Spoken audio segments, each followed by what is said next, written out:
miss Austin already? No. So welcome to Odessa, Texas, and thank you for joining us today for this retreat. And so, Great to be here. you like to take a few words, say anything? I'm just, the 10th can't get here quick enough. And really excited about, here's the canned stuff, really excited about being here and getting to know everyone. I wish I could say I could remember everyone's names that I even met this morning, but I can't. So whenever I ask, I'm not being rude at all. Today, I'm going to try to be like a sponge. Probably won't get a lot of words out of me, but I'm going to try to soak up everything I can. May ask some questions. That's one of the things that I feel that you have to do is ask a lot of questions. That'll be always. I'll always be asking questions. I look to the council for guidance and look to the staff for answers. And so with that, again, it's just great to be here and really look forward to it. Thank you very much. Once again, congratulations. Thank you to join us. Seth, we're going to give over the floor. It is your show. You're driving, brother. All right. So, the faster you drive, the sooner we get out of here. Sounds good. We All all right. like to talk, so bear with me. I just got a few things I do have to get through today as well. So I want to welcome everybody to this year's budget retreat. Before I get started, I want to recognize our new budget manager, Monica Munoz. She's here to help me All right. in the rest of this process as well. Congratulations. Take a seat. Thank you. Who are you with? Tell none. Okay. No, it's good. We just wanted to, just that way we know who to point fingers and blame. Oh, no, we're good. Just, you can go ahead and set up over there. We're good. Go for it. Water and sodas over here. Appreciate it. Thank you. First of all, can everyone see the projector right? I had to figure that thing out this morning when I got here. So is everybody comfortable with the way it looks there? Yep.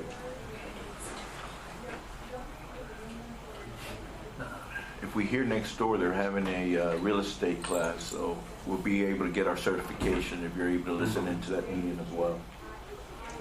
I thought that sounded like Connie. It is. It is. Good Lord, we have a ghost in the Are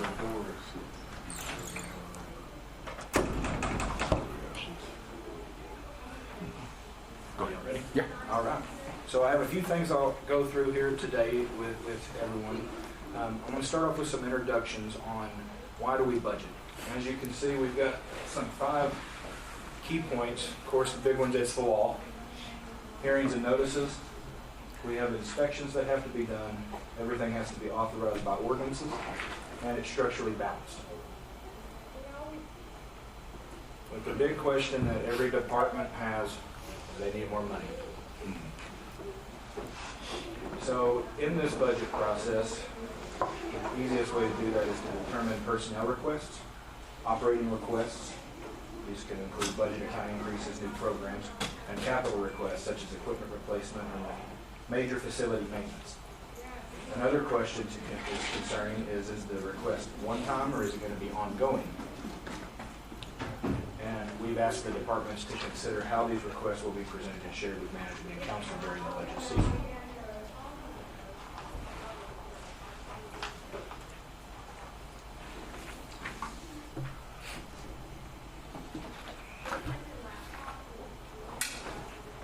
So I know y'all have the budget letter in your books here, but I just want to kind of hit on some key points from that letter. This budget contains a comprehensive look at the city's finances with an overview of the city's various revenue sources. The city's general fund operating budget reflects anticipated revenues slightly exceeding anticipated expenditures, allowing the city to maintain its fund balance. This budget workbook in preparation for this budget retreat today was prepared by the city manager's office and the city's finance department and represents several months, and we all know that was actually a month and a half of hard work trying to get everything good to go for you guys. I'd also like to point out for the past 35 years, the city's budget has been recognized by the Government Finance Officers Association, which is the GFOA, by receiving the Distinguished Budget Presentation Award, which we will go out for again. And I will discuss that towards the end of the meeting today with our remaining budget calendar dates. Given the city's current economic state, we've seen a very slight increase in preliminary property values of 4.77% and positive increases in sales tax revenue collections of 13.77%. This has been higher than the previous year. The proposed budget has been conservatively developed based on the anticipated increase in sales tax revenues and stable property tax values.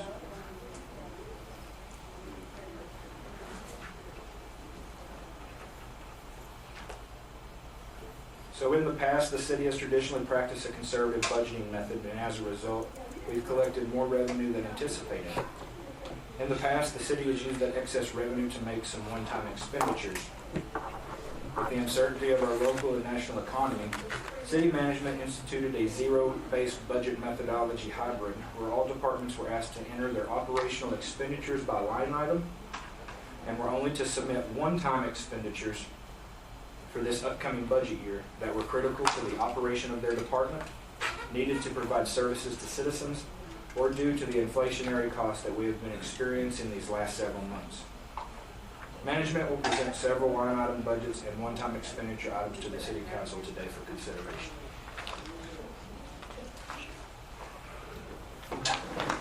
In regard to personnel costs, departments were asked to verify their workforce requirements and inactivate currently vacant positions when feasible. Some departments also requested new positions based on recent departmental changes. For purposes of this budget workshop, prior year budget, fiscal year 23 personnel costs were used to establish a baseline. So on all the funds that you see throughout the book, that personnel cost line did not change from the prior year budget at this point. Following the budget workshop today, these figures will be updated based on directions received.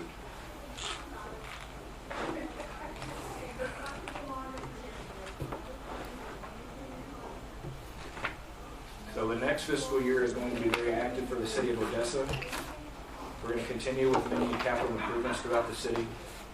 This include the construction of the Fodry Road widening project, some other street maintenance, water and sewer line maintenance, and other various projects currently ongoing within the city that I'll later discuss later today.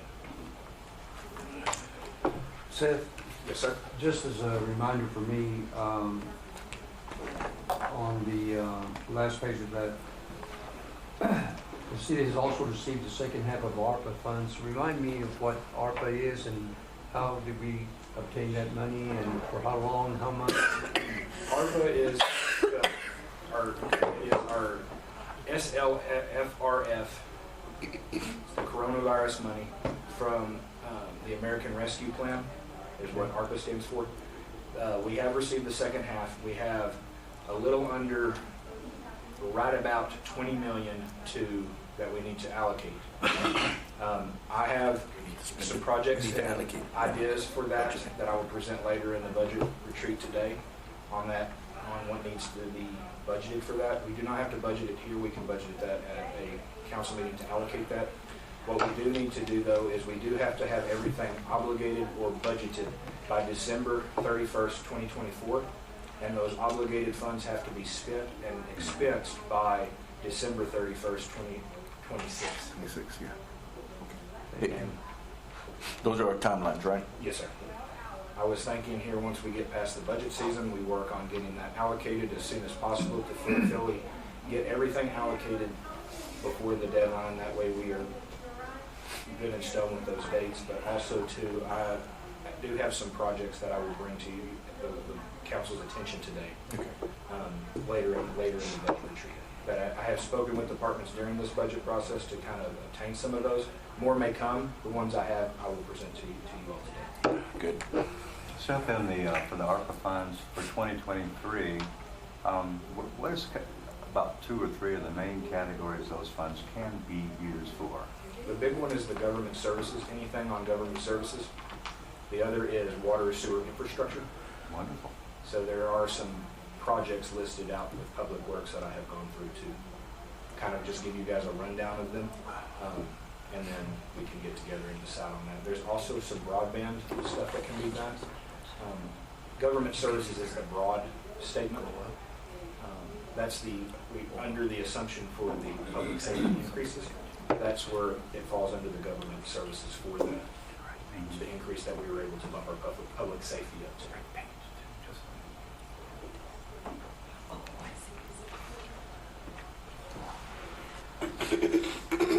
So we'll go on to the property tax rate page in your book there. So before I get too far into this, I want to apologize for the books being delivered at the time they were yesterday. We received a phone call from the appraisal district in Midland that their appraised value was off. So everything I had calculated was not correct. How much? By how much? It was about 1.2 million on the appraised value. Purpose. They did fix it, got me the information first thing yesterday morning. And in the very back of your book, you'll see the tax rate worksheet. That has been changed to address those changes. This is the most up-to-date time with certified values that we have.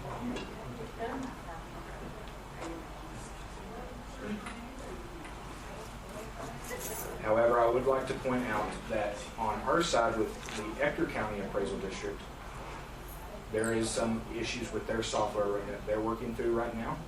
And there are 3 lines on this tax rate worksheet that will need to be updated that could possibly change our no new revenue rate and voter approval rate. Those lines are line 13. This is our captured value of property in the tiers fund. Right now we have 0 in there because that number is undetermined. 3 numbers I am saying, I did not want to stick a number in there because the 3 numbers do play off of each other throughout. I do have what I consider to be this number, and the same number goes down for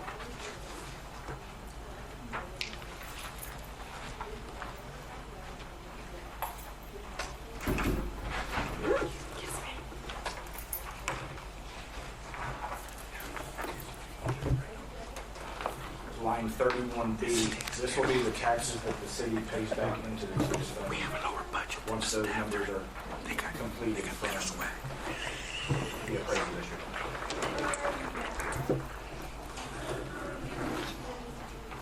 The goal in getting that finished is I am out at the appraisal district tomorrow for their board is approving their operating budget, and I plan on working with the executive director and the director of collections out there tomorrow morning to see if we can get that cleared up. So I should have a definite answer on our rate changes, how that looks like. So when you're down there, can you find out the accuracy of that number? How, if it's if they got it down for the penny, or we're still off? On the tiers or No, on their appraisal side, on their software, yeah. Yes. And we adjust on the tiers. It's not going to be a lot. It's not a lot. It's a very immaterial amount compared to the rest of the numbers in there. And I don't think it's going to change our rates that we've calculated right now too much. It may just be the further down you get into the decimal, it may change that. So it may raise it a little bit. I don't know. So Let's hope so.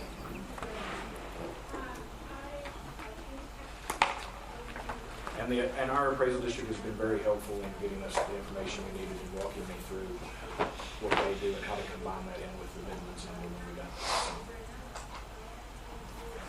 So as of the rates today, the proposed tax rate for 23-24 budget year is 0.474384 per $100 valuation, reflecting a slight decrease from the previous year. The debt service portion of the tax rate is 0.112156, and the operating and maintenance rate is 0.362228. Since the 2015 fiscal year, increases in property valuations have made it possible for the city to consistently maintain or reduce the tax rate, while continuing to provide quality service for the citizens of Odessa. That above graph represents the actual property tax rates for the general and debt service funds from 2015 through 2023 and the new proposed tax rate for fiscal year 24.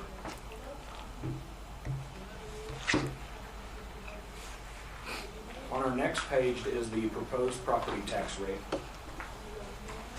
City's management and city staff are proposing the no new revenue rate at 0.477384.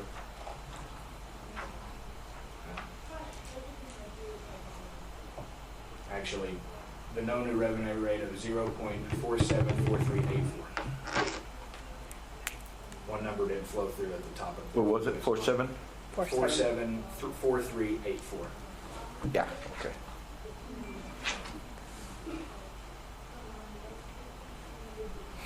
The calculated voter approval tax rate, formerly known as the rollback tax rate, was calculated at 0.475442. So you can see how that difference there is. It's still below the voter approval rate, but just by that little decimal rounding there.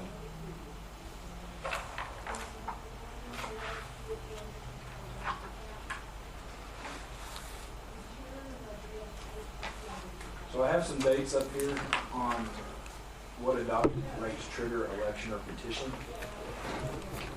If it's below the voter approval tax rate, there's no election required.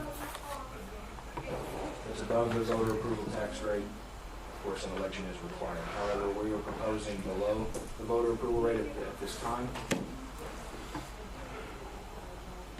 y'all have any questions on that slide, I'll be happy to answer them. What's the, when do we, what's our timing again for, to present the budget, council for a vote? When would we, okay, you got it ready. So, before I go into that, Mr. Mayor, the chief appraiser has to submit to us by the July 25th their appraised values. Both appraisal districts met that date, but they were working with me through that time till today on getting the most accurate numbers. Okay. One thing that I've also done separate and new compared to in prior budget retreats is I gave, in your books, you will see the certified, or the certified estimates of value. That's what you all would have received in past budget retreats before. You have that information, but you also have the most updated certified appraisal, that appraised value. So you have that same information, which ties in the only changes that could occur, like I said, are those 3 line items on regarding the tiers fund dollars. So September 30th is the last day to adopt the tax rate if it's equal to or less than the voter approval tax rate. So we have until September 30th. I do have a budget timeline on when this is going to look like, that towards the very end of the presentation today. Okay. I will be happy to go through. Okay. On our next 2 pages, you have preliminary values for 2023 for the proposed tax rate. This is based on their preliminary assessed values that you see after these pages, showing the preliminary value for ECAT and MCAT at $11,067,501,313. But I went ahead and gave you all certified values. If you go to the next page, that changed that certified value to $11,112,735,746. That's going to generate tax revenue of $52,717,040. We've always instituted within city finances a 96% collection rate, which leaves net tax revenues of $50,608,358. Our estimated debt service portion of that this year is $12,557,500. That will tie in directly with the debt service payments that must be made. When we get to the debt service fund later in the book, you will see that those payments are how they're allocated between principal and interest on the city's debt. That leaves general fund revenues hypothetically budgeted here around $38,050,858. There's an increase compared to last year's revenues of just a little bit, almost $1 million, of $999,879. The 2%, or almost a 3% increase in revenues from the last year for property. So how does that compare for previous years? Previous years, I believe, Right around the same, 2.7?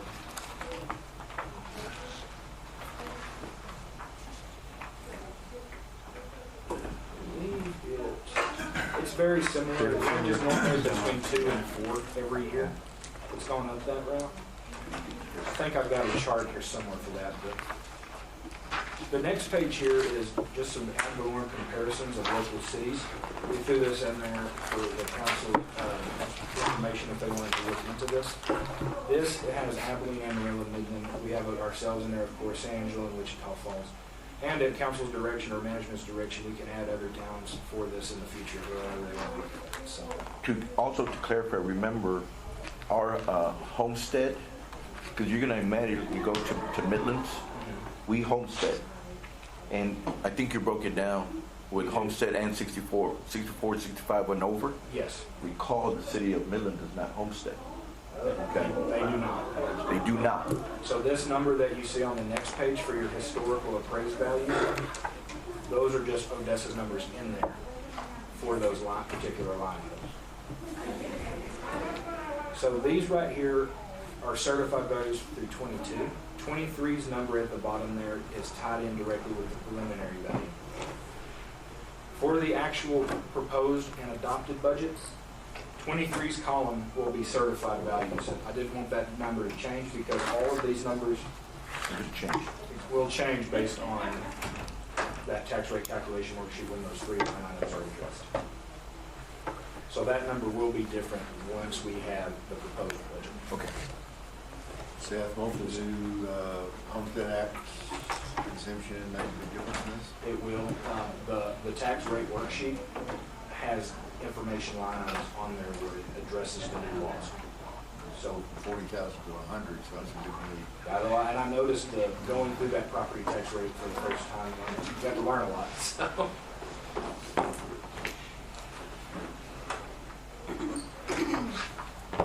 So the next pages are the pages I mentioned to the council. You have your certified estimates, and then also your certified appraised values for both Odessa and Midland.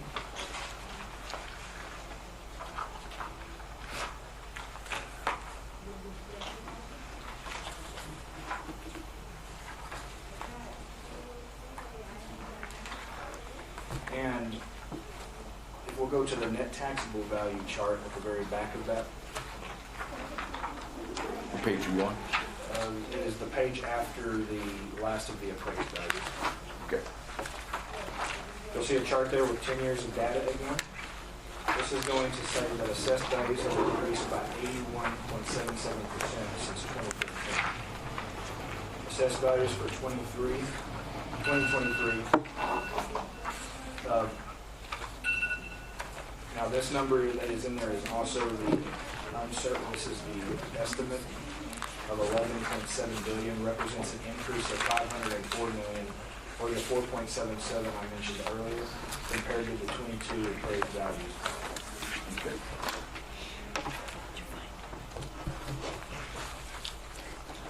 Up on the screen too, just for council's information, I have, based on how the council adopts the tax rate, how motions need to be written and everything. So Norma, this information is for you, me and you can get together after this to update this, but I wanted the council to kind of see what the wording in council minutes and how motions need to be made on. Now there must be a record vote with at least 60% of members of the governing body voting in favor of the rate. That means 5 of the council members.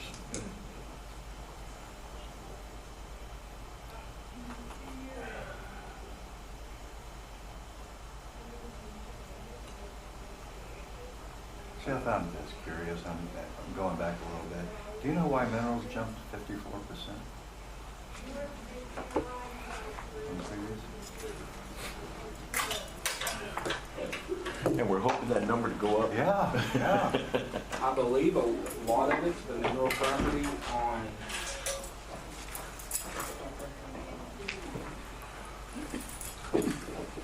it stayed very similar in Ector County, but Midland's portion of that jumped up pretty Okay. significantly. With that, yeah. But if you look at the exception, the exemptions. Seth, on the abatements, are we putting all those, are we gonna have that number from the 380s and all that later on? Is that on down? That basically, we have the historical appraised values For purposes of this report, they do not show up on this line item. These abatements come directly from the Okay. appraisal districts, not our abatements Okay. within the city. Which normally I think there hasn't been one there, but we've left that line just in case the appraisals do ever have one. Every few, 5 to 6 years we have one, so possibly next year that appraisal district may show one there. Okay.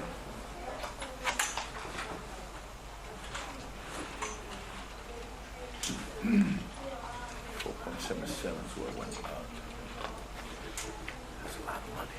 That's a lot of money. There's no going back now.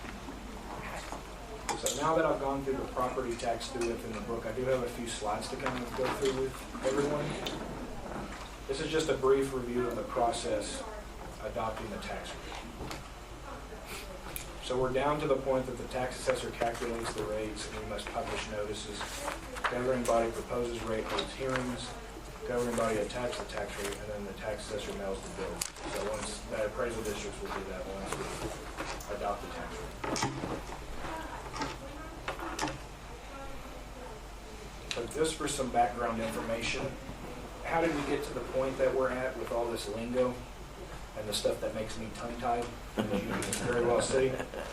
This all came from Senate Bill number 2, property tax reform. The effective rate replaced the no new revenue rate.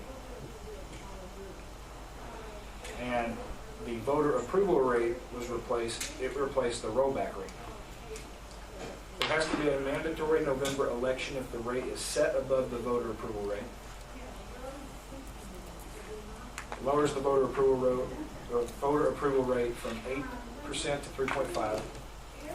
There also added some rulings in there that you all will see in the tax rate worksheet. Added the unused increment to the formula, the de minimis rate for small cities, which doesn't affect us, which you will see that has zeros put in for that part of the worksheet.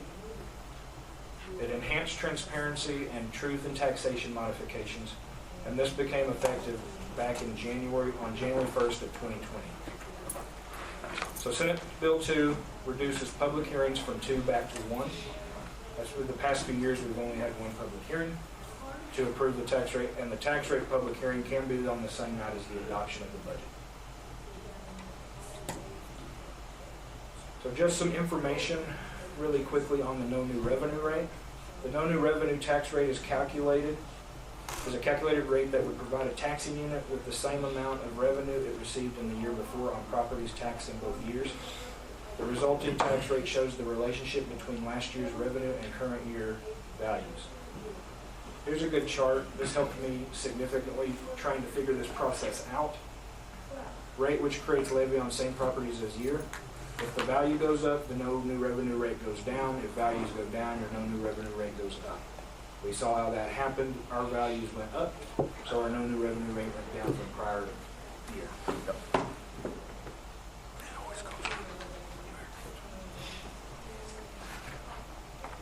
On the voter approval tax rate, this calculation splits the voter approval tax rate into 2 separate components, a no new revenue maintenance and operations M&O rate and a debt service rate. The voter approval tax rate is the sum of the no new revenue M&O and the debt service rates plus any unused increment if used. We did not have any unused increment in our calculation. In most cases, the voter approval rate tax exceeds the no new revenue tax rate, but occasionally decreases in a taxing unit's debt service will cause the no new revenue rate to be higher than the voter approval rate. As you have seen, the voter approval rate is larger than the no new revenue rate calculated. So we were within the first part of this information. Here's just some information for you all to look at on the unused increment rate. This was a new component in the voter approval rate formula. It's a 3-year rolling sum of differences between the adopted tax rate and the voter approval tax rates. And the city can bank unused amounts for up to 3 years.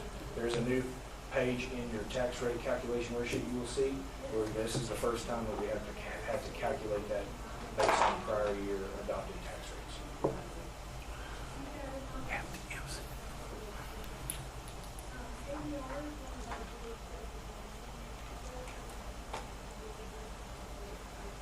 Does anyone have any questions on property tax rates or anything regarding that before we move on? I do, Mr. Beckman. What do we have coming down from Austin for property reduction? Is that still in the works? Is that coming our way? How soon will that, could that hit our numbers? It'll be coming our way, but it shouldn't affect our numbers for Okay. this year. That's my question. It's effective January of next year. Yeah. It'll be probably big changes. It will be big changes. And a lot of how that plays out too, with these worksheets that get published every year, and I learned too, because I was getting worried I wasn't gonna have this new worksheet in time. They normally don't come out until the end of July, because that's the required time for your appraisal districts your taxing entities to actually send out their appraised values. So it will be good, but I am curious to see, I've been doing some research, Mr. Beckmeyer, on that with the new laws in Austin too. Is it going to affect it more at the appraisal, or is it going to affect the actual entities setting the rates? My understanding, because they did both the homestead and the compression, and I met with the House and the Senate on it 2 weeks ago. The day they approved, or I guess 3 weeks ago, the day they approved it, neither one were happy. They both were happy. So it's going to affect both. From what I can determine, I met with chairman of the calendars committee, and then I met with Kevin, and both of them had things they really liked, and both of them had things they really didn't. So in all possibility, we'll be looking at the 24-25 budget, and then we'll be adjusting as we go. Okay. And a lot of the trainings that we will be sent to as staff, they document a lot of these slides you've seen are coming from the past budget academy Mr. Bernal and I went to.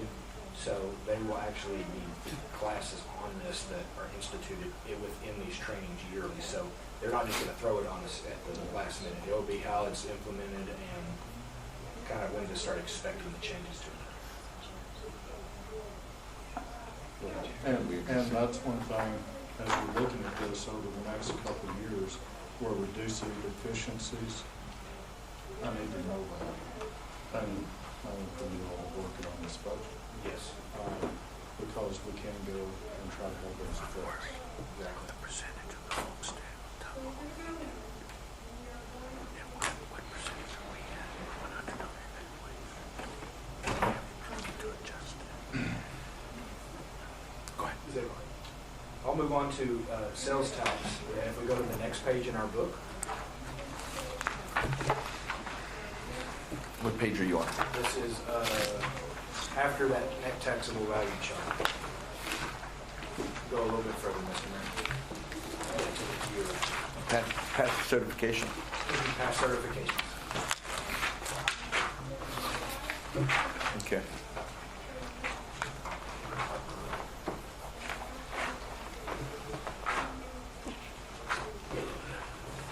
Do we need to pause for the minutes? Yes. Yeah, let's pause for the again. Right now, Norma's, her dad just got put in the hospital. So, she's taking, since this is an open meeting, we need to pause it. She's taking a call. We may have to switch out if she has to leave and bring in Celia to Okay. You're gonna have to go? Are you good? I'm okay, thank you. Okay. Do we need to go ahead and just get Celia in? No, I'm good. You're I'm good? sorry. My apologies. No. You're good. We understand. Okay. We understand. Okay, go ahead, Seth.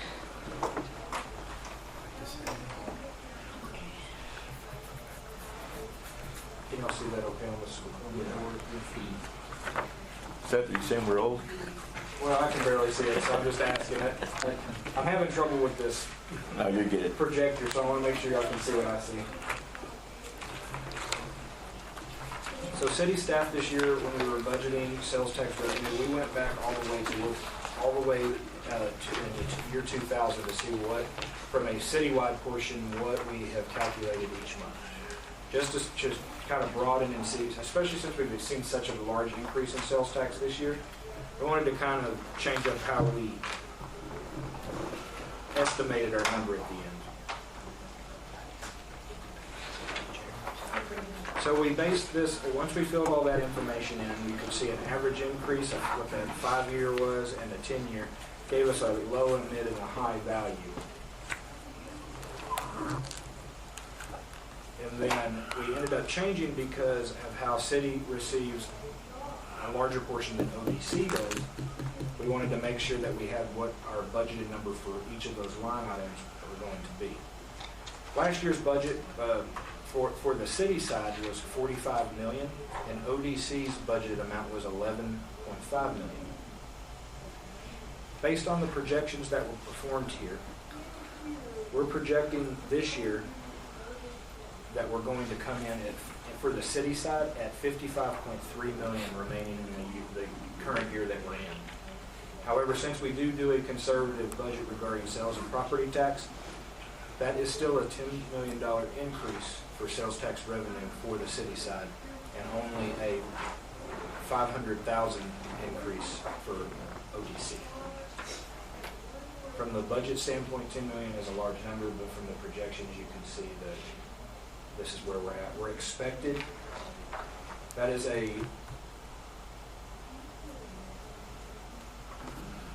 little over a 23%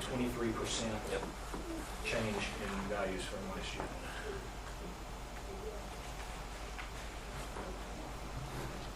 And Mr. Mayor, you mentioned our Chapter 380 agreements. Mm-hmm. On the very bottom of the projected rate change on that page in your budget retreat books, we are budgeting $1 million to cover the payouts for the Chapter 380 agreements, coming in at net general fund sales tax revenue for fiscal year 24 at $54 million. 54, okay.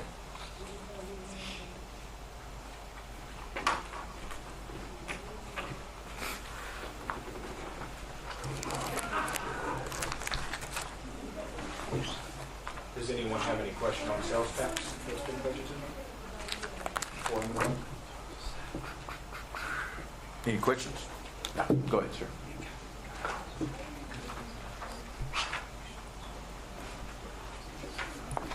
I'm going to jump a little ahead in the book so you guys can see everything. But if you will go to after the water sewer fund, there'll be the water and sewer rates percent increase by fiscal year.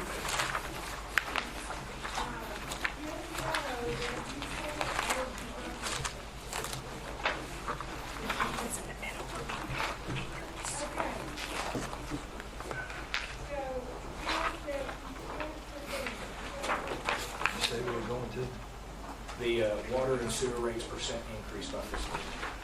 It's after the water and sewer fund. Or the stormwater. Or the sewer, yeah, exactly.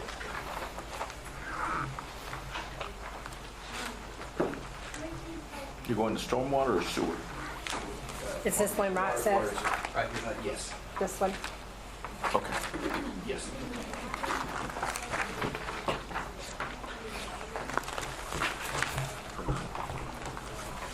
Oh, percentage increase. So in prior year, we had a 6% increase in water and sewer rates. City staff is proposing this budget year another 6% increase. And then also a 3.5 rate increase is proposed for solid waste in 2024. A little further in the book, you will see that page as well after the solid waste fund. This incremental increase will help cover our increase in inflationary costs, the new debt service payment related especially to the 2021 CO issue, and coincide with the direction staff has been previously given for these enterprise funds. Now, Seth, we increased it by 6% last year for the debt, right? Yes, sir. So then also we'll need council to see what that, are we making 2 more payments? There will be payments again. There will be a principal payment and 2 interest payments throughout the year. Okay, and then so we'll need a breakdown of what those are and the time on that. And And I also, do have those dates for you once we get to the debt service. okay, Yeah, they're in there. At the end. I didn't get that far. We should anticipate another one next year. Yeah, for the debt service. Yes. Yeah. Yes, every year we should expect one, a principal payment and 2 interest payments. Real quick question, also a question on that 6%. 6% last year, this year, and the interpretation for next year, is that all on debt, or is also making up the revenue loss from the drought in 2011, correct? That's also included between that 6%? Yes. Okay. The reason why, that way council's aware that if we ever have to break it down just a little bit more to the public, saying that we're increasing it, it's not just the debt, it's also the rationing that took place. I think at that time, Mr. Bernal was about 9 million over 2 years. Yes. So it would be 11, 12, or 10 and 11. I don't remember the exact years, but So the thing is for But it council was is that we're still chasing $9 million. Now remember, we went through a severe drought that began, and then the city started rationing about, I think, 11 through 12. And so we experienced a $9 million loss. So I think it was last year, the previous year was the first time they went up 6%. And so that's debt service for the 95 million for the water, and also the trying to catch up, make up the losses to CRMWD. So within that 6%, it's not just that, it's also those losses, which we'll anticipate again next year. And then the 3.5 is our trash service. Okay? Because you will be asked about that. That way, hey, these are, there's no fluff in here, there's not. And I also wanted to, at the bottom. Yes, sir, go ahead. Can we not split this with the tax increase on the solid waste side? Can we not boost the solid waste to say 4.5 and then drop the water down a percentage so it kind of balances out? I don't think we can do that. it's already split. Yeah. This is what it is. No. This is the split. This is the split. This is a split. It should be at 18%. But it's been split out. We're trying to make it as least impactful as possible and spreading it out. Well, Yeah. that's why I'm trying to throw it on the trash side. Because everybody's got water, everybody's going to be moaning and groaning about the water. It will. It will. But but the thing is that, if when you get a question like that, you go to Seth and ask for those. This will be able to explain. Okay. Because the thing is that it goes back way before we're on council, but we had a drought and a ration, but now we have to make up that cost to CRMWD. And then we have to rebuild our water treatment plant. So that all comes with, that's all, debt. So, go ahead, sir, go ahead. I wanted to, so if you do have your constituents ask and you can't get to me directly, at the very bottom here, it tells you all based on the gallons for water and sewer, what the percentage increase to a residential customer is going to be. Just in case you get asked those questions during this process, I wanted to give you all those numbers so you had them readily available.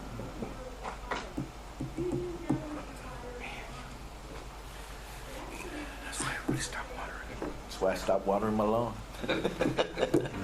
I got a brown lawn now. Then you go zero spec. Yeah, but rock's expensive. Mathematically, Seth, as I look at this, so for 5,000 gallons, it's $2.31. In fact, That's the Increase. The increase. That's the increase. Yes, sir. Yeah. So if it goes up to 10,000 gallon, the increase is $4.06. So depending on how many gallons you use. okay, thank you. And it should be noted as this, that the 6% also applies to the minimal fee, the minimal cost for the customer. So we can still capture some of that money because we do have some customers that stop watering because of this, but it's still caught with minimum cost, the minimum cost to customers. And I'll also put up on the screen for you all the rate, what the 6% would have done. I did a 0.5% too, as if we were going to do a 3%, what that change would be. However, staff recommends the 6, but that way you guys can see that.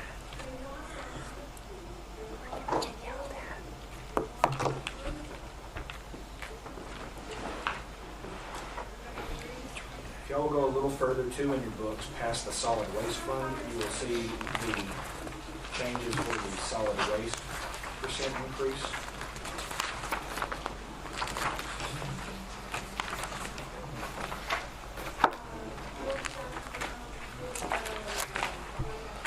Staff is recommending the 3.5% same rate, but you'll also see that percent in the single-family residential rates moving up from 22.21 to 22.99.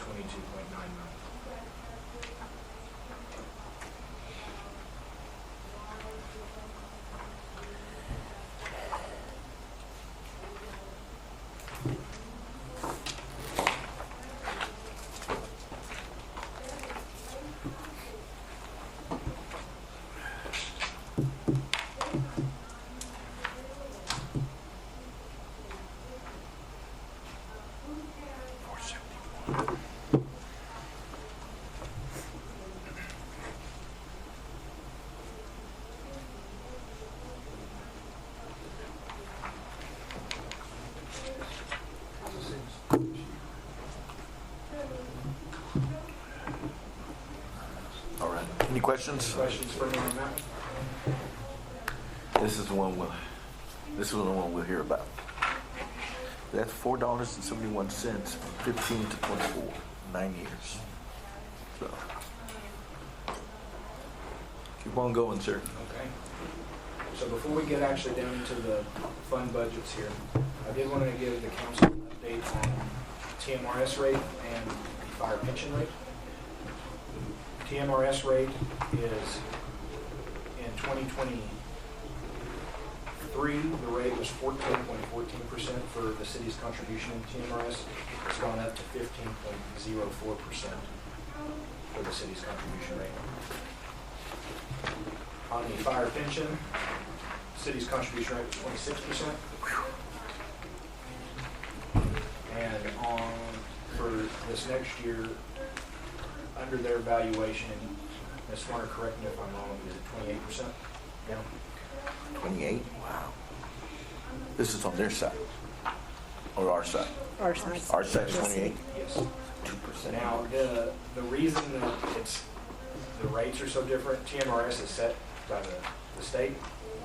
The rate is what the city agreed to, councils have agreed to on the fire pension side. The fire pension has different strategies on investments. TMRS has less risky strategies, less risky investments, I should say. I think there was, for new council, there was a lot of discussion on the cause of why the pension and the percentage was so high. I think there was a portion, correct me if I'm wrong here, but there was a portion where there was little pay-in That's correct. and the payout was high. That's correct. So I think that the department's basically almost out of that. There's just one person left. Yes.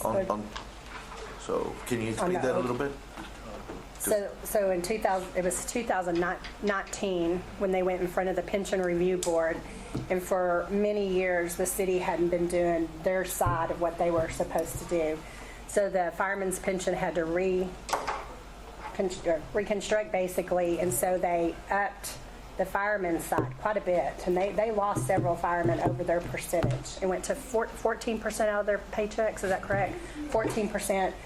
And then to get the city where the city was supposed to be, it went up quite a bit of percentage. And so every year for us to catch up on 20 years of us not doing what we're supposed to, we are now in compliance. Yeah, we're now in For compliance. the first time, we're in compliance with the Pension Review Board. So, and the last firefighter is our current chief. Yes. So once he gets through and retires, we're out of that and we're in complete compliance.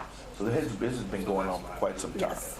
Denise, thank you for that explanation. Let me ask you, for those of you that have been on the council more so than I have, who should have been monitoring that so that shouldn't have happened? In other words, Well, you could actually go watch that video, and the city got their rear ends reamed, and it was our city finance department that got reamed pretty good.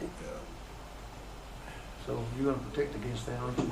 Yeah, and Seth sits on the pension board now, She sent some. and that helps having a representative from the city in the past. I'm not sure who actually sent it on the city finance side, but Seth is sitting and he's involved quite a bit right now, so.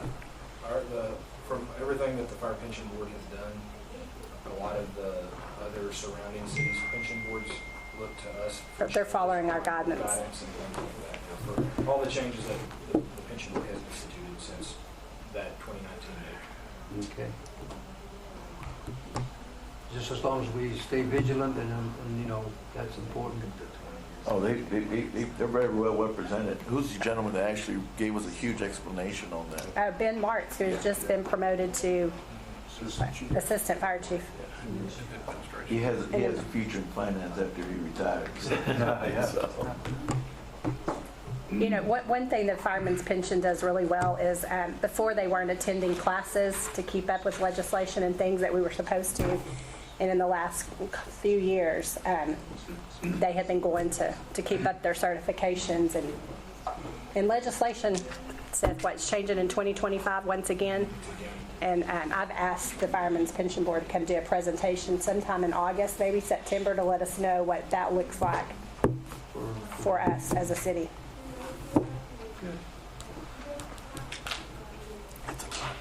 It is. Yep. Any other questions on the solid waste? Seth, you got anything else on this one? I do not have anything else on solid waste or the rates for pensions as well. Okay. Continue. You should mention that we suffered some big liabilities this year with some tenured people that left. That our liability did take a hit, but it seems that it's minimized for this coming year. That we foresee we have a couple that are out there that could cause us some liability that we know that are going to hit the budget this coming year. Our liability for the fire pension that sits on our books is, the term I'm going to use is fluctuating. It's a real liability. A lot of people that have been involved in it, it's been, you know, it's changing liability. That's based on actuarial evaluation. Every year it has to do with GASB 68, one of the standards that we have to follow with recording pensions now. And it constantly, every year, that valuation could go up or down. What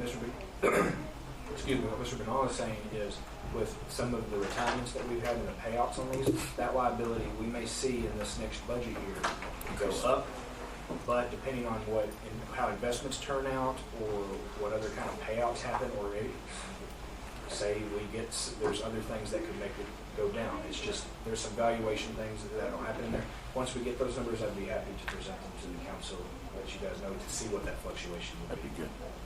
When the board gets it, we'll get it. Yep. Okay. Now we're to the fun part of going through the individual funds.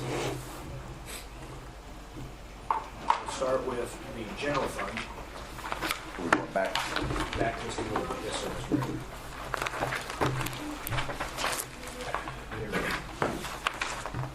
Anybody have to take a restroom break? Sure. Does anybody have to take a restroom break? Because we had a bunch of coffee. Okay. Can we break for about 10 minutes? In 9:24. I thought about you, Councilman Haynes. Where's the girl? Well, yeah. Where's the girl? 9:34. We're back on. We're back on general fund. General fund, yes, sir. We're in the summary of expenditures. This is That is the page. And I apologize again for no page numbers, but this is the page we're going to be on. we'll blame Midland for the late. For the not Midland City, the appraisal for the.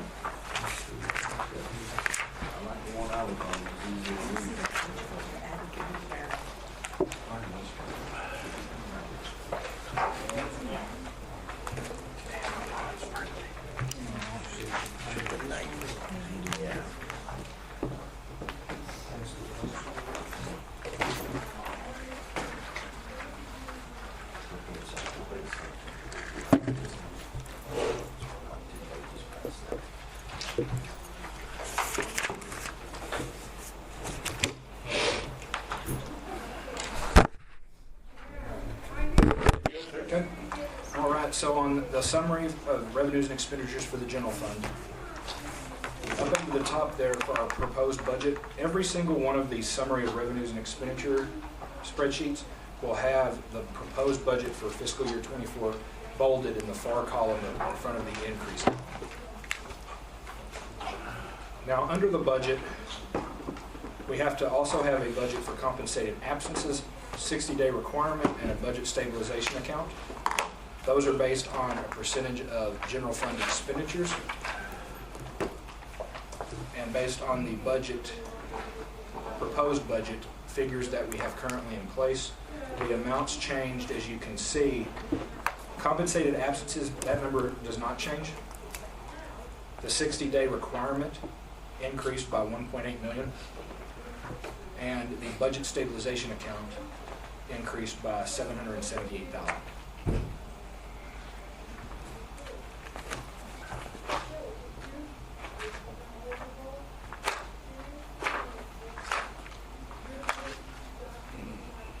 So under, a little bit further down, we're showing available fund balance at 107,695,496 for the proposed budget. We have it broken down into current revenues for operating, interest income, intergovernmental, and administrative transfer in. Under that operating budget, there is, that's where you're going to see what we spoke about earlier this morning with property tax and sales tax, as well as other operating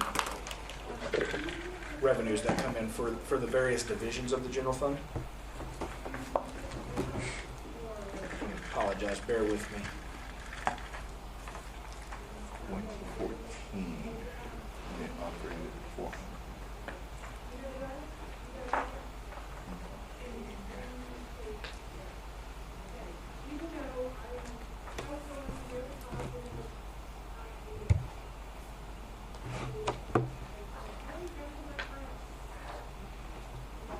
We've seen a decrease in personal services. Yeah.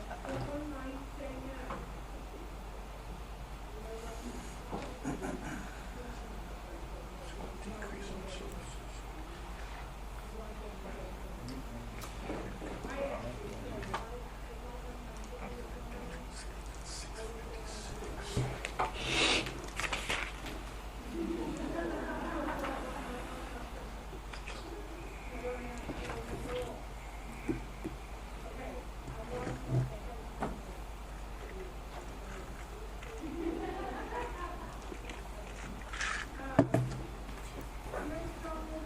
So your operating revenue there is made up of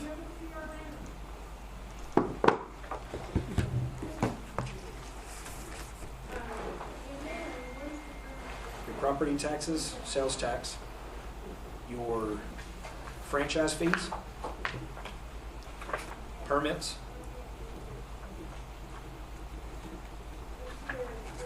the EMS revenue, any of the charges for services out at the animal shelter.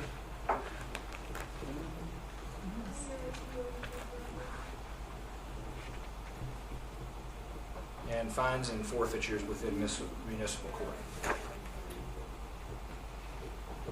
And that's the 114, 192? Yes, sir.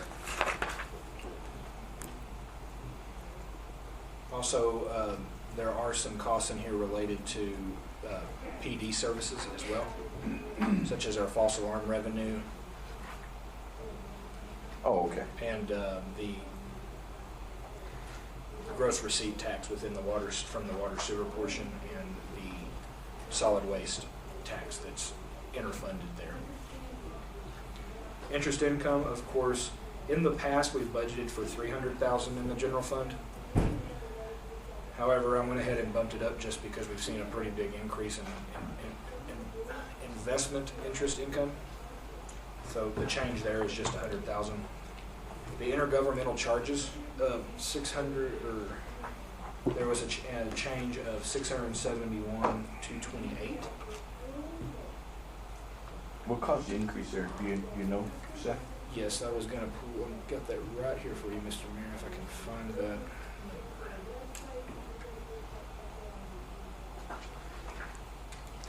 Okay, so that increase, I wanted to talk about this. This is, as you can see right here, $651,228. That is the net effect for the Texas Ambulance Supplement Payment Program. This is a program that our EMS has done with the help of, is it billing and collections that helps take care of that? Yep. Okay. And those funds can be turned back to be used on anything EMS related. So that's where it comes in with the intergovernmental side. The actual amount that we collected was, as of right now, we don't have that money in. However, it has been addressed to us that it's about $776,000, I believe. But the amount budgeted is because the consulting group takes a 15% management cost fee of 15% off the top of that. That will be the revenue that the city sees. Okay. And those costs are set aside like that to be used on anything ambulance related. EMS, Equipment, there's like any other thing I have ever presented, there's always eligible requirements. okay. So once we have that money in, I'll either have a presentation at council or the fire department will. Okay. Maybe kind of a joint effort to see how the council wants to allocate those funds. Okay. And then the administrative charges that are coming in.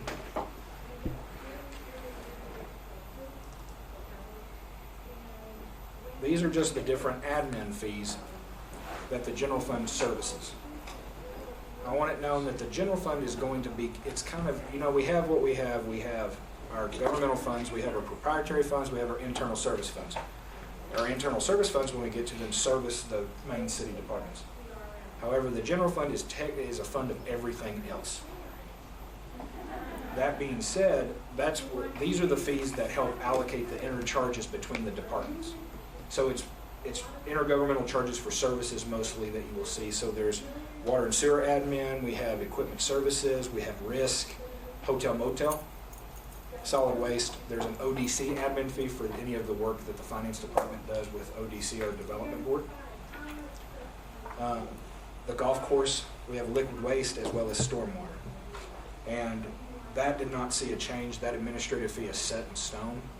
And it's that same charge every year that happens with an intergovernmental transfer each month. It doesn't show a dollar amount.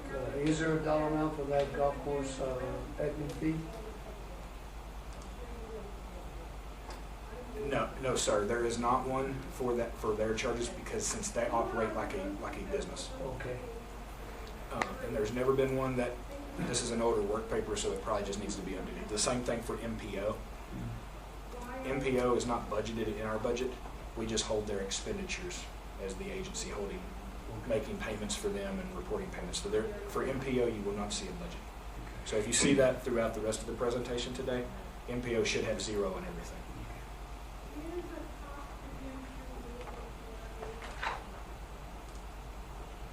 And kind of what I'd like to do, I kind of jumped the gun, jumping to the next page with the general fund. I wanted to bring this up to the council so you all can see the type of funds that we have within our books. And this is more for the new council members and anyone new in the room, just kind of some information here. So I already spoke about the types of funds we have of governmental, proprietary, fiduciary. And so of course we're working on the general fund, and this is the general operating fund of the city. It includes all activity not qualified for another fund. A good rule of thumb, if qualified, that can mean, well, all the other funds have names, so it's qualified for that purpose. So, special revenue funds is a specific revenue source that is restricted or committed to a specific expenditure other than a debt service or a capital projects fund. For instance, the hotel motel tax fund is a special revenue fund. We also have the debt service fund. We'll talk about that later in the presentation. And then each governmental and proprietary each have a capital projects fund. These houses the expenditures used for the projects ongoing throughout the city. Enterprise funds or proprietary funds, these resemble business type activities like a business. So take out water and sewer, could be its own business from public standpoint. These can include water, wastewater utility funds, drainage funds, electric utilities, recreation centers. Internal service funds provide support services to the government itself. So our internal service funds are equipment services. They monitor and evaluate our fleet rentals on vehicles. Information technology, which houses all of our computers, software, and risk, which monitors our self-insured insurance plan for our city employees.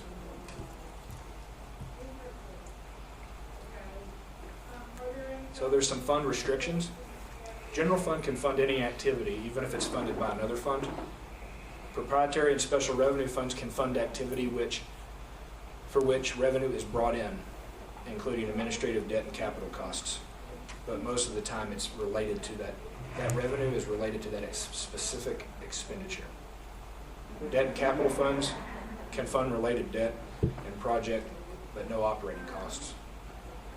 And fiduciary can only fund related activity. Fiduciary fund is similar to, we talked about MPO. That is done as a fiduciary activity where we just hold the funds and report them out. There is a new GASB statement out that was implemented last year. I believe it is 89. And once the audit is completed, the council will see the new changes for that within the audit itself to show how we report that. Before we had the Ector County Utility District, ECUD. That was in last year's audit. Mm-hmm. We have the Martin Luther King Fund, which has not, it's less than like $200 in that account, so I've got to look into what that account is actually doing. And then, of course, the MPO, the Midland. Okay, real quick, does anybody know what the Martin Luther King Fund is? First I've ever heard of it. What is the Martin Luther King Fund? It's a small, it's like $400 sitting inside of it. If that teeters and breaks the city, we're in bad shape. But yeah, it's not going to go anywhere with that. But it's called what, the MLK Memorial Fund, I believe. so It's been the same number the entire 5 years. who are we holding that for? It's a good question, Mr. Mayor, and I can look into that. Okay, well, Yeah, $482. wow. And it's Big stayed bucks. that, and there's never been any kind of Activity. activity in it. Huh. I'd be curious what that is and see if there's any other type of funds like that. Like accounts, basically. Yeah, But curious. I'll definitely look into that for you guys. Well, on the revenue side then, so, let's see.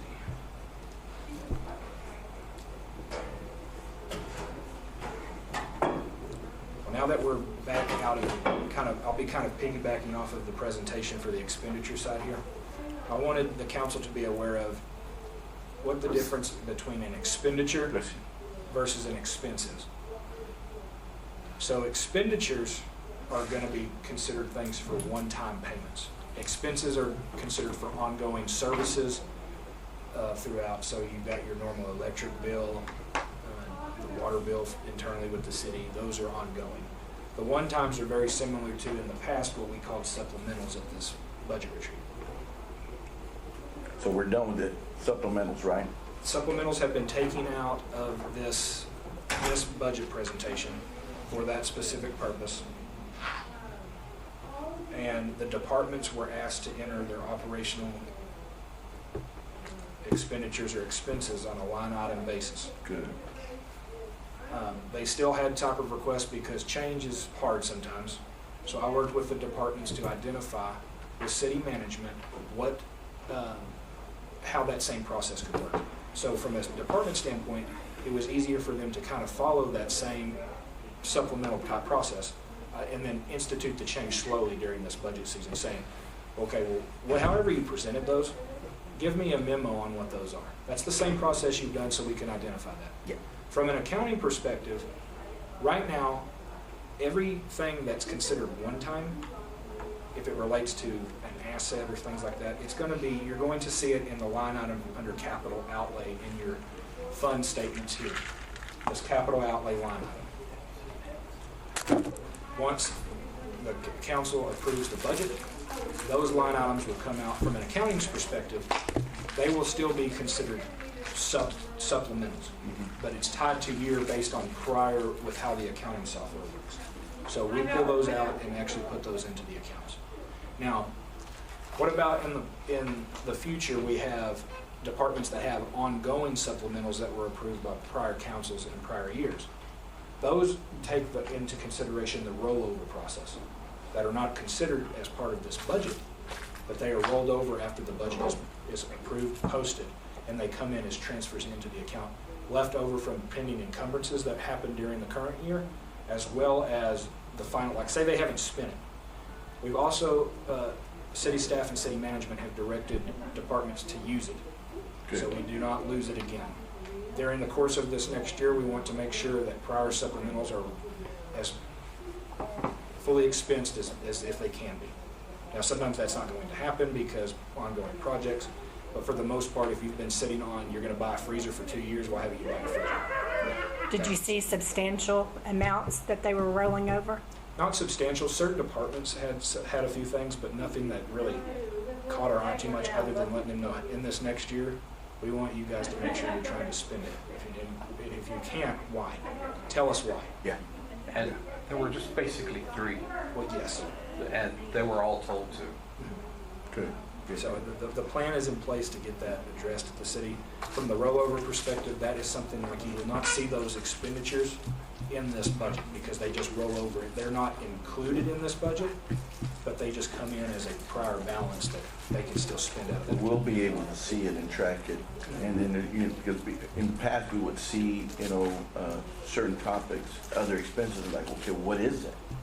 And we constantly saw that. And another thing too, from the standpoint of finance itself, there's a bunch of accounts in our software that have zeros.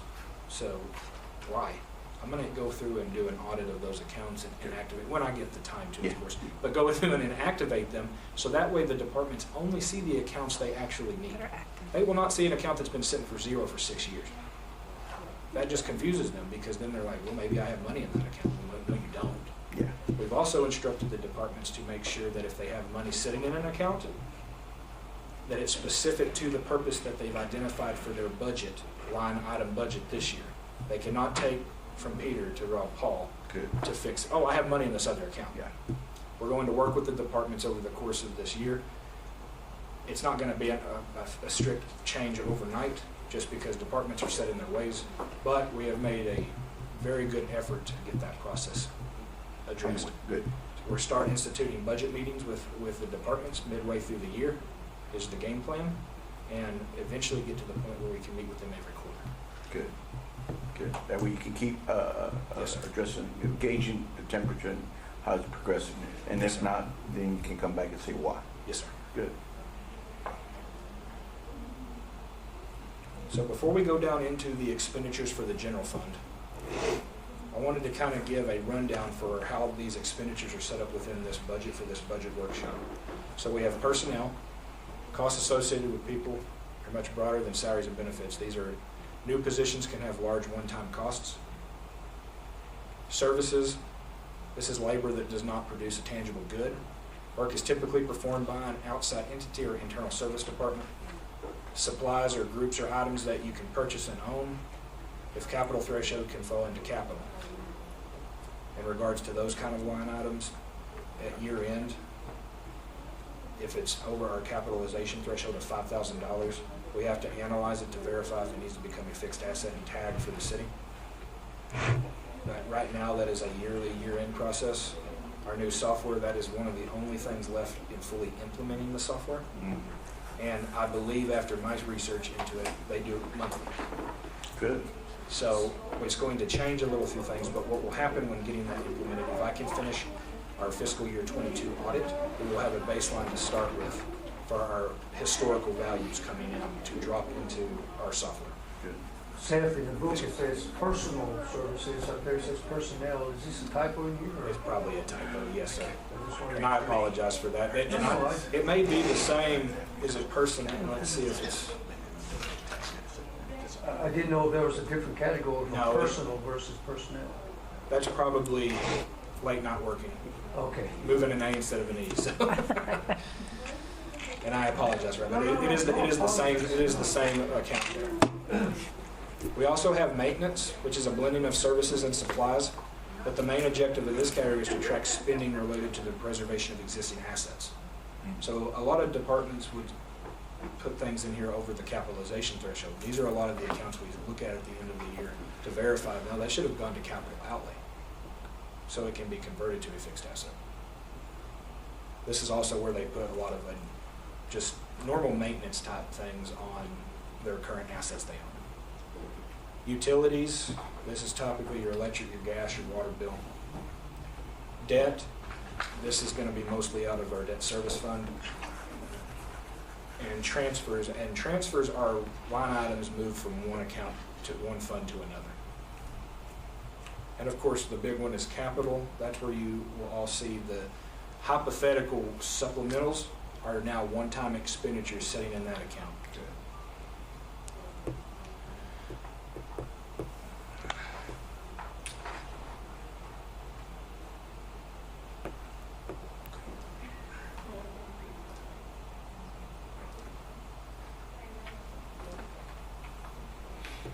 So back to the general fund there, looking at expenditures. Now, for purposes of this budget, I know I've stressed expenditures and expenses. From an accounting fund standpoint, on funds or statements like this, we always call them expenditures, but just on the accounting side lingo, expenditure, expense. And I won't try to beat that bush too much, so I'll try not to. My accounting mind may not let me do that, but. So under personnel services, before we get too far into that, as I mentioned at the beginning of our presentation, during the budget season, the departments were asked to verify their workforce requirements and inactivate currently vacant positions when feasible. Some departments also requested new positions based on recent departmental changes. For purposes of this budget workshop, prior year budget for fiscal year 2023 personnel costs were used to establish a baseline. We know we started under zero-based budgeting, but I needed to have a number that was so close to what the personnel cost would be to present to council and city management. So at the time, that number is the same. So you will actually see on each of the fund statements we look at, no change right now. There's going to be a change. That change will be presented in the proposed budget when we get to that point in a couple weeks. Okay. However, these figures will be updated based on our personnel presentation later this afternoon and direction from the council and city management, how they want to go on that part. So we won't spend too much time on personnel costs here, but for the purposes of the book, it does have it as general fund. You see a little bit of there's a decrease there for 225. That's probably has to do with some type of benefits, most likely probably step increases related to PD and fire. Those probably are a lot different than they were last year at this point in time. Okay. So Seth, in previous years, there were unfilled positions, but I'll make sure I get this right. I think I'm wrong. So unfilled positions, which were a lot, hanging out there all the time. There was funding for those positions, which, how am I trying to say that? Which resulted in some fluff in the budget, I guess is the best way to put it. Yes, sir. Because it wasn't going to be used. It is budgeted higher to cover those vacant positions in the past. Yes, sir. So we're pulling that out now. We've asked departments to see what they can inactivate. If they're already doing the job with the same person, where can that be met to, of course, in that. Because somebody's got to be covering. And increasing, using those costs to maybe find increases for that department instead of that. Is there anything you want to mention on that I didn't say? Yes, so what we took a look at was how long has it been open? Have you been able to do the job? And the turnover in that position. So turnover rate would also equal an unfilled position, because if you're filling it every 3 months and you're losing somebody every 3 months, it's almost the same. We're just spinning our wheels. So we did look at some of these departments. Now, what we have found is that we have some departments that use it to address overtime, as they were using it to pay for overtime. So we also dug into their overtime, finding out what was driving it, if it was used properly, what kind of oversight there was on that overtime. And basically let them know that the cuts were not, we'll call them cuts, but the reallocation of the funds were not just to hurt the department, but to address the compensation issue within the city. So in a nutshell, they could be using the vacant positions to cover overtime, 'cause that's the easy way out. Yeah. Correct.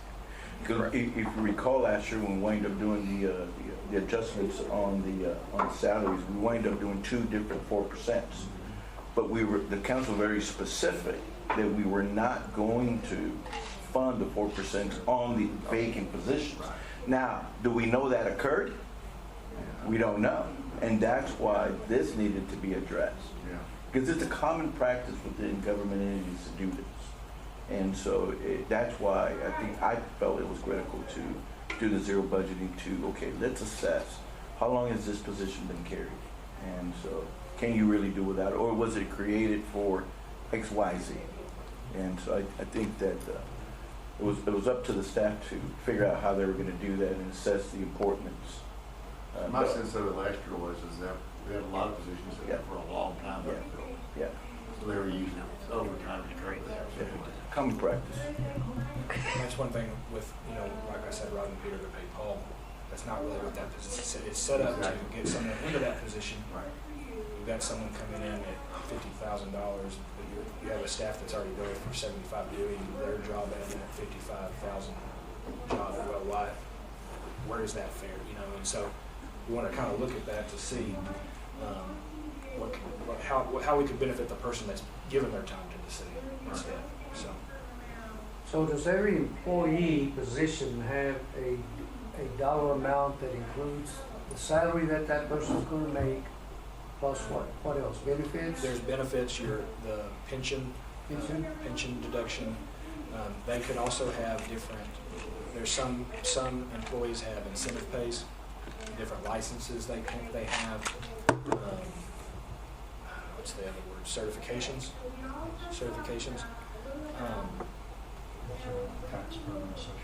Yes. Step increases for PD and fire. There's a few other things that go into that. What we will do is when we have our presentation this afternoon on personnel costs, we will present what the changes that have happened with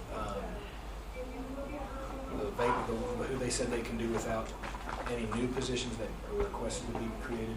That also has currently, as of date and time, I believe it is as of yesterday, or as of, Charles, is it a few days ago?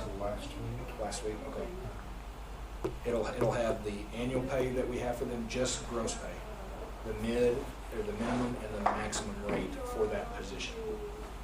And after we discuss and have our presentation on that this afternoon, we'll need a direction, because from the standpoint of the budget, we all know that number is going to change based on what we decide here. But at some point, I have to run a new salary and benefit projection. By putting in these changes, it will calculate the benefits and everything for me based on the new TMRS rates. That's why I presented that this morning. Fire pension rates, it'll calculate all that for us, step increases, and we'll know that number. So I wanted us to actually have a number to say, well, I didn't want to put 0 there, at the same time. So that's why we will see that number there. But on the other funds, if y'all want to question it while we're there on these funds, let me know and we can address something. But for the most part, it's going to say 0. Okay, for this purpose.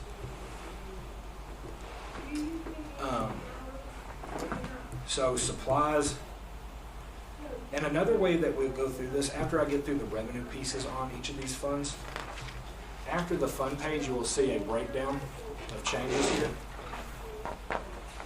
That will tie in with what you were seeing on the actual fund statements. Okay.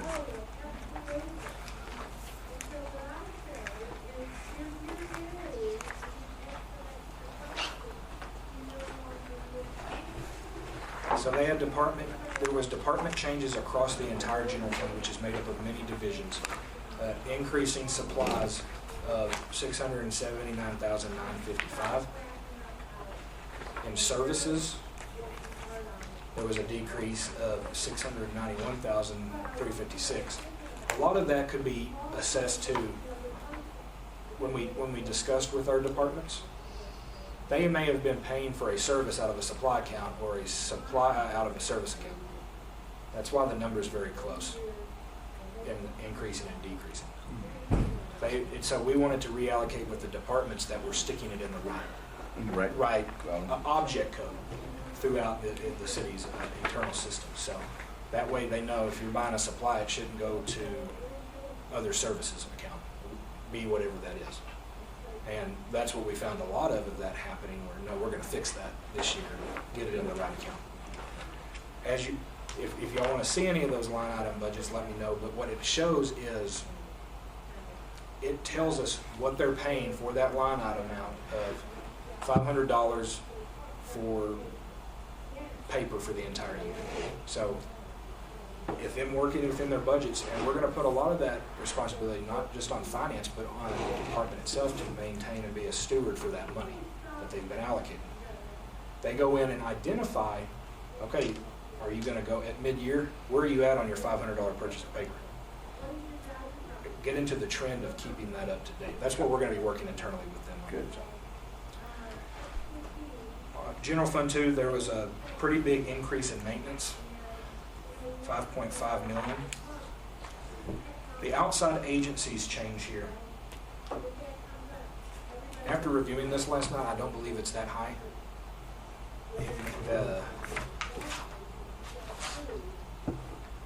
That is because I think the MOUTD allocation at the last council meeting for $680,000 is grouped for some reason in that through the software. That is actually a part of it's a normal service within non-departmental. Capital outlay expenditures of $4.1 million that identify those particular project one-time expenditures that the departments are requesting.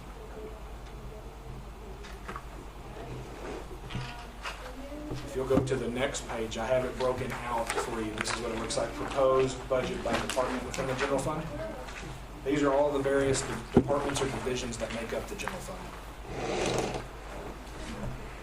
So our budget did go up, as you can see, what they needed for it.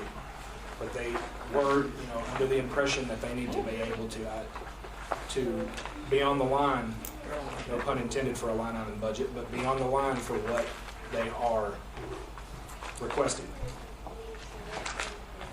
So I'm going to use Dan as our example here. The example? Don't worry, Dan, it's nothing bad, but you can see under the city attorney there, the adopted budget was 2.3 million on expenditures. They've gone up by 2.5.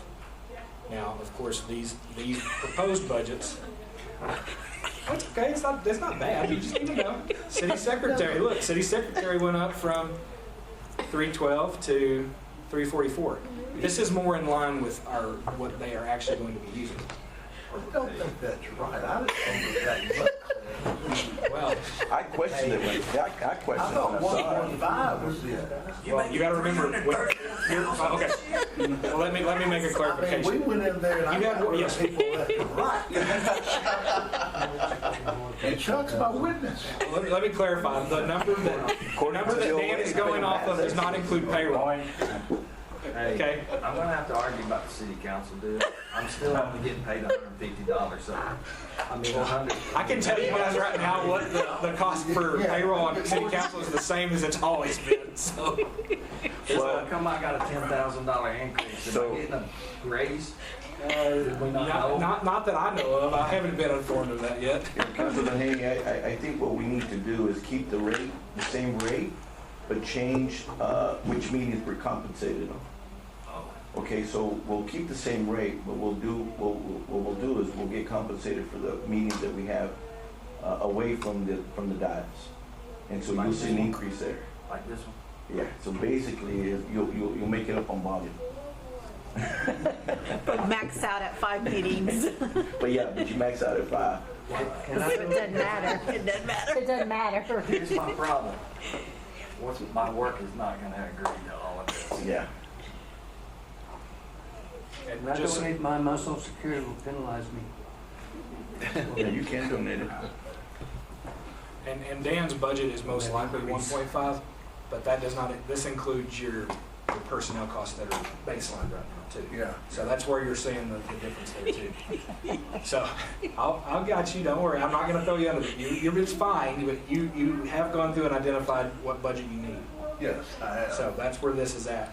Get rid of that one, get rid of this one, don't need that position. Yeah. So I'm gonna piggyback and make him the guinea pig here. He sat through the meetings as a department meeting. So from your standpoint, do you feel like those were helpful to you as department head? Oh, yeah. That's what I want to keep He doing. grabs So away, I'm They were sure. good. okay. Yeah, that's good. I don't need that one, I went through there with a sickle.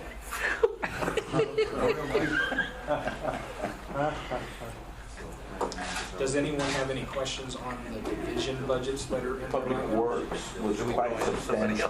That's why we're at. We're at human resources. Yes. So this is in line with any of the changes they have on.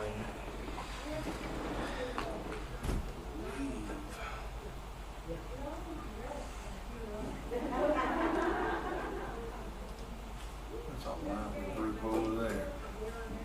They're way too happy for me.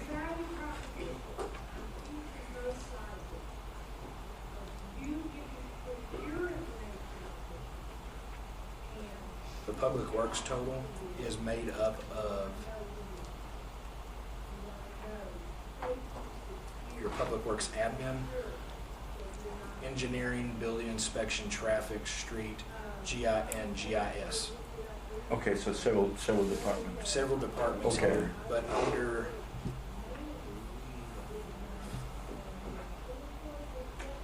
it's 24, 847, 493.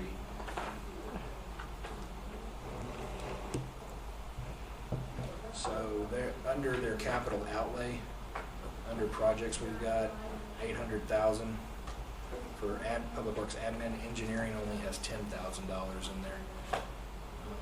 I think that's just a normal, I couldn't tell you what the top of my head what that one is, but traffic has a $200,000 one-time expenditure related, there may be a few items in there attached to that. Mm-hmm. And street and GIS, 15 and 20,000 respectively. What about on the code enforcement?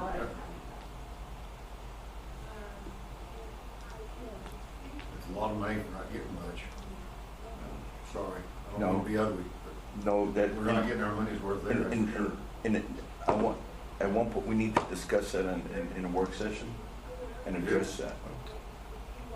Because over the weekend, that's all I'm hearing from residents, it's code enforcement, code enforcement, code enforcement, code enforcement. And, yeah, That's a big increase, yeah. and for what reason?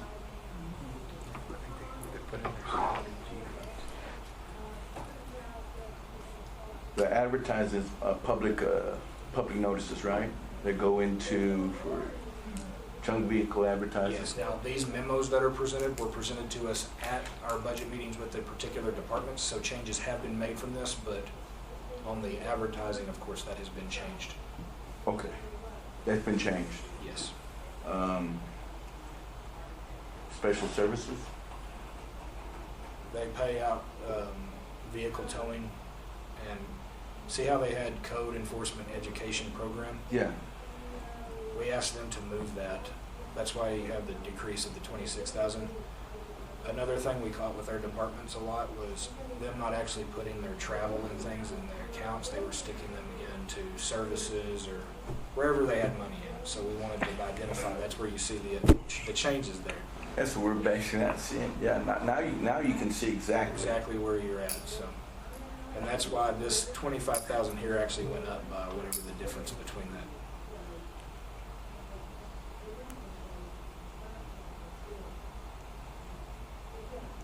Okay.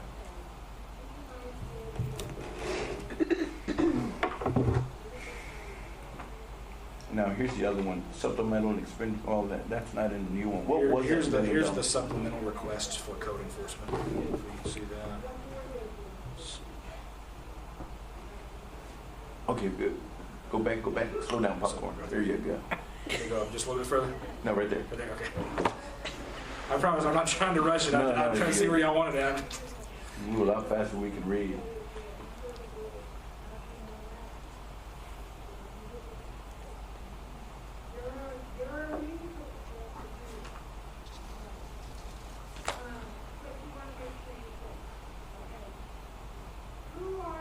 But let me ask this question. So in the code enforcement, as it stands right now, we moved that from OFR, fire department at that time, to what's currently right now. And the primary purpose is because it kind of pollinated into the CDBG designated area. And I'm not sure if the CDBG designated area back in the 90s is still the same now because we expanded it. So because those monies are paid out of federal funds as far as part of the salary, things of that nature, is that still going on? It is, but not tied to the code enforcement piece. It's not. I believe it is not. So during when we allocated our hotel motel funding allocations, that same meeting we also did the community development allocations. I believe that's tied specifically to the grant funds of CDBG, CDBG CV3 for COVID expenses, and the home grant. I think they're two separate things. So now the officers are primarily paid by from the general fund. Yes, sir. Okay. So see, so for instance, on CDBG, the main one, that is what the council allocated for those programs. And there's nothing in there regarding code enforcement, so. Okay. I'm under the impression it's paid from the general fund. Okay, so in the 90s, it was, code enforcement was paid by two different funds, general fund and CDBG funds. It's solid waste now. Oh, okay. It's a general fund piece and a solid waste piece. And so part of the code enforcement, when they had to work within the CDBG, I don't know how they tracked it, but monies had to be transferred from those to the general fund to cover those. And so it became, I guess, a tracking situation because at that time it was Mary Dominguez and the assistant director was Mr. Marrero. They constantly said that they had a tracking and accountability situation. So it was upon the request of the director for council to see if we would consider moving code enforcement from OFR to where it sits now, and primarily was that reason. At that time, the enforcer, but basically the department said, hey, you took away a lot of capabilities because we were dressed like OFR and things of that nature. So I remember them that was basically saying an enforcement mechanism been taken away. And so I think right now, I think we're all experiencing is a lot of pushback from the community when it comes to junk cars, things of that nature. And I really believe it needs to address. That's why we're looking at that budget. And so just a little background as we go further, when we're looking at these budgets, looking at this cost and things that are associated, that's the history. As we go forward, I think that's something that we need to keep in mind. Do I need somebody need to go over and tell them to settle down? You can text Connie? I can text Connie, you're being too loud. And so we're going to say code enforcement next door. Okay, so Seth, real quick, that supplemental expenditure, it went from $1 million to $0. So that's because we did away with supplementals. from- Okay, so now it's gonna be one time and ongoing. It's up inside each of their budgets Good. already. So from the budget perspective, that's why you see zero there. There hasn't been a change in supplementals, there's just been a change in philosophy, I should say. That's what that change is there. Good. It's up in the actual accounts now themselves, what they're requesting. If there's a, I've got a few big ones. If we come across them, then I can show you guys that are there.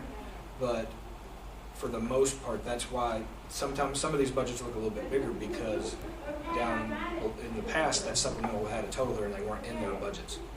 Because under old administration, that was how we approved the supplementals, and then that increases. That doesn't increase the division's budget, it just increases that division's supplementals. But every time we saw the supplemental expenditure, we could say, well, what's it going for? What department? We couldn't account for it. And then we were given generalities and like, well, this is an increase to the budget. We should have been looking at, is this going to be, yeah. So it was, this clarifies it a lot. This really helps. Council, is there any more questions on any of the line items? From an accounting perspective of that, if the council, once the budget is approved and posted, though the same type, the philosophy is kind of split, where there'll still be supplementals for but it'll be actually in the accounts. It gets pulled out from the budget software of the capital outlay account that has no project number with it, and becomes its own project for that one item that we have normally seen in the past. So like if y'all request an account from me, you'll know sometimes you have that extra 5-digit number at the end of the account, and it says like SUP 22. Yeah.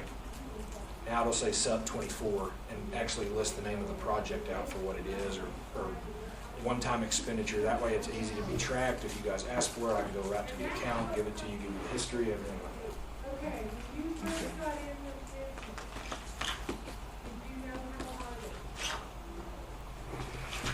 So budgeted after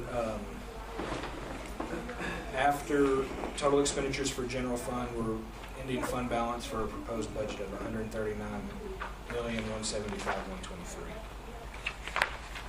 And just to be aware, that number can change based on the personnel number once we have that number updated.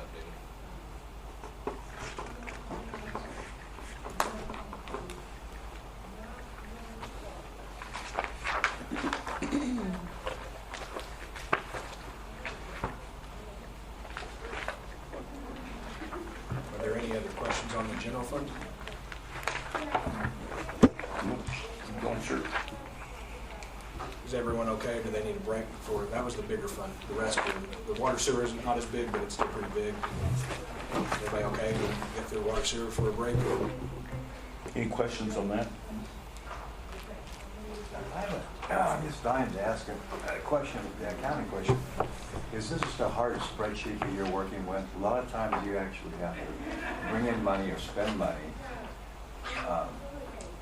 earmark the categories where it's going to then affect this. But this is just a standalone numbers. These are standalone numbers. Yeah, right? okay. That spreadsheet that I had up on the projector a second ago, that's where, for time's sake purposes of getting you guys the book, these are hard key numbers here. On the proposed budget, it's all linked. So good news is a lot of these numbers are already in the proposed book. These are just copy and pasted over from that for your information. So, Seth, on the water and sewer fund, summary of the revenues and the expense, when we go to the Pioneer contract, 9.5,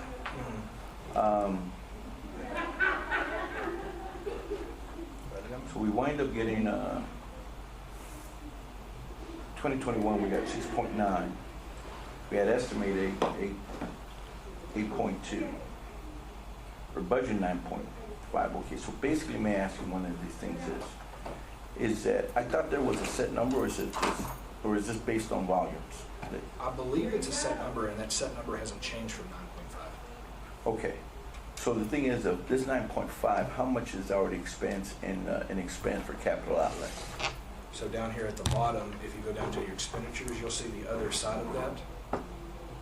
So this number that you all are seeing here, of course, that's an unaudited number, right? For 22 actuals. What happens is a lot of that, in tandem with Public Works, we'll go through and identify what is considered work in process and it becomes an asset for these ongoing projects that are here. So at the time of this budget meeting, that's our number for cost of expenditures related to projects. So it is over the 9.5, right? But the rest of that, I believe, and make sure I say this right.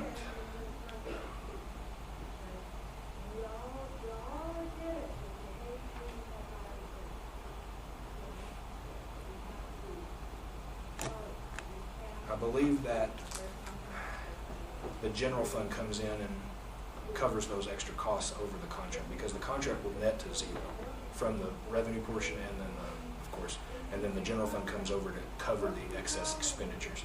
After that breakdown I was explaining on work in process, construction in progress happens, to see what that account is. But that figure has not been done yet, to see what that is. Okay, so at one point, are we able to see where that money's going? Yes. In the past and in the future?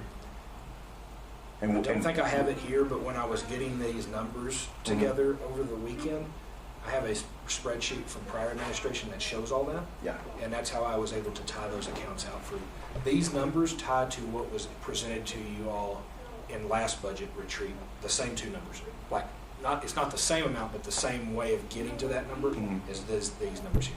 That'd be good to be able to take a look at that at a later point. Okay. Now, I do know that the actual doubled from the 21 actual. It was like 6.5 million, but there's also been a lot of projects happening during the fiscal year 22 time period. So that number did jump up, but that number is going to change too. And looking back at Pioneer,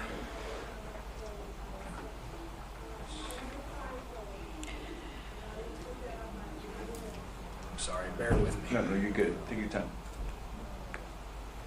So Pioneer is set up in its own fund within water and sewer. That fund number is 5150. And the budget was increased in 2022 to 9.5. I am under the impression that it's still, can y'all see that I need to be a little bit bigger? Okay. I'm still under the impression it's 9.5. I'm going to verify that with Mr. Kerr as well. Okay. But I think that number should stay the same. I think it stays the same for a few years and then it bumps up and everything based on, Mr. Thompson, is it based on water purchases? Or? It's a set number, as I understand. I thought it was a set number. It's a set number whether they take it or not take it. Yeah. It's either take it or pay, whichever the case may be. But that's what I remember saying. I just remember they went up in 22, and I've gone back and looked at minutes, and I can't find why. There's a rate change coming, I don't know what year it was. The rate change coming, going up if they renew it. We can look into that, what they hear that is and the rate changes. I know there's more money coming off that contract ever.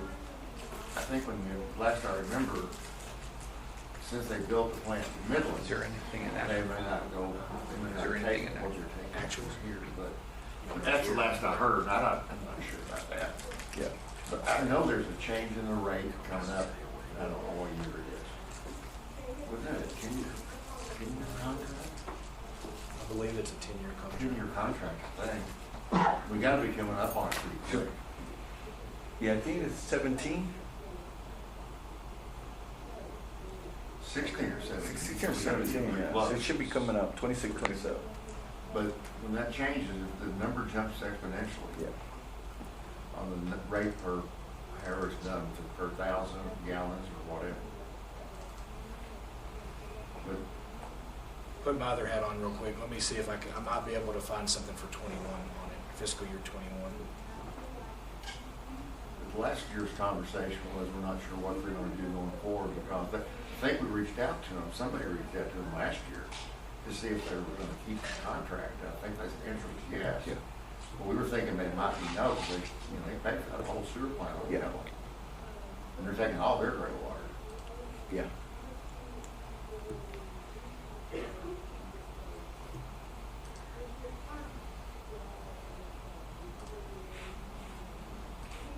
Man, you gotta like numbers to do this all day. Good Lord. Keeps the lights on at the house though, so. But the Keeps- wife keeps runs, the- Yeah, keeps but the light. wife runs the checkbook at home, though. Yeah, she huh? does. Everybody tells me what to do with money. Like, y'all tell me what to do with it, and my wife go home and do it. Part of growing up, you know? Yeah. I apologize. I thought No, I you're had good, pulled you're something good. for the retreat here on this today, but I'll make a note to. Make a note and then we'll to just come verify back. what that is. Yeah. Okay. So-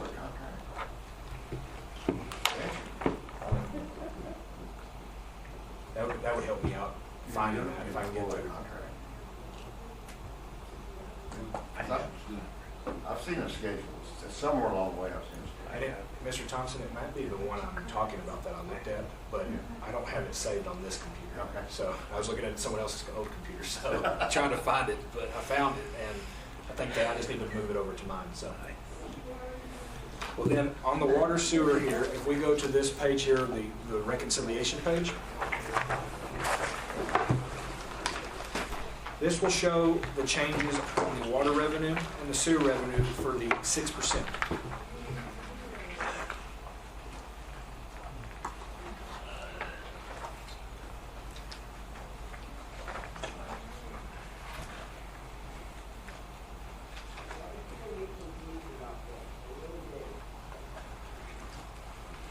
So the changes there on water and sewer, these are the increases in the budgeted revenue based on single multifamily commercial for those rates. So we're seeing a increase in water revenue, budgeted water revenue of 2.4 million and sewer revenue of 903,000 based on the 6% rate increase proposed. Here's my question on that. I'm pretty sure CRWD went down on our rate. They, and I do But I have, don't know what it is. Because I was told they were going to go down on our rate. What they charge us. Would they charge us? Mr. Kerr and I talked about this, and I kind of wanted to learn the process myself of how that is handled. And we spoke, and they don't, CRMWD does not normally set the rates for city purchase of water until August on their rates. So we kind of estimated what they was going to happen. This usually occurs the first 2 weeks of August. He mentioned the general manager at CRMWD sent an email indicating a 10% increase in the base rate with an overall cost increase of 3% expected on water. 3% increase. There are two components to the billings. The base rate is the fixed monthly charge and a usage charge that is based on an annually set rate. So the monthly charge in 2023 was 1.2 million, coming out to 14.7 a year. And the 24 projected rate with the 10% increase in the base rate jumped it up to 1.3 a month for a 16.2. So our water purchases budget did increase based on this assumption. And that's broken down into two components. These are the two line item accounts within city finances. So this is your usage charge, and then you have a surcharge that comes off of that that's calculated. The surcharge rate, monthly cost fluctuates sometimes. Sometimes it's really small, sometimes it's really high. So we've budgeted accordingly based on these conversations we've had. where On the high? They, No, but I mean, basically budgeted on the high end? the high end, yes, just to be safe. Yeah. Yes, sir. You will see that on, that is under the supplies budget. So there's a $2.1 million increase, most likely in reference to, as you can see here, the $2 million increase in rates because of the rate, the 14 to 16. Okay. So that's different than what you. Yeah, that's a different one I was expecting because I know. And I was under the same impression too, Mr. Thompson. Yeah, I know that we were told that, and I know they paid off a ton of debt this last year. They're really financially solid. That's perpetual. You know, so. Yeah. And I was going into this with the same assumption until Mr. Kerr caught me, and he's been a very big help in understanding this side of the process, so. That's why I was curious about the 6%. So we're not covering all of what we're we're not covering all of our increase charge. Well, I think we are, but Do you? I think we're covered, yeah, we're, like, what do you mean? What we pay out, what we get back to cover Right. what we pay out. I'm pretty sure it's not, especially with this rate increase, like, It would wash out. altogether, I think it should wash out, but I don't think it does. I think there's a little bit of an excess there on either more than what we get or what we don't actually pay out. I gotta find out where that excess is at. So of course, you see on the reconciliation, there's no change in the Pioneer contract, but there was an increase in sales charges and other for $53,000. Now, overall, that's a small amount, but I would like to inform you where that's at, if I can find it myself. Okay.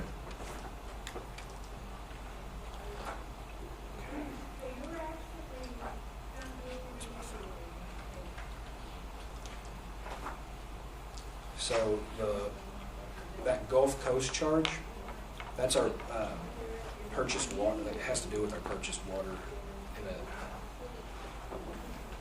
Let me rephrase that.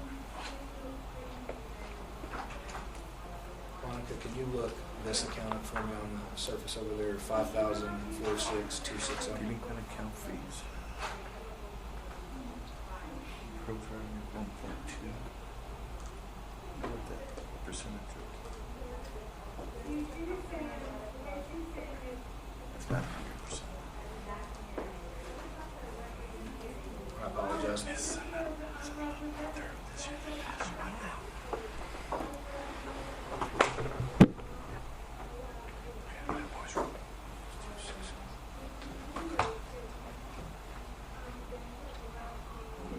Set it down.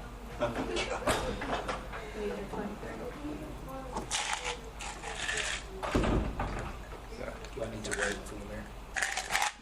Monica's asking. Yeah, just if you just have it open on your end in case I had on the actuals on your end.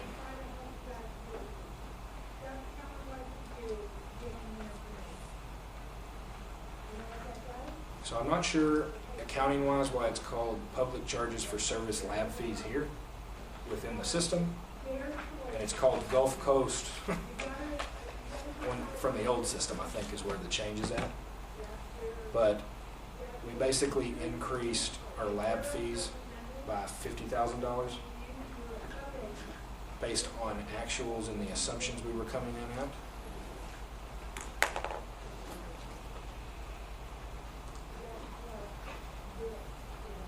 We're coming in at, and we're expecting that we're going to hit about $500,000 by the end of the year anyway.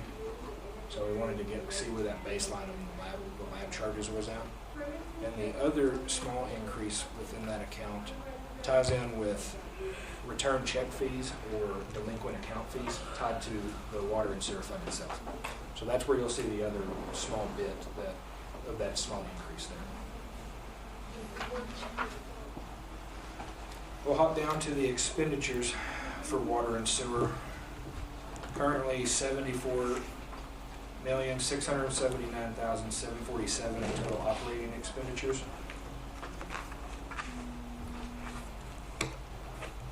And here's the first instance you'll see with personnel costs with being the same number at $9,795,881. Our supplies budget increased for department changes based on $2.1 million increase. Most of this is tied in with the water purchases we've already discussed.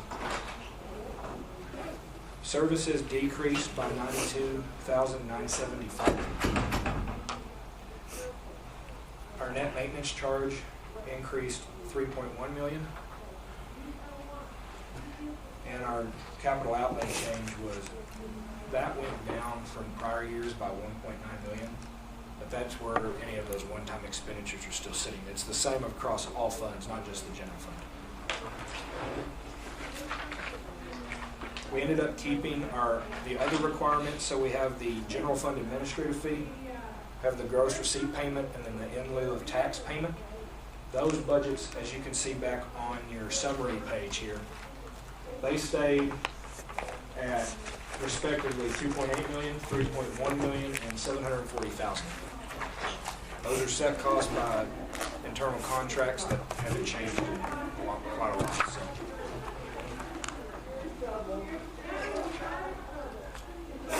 There was no change on the Pioneer expenditures. We kept it at the same rate as the revenue payment for 9.5 right now.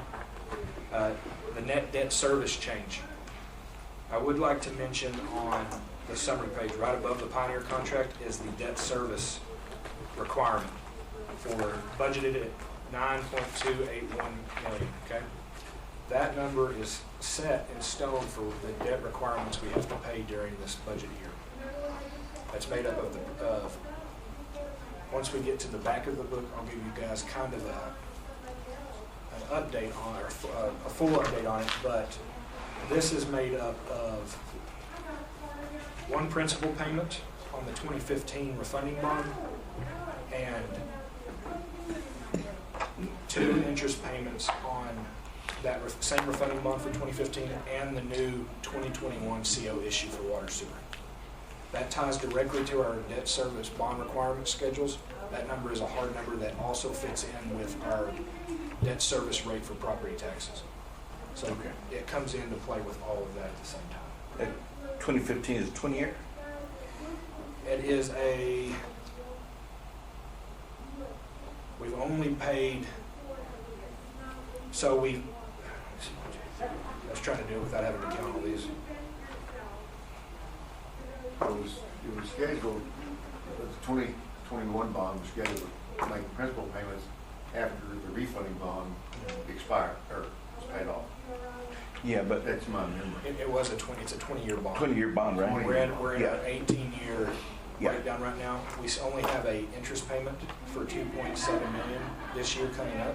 We do not actually have our first principal payment of $4.8 million is not until budget year 2028. And that is, That's what I remember. we'll have the refunding bond paid off by then. The last then. payment for that Paid is off, 2027. reduced the other. So, yeah, so we'll have it paid off and then we'll, yeah, okay. That'll be when, I think, how it's gone is then that's when you refund again. And like I think, has it always been the city's assumption to have a little bit of both, like a refunding bond to pay off old debt and then open a new bond issue? Sure. It seems like that's the route that's gone, like history-wise, going back years, Yeah. that there's always a refunding bond at some point, and then there may be a year where there's not a refunding bond because you paid off, you have a CO issue, then you do a refunding bond to pay off that old one, and then do another CO issue for new projects, and it just kind of keeps flowing on. Yeah, we just keep the debt going. Keep turning it. It has a lot more to do with interest rates than anything else. In 2015, I mean, that bond was issued, the interest rates were a long time. Yeah, they were pretty high. I mean, There's no doing it right now. Won't slow the bond down. There's no way. I mean, not like that, not unless you have to. so with total expenditures coming in at $74.6 million, that leaves an available fund balance of $77.8 million. Water and Sewer also has a budget stabilization account budgeted at $1 million. This covers any, hopefully, excess that rolls over depending on changes in, I would say changes not on our rates, but changes on mostly water purchases that we would have. That would be the big factor, I would think, that it would come through. That leaves us with an ending budgeted fund balance of $78.8 million for water sewer. Are there any questions on water and sewer that I'd be happy to answer?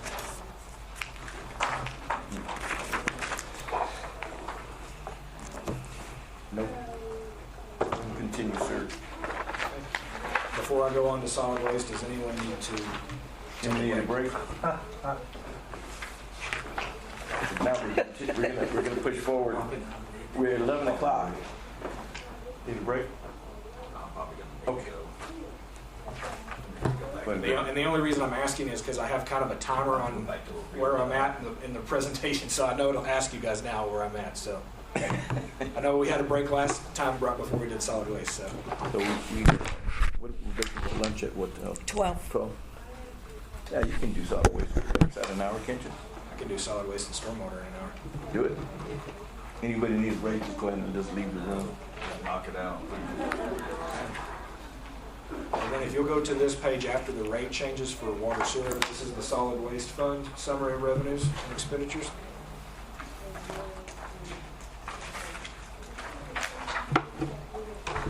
We're starting with a beginning fund balance for the proposed budget of $3.9 million. Our current revenues here, these are a little bit different than the water and sewer revenues. They do have single-family, multifamily, commercial, and industrial. They also have some other charges such as roll-off charges. There's some like after-hours fees. There's extra pickups, roll-off charges, recycle revenues, and then any revenues outside the city limits. Why are we seeing a 700,000 increase? Where on the On the fund beginning balance? fund balance?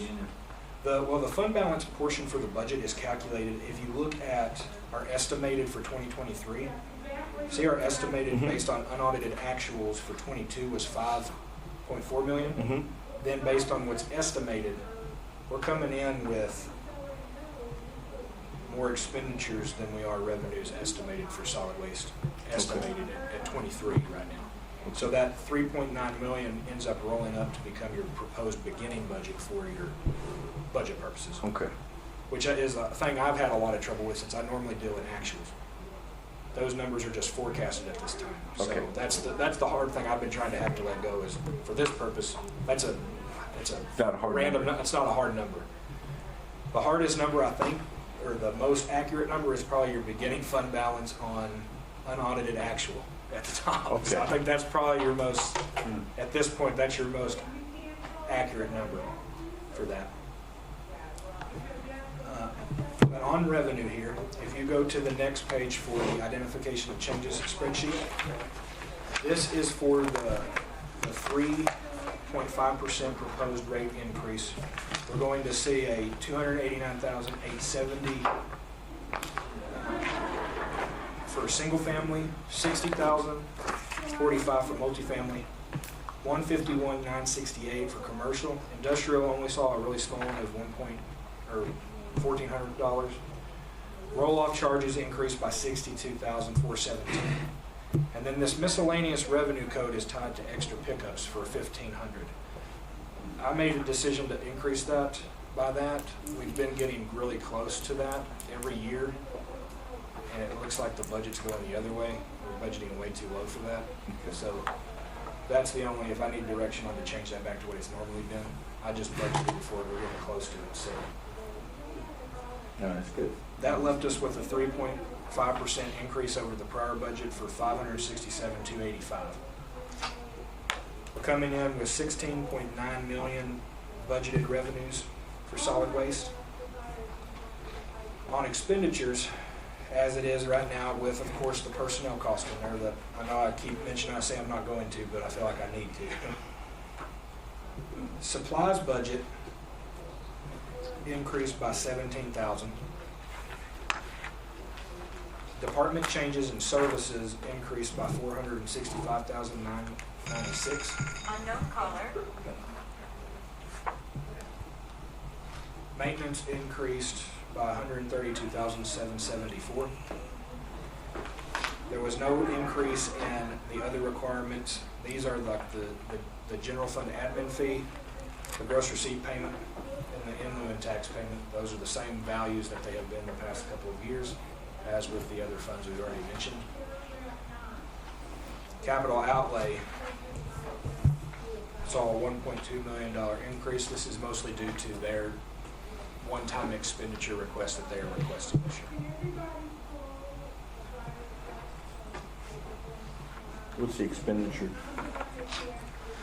Do you have an idea off the? Let me pull up.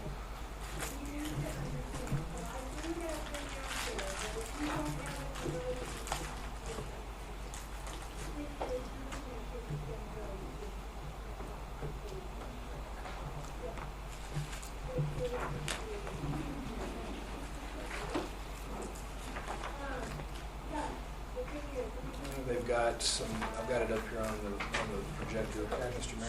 Tablets, they need they need 5 new radios. These are radios that go in the solid waste vehicles. Yeah. They have a question on the shredder plant, Okay, so they're requesting the demolition of the building, the shredder plant estimated at cost is $150.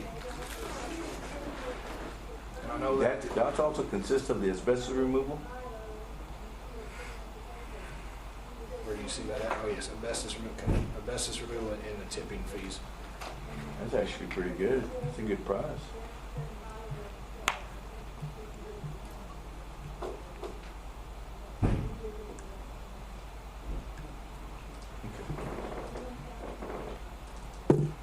That building, have they made an assessment through Elizabeth's department about that building?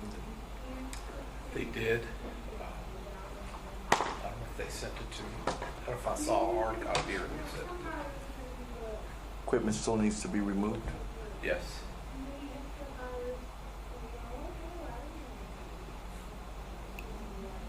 So that's probably the big item right there is demolition. Just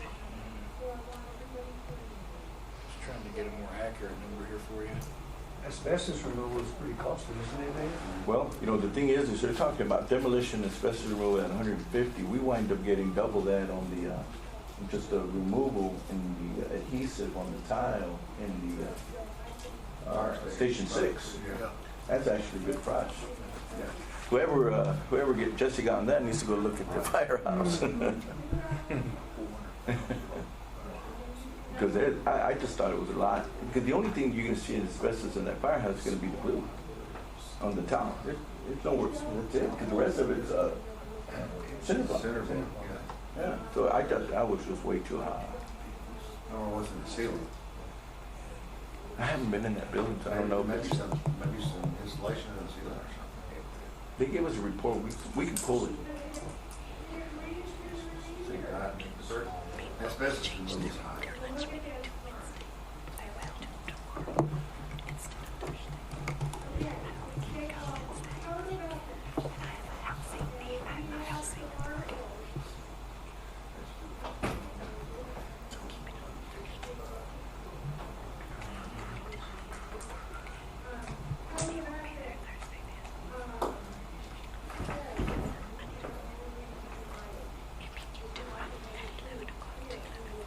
I'm sorry. No, you're good. To give you guys a more accurate description of what that is.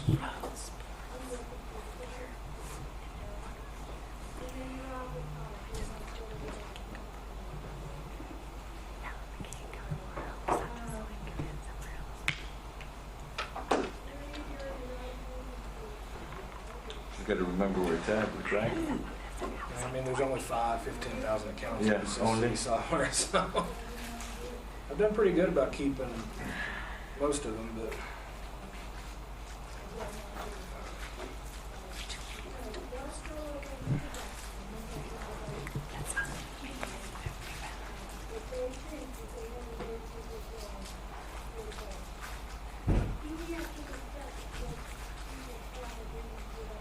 this was the tool we used also, so you guys can see it, that Yeah. we use with the departments. They go in and they identify what they need, and then give us a description and a justification. So they're wanting to add 3 trucks to the fleet. I saw that they need 3 trucks. Okay. A Hill automated truck, roll-off truck, and 1 side load truck. You'll also see those in the replacement list when we get to equipment services for those trucks as well. Okay. Pay for itself. We appreciate it. Thank you. Yeah. No problem.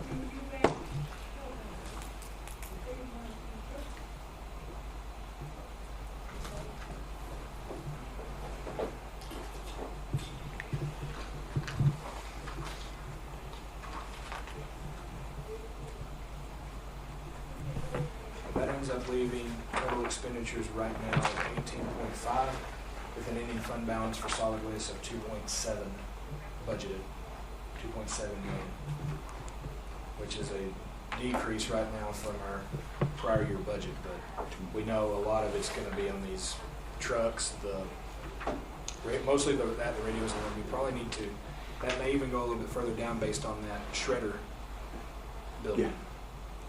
That number, I believe, after looking at that just now, that number may not be in this budget. Okay.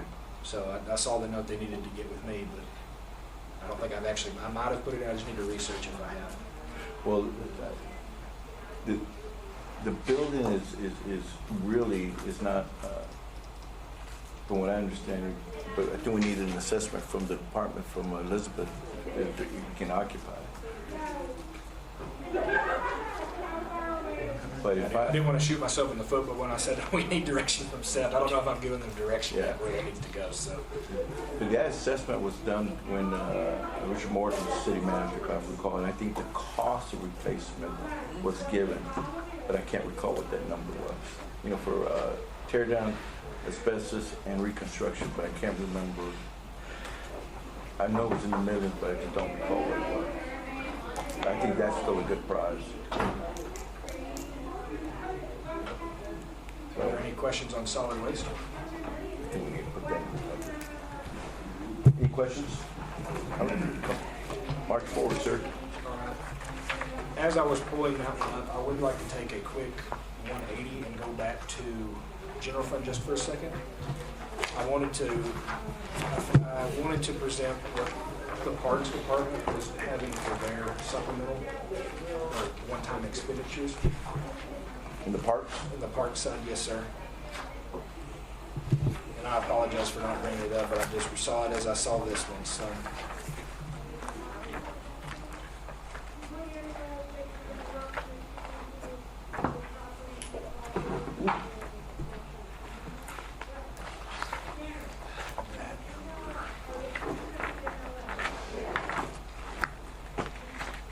I apologize again for getting here really quick and finding that.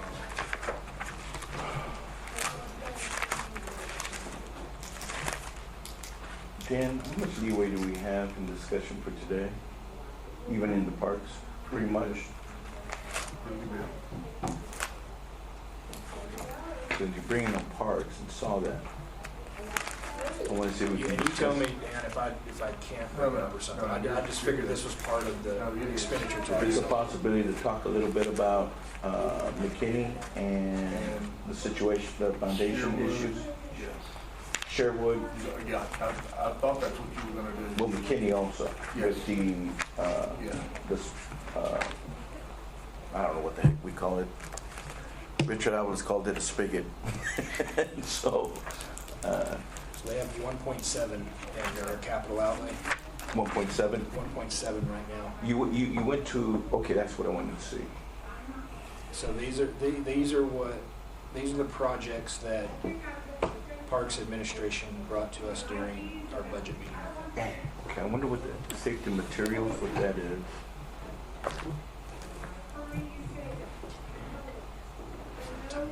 Hold it, go back down. Murray Fly? Which one am I right here? Murray Fly Parks or? Where's Murray Fly at? Is that the county? County. Murray Fly is the county, isn't it? Yeah, that's county. Why would we be doing something out in the county? That's Who, 105,000. who submitted this? This was submitted by the Parks Administration. I'd like to Was see, it Patton at the time? No, this no, was Chris, submitted. Chris, I would like to see what the, I think the Matt council Chrisman. would like to see the explanation on the Murray Fly part, playground resurfacing to Gaston County.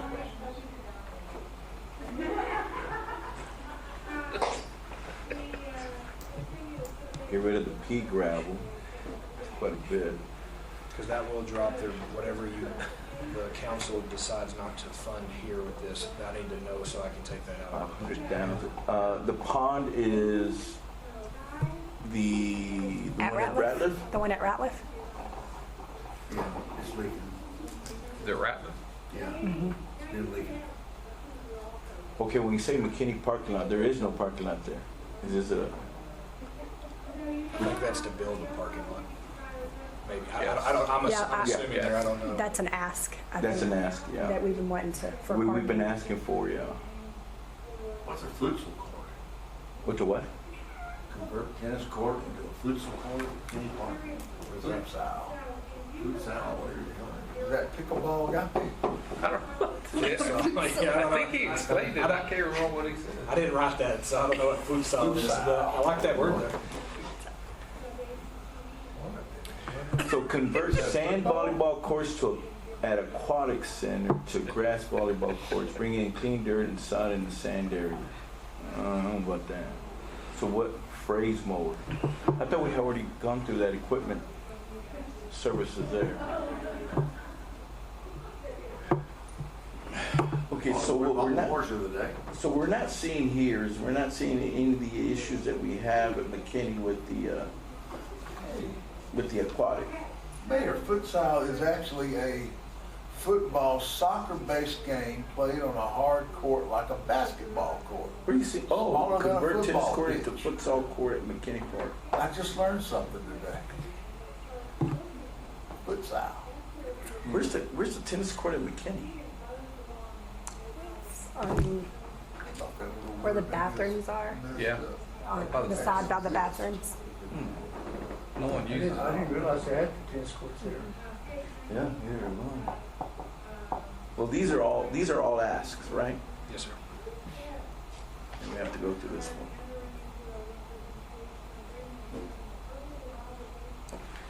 So what we don't have is an projected cost to fix what we have issue ongoing right now. No. Can we brief the council on that real quick? I would. You want to brief us, council, on the McKinney Park situation? Yes. So we have the splash pad that's out there. So what first came about was we noticed that the bucket wasn't completely empty in itself. So upon evaluation, we noticed that it was a little cockeyed. And as I started to look, the structure itself had shifted down. And so they went into the pump house. So the pump house sits next to it. And so they started to look in there, and there was a piece of concrete that had been cut out. And as they walked across it, well, the plywood started giving way, indicating that there was a hollow point. So when they lifted the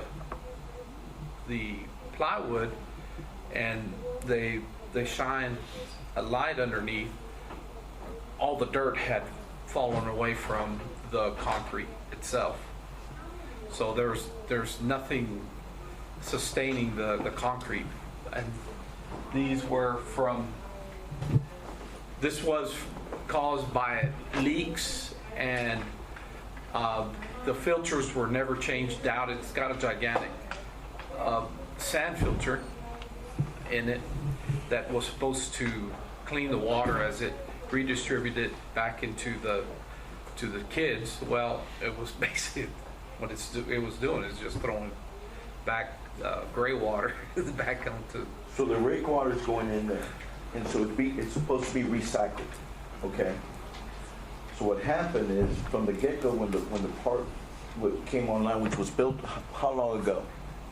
What, 5 years ago or something? Something like that. So from the get-go, there was issues, and instead of calling the company that built it to put in the warranty, the director just said, "Look, no, we're not going to call them. We're not going to call them. We're going to solve it ourselves." As soon as the city personnel touched it, it voided the warranty. Thing is, this was never reported to the council. The crevice is so big that actually Max Reyes could fit in it and walk around in there. That's how bad it is. Actually, I think they took pictures about it. I think you wind up saying. So here's the situation. The filters are very big, but they were never changed out. They needed. I think there's a maintenance program that goes with it. Well, it was never done. So now they're basically cemented in it. Situation is that Elizabeth made an assessment, and basically in theory, we need to condemn it. It's unsafe. So it was, I think your office determined at that time that it was safe to finish off the season. So we sent 2 engineers of our engineers we were really concerned about if the structure itself, the bucket, was it safe, would it collapse? So the engineers said that they deemed it that it wouldn't, that it was okay to finish. But they did tell us to close off the pump room. That pump room was is severely restricted to only certain personnel. But the structure itself had shifted, so we went to the other structure as well, and there are some issues there. The sand issue is also part of that issue out there at Jurassic Park. But you just basically, we ignored it, and we got severe issues out there. But Mr. Bernal also talked about, since you couldn't recycle the gray water, it gets better. So what did the director instructed the staff to do in that? So because the former director. Because we started having this pressure build up with the gray water, the director instructed them to run it out into the canal, which basically is the Monahan's Draw out there. So you go out there, it hasn't rained in how many months, but there's water in there. And that's our water. Well, it creates a TSEQ violation. So the thing is at one point, is it's determined that we have to address this issue. Now, do we self-report, then it becomes another issue. But and these are the things that this council is going to have to address. We're going to have to talk about it in a work session. Today's it. So these asks are being come in, and this is from, this list doesn't come from Max Reyes, this is from Mr. Christmas. And so this is from the former administration, the director, which these are all important, but we have a more serious issue at McKinney right now, because the thing is that we honestly can't open back up until we fix these issues, because it's only going to get worse and deteriorate. We're going to have to address the Jurassic Park issue, which is a whole, I haven't even heard what's going on there other than we have issues there. And then the Sherwood. What else do we have on Sherwood? Okay, I think all this came out pretty much when we started discussing the Spriggan. I think you had brought it up and had gone over it real quickly. So is there anything else on the Sherwood that we don't know? No, we know I everything think on the we're Sherwood. up to date from what we have discussed. And Mayor Max said that Murray Fly Park is ours. Really? So he just told me it is ours, Murray Fly Park. But it's not on county, on city land, I right? know it. It's 11688 West Westview. Yeah. Wow. What Max said. Well, I've learned something. I thought it was in the county. Where is it? Where's Murray Fly? I don't know. It's Westview Drive. It's out west. It's out west. It's out there, outside the city limits. That's I don't know. 1936. Knox Avenue. It's gotta be way out there. Yeah. It's past Knox. He said it's ours. Okay. Who did it originally, I wonder? So, Got that. Seth, are these all projected in right now? We always said that. These are all projected in. That will significantly change unless you guys let me know which ones to include and not to include. Or Well- do I need to include something for the matter we've been discussing? And Mayor, I will tell you that this morning, Gopi and I got emails from Mr. Valenzuela, UTPB. He wants to talk about the splash pad, and of course, so that may be something that you just let the council may just decide to Give it away. give it away. Give it away. All the issues with it. And all these, so we got an email this morning. Hey, on the Murray, back to the Murray Fly, Gopi was saying we have an agreement. Can we, somebody, Dan, maybe provide us that agreement, what it is that we are supposed to be doing at Murray Fly? Yeah. And how often? I can do that. I'd like to see what that agreement is. I can do that. Yeah. So I know. That'd be an hour. So, Aaron, sorry. I don't know. Seth, what's our time? Do we have to make that decision today on this list? Well, we don't have to make it today, but before I do the proposed budget book, which will be submitted by next Friday, that's when it needs to be posted to city secretary's office, county clerk, and went on our website. You can't write this stuff. Well, of course, our public hearing on the budget is not until the 22nd council meeting, but that proposed budget has to be so. Is this something that you could propose to us on Tuesday, or do we have too big of a schedule at our work session to finish it up? Yeah. We can add it. And then that would give you a little bit of time, not at the last minute, and then we wouldn't have to meet again. The reason why, because I would like to have staff, once again, address the issue that Sheriff and McKinney, and then Do go I on need to request staff go on for this them to yeah. come in from Parks for this item too? Yeah, yes, For their supplemental requests? yes, from this one. I mean, because, I mean, I think we need a little more, and two, we need to know what the agreement is that the city has with Mary Fly. First, I had no idea that the city owned Mary Fly. And The way that would work too is if on Tuesday we have direction, which I pull them in, or pull them out, and then put in what you Yes. all want to have in there, and that Yes. gives us still 2 or 3 days to get everything submitted. Because what we don't know about McKinney is, one, do we have to condemn the whole thing and start over? And I don't even know what, that thing costs millions of dollars. Max can fit in, and I know I can, so I mean, yeah. Yeah, and so we don't know the entire severity, and and then we have to address the recent. It's just, is it salvageable? Is it not? What's the cost? Either way, I think either scenario is going to be costly. And the change that we'll see, like from in the actual proposed budget book, it's a lot thicker than this. Yeah. It's like a almost 200-page document. And there's a general fund page, but then there's a page just for parks. So that will change that number here as well. So that's what I need to know to drop in what the actual identifiers numbers are. gonna be. I'm not sure we need that food stall. Where is it? Well, that's what I mean. I mean, how critical is that food How salt? many people are doing that? And then, you know, why are we switching from pea gravel to, and that way, yeah. Are these, you know, Hard numbers. cosmetic aesthetics, or have to do because there's a liability issue?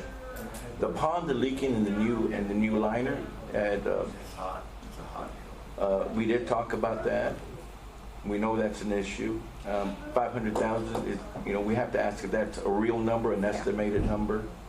And I believe McKinney parking these lot? are estimates, Mr. Mayor. These liners have a 25-year lifespan on them. So if this liner's leaking, we can patch this liner. We don't need to replace the liner. It can be patched. It has a 25-year life expectancy on the liner. I'd suggest that pond is probably older than that. You Yeah. think so? That first one? Yeah, it's Yeah. older Golf than course that. has The been- golf course has been a lot there Been there a longer. lot. Yeah, And it's probably never been patched. It's probably never been, nothing's ever It's been never done been to touched it. in a while. It's not been touched. So the big line items is what we have to discuss, you know. Okay, we did, I know the council had talked about giving direction for the parking lot. Light at night, that does need to happen. We need to discuss the 270, what basically that is in the playground. The 105 for sure. McKinney Park new safety surface installation. Here's another question. The thing is that we're making some big expenses in McKinney, but how much of a footprint are we losing? Because we are losing quite a bit because of the highway widening. So yeah, I think we need to have this a further discussion on this. You may want to include, I saw at the bottom his new signs, but I don't know if it's gonna cost that much. I don't think the sign's gonna cost that much, but I noticed the signage in town around those parks is a lot old, so that may be something to consider. Yeah. Yeah. That's just my 2 cents on that. And what was the phrase mower? Was it? Yeah, what is the phrase more? Anybody know what a phrase more? Do you know what a phrase more is? She didn't think Somebody want to Google it? We can look it up real quick. What it is. Phrase mower? Phrase mower. Mayor, when you mentioned that, Pretty expensive mower. the condition of that, I wonder if it's tied in with like, Maybe. does that work? Elizabeth went in there and says, we written, the thing is, the engineers have said, she goes, no, they're a lot more serious than that. So I'm very good with something because, it's still leaking. So of course it's leaking. And we have to It's a turf mower. contaminates, contaminating. Turf well, mower. the thing is to create. Here's some pictures of it. So, It's, yeah. So the thing is, it's so unstable. Yeah. We have kids out there that sleep for that. So like you roll it over the top. And the thing is, do we have enough turf to use it?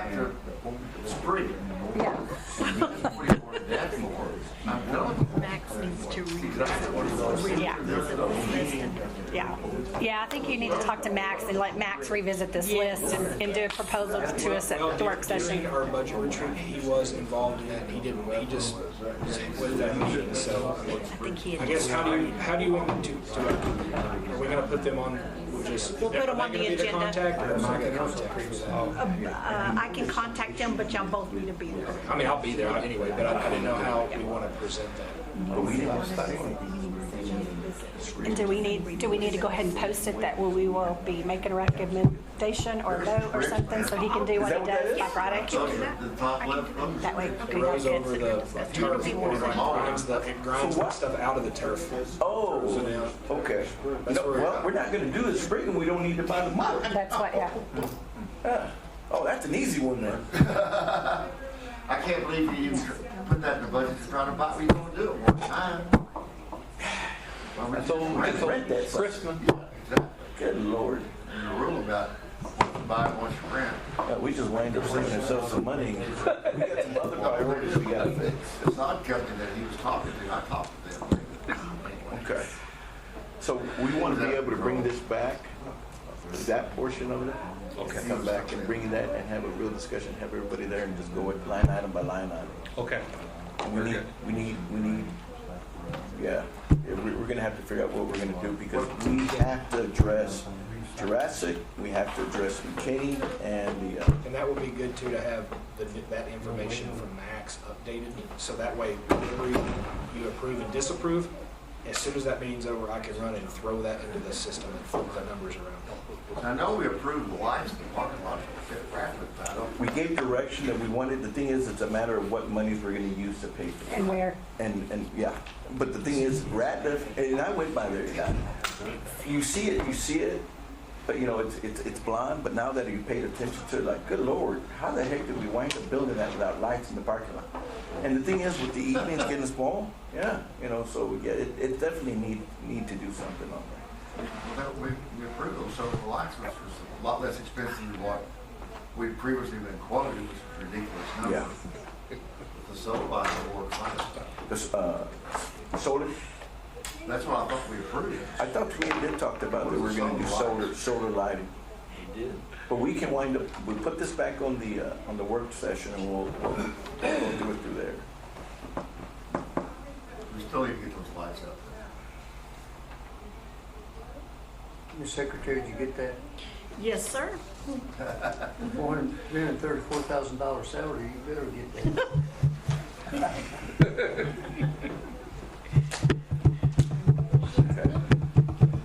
Then we asked that question, we went down that I route. apologize for I'm just remembering it, but I had it tagged and I didn't do it when I was in the general fund, so. No, I'm glad you did. I'm glad you did, that we're able to come back and look at this, because we definitely need to address this issue. Did you have a total, you have a total for this, right? That golf course and that cameras, I remember that conversation. It has to be, I think I have it over here, Park signs, yeah. 1.7 million.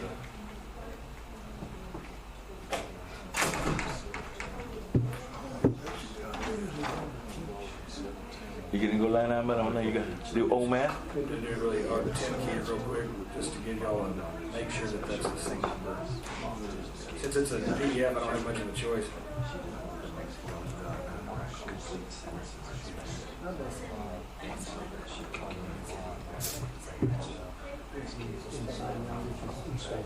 These gotta be estimates, man, because there are too many round numbers. They're gonna send their backs. So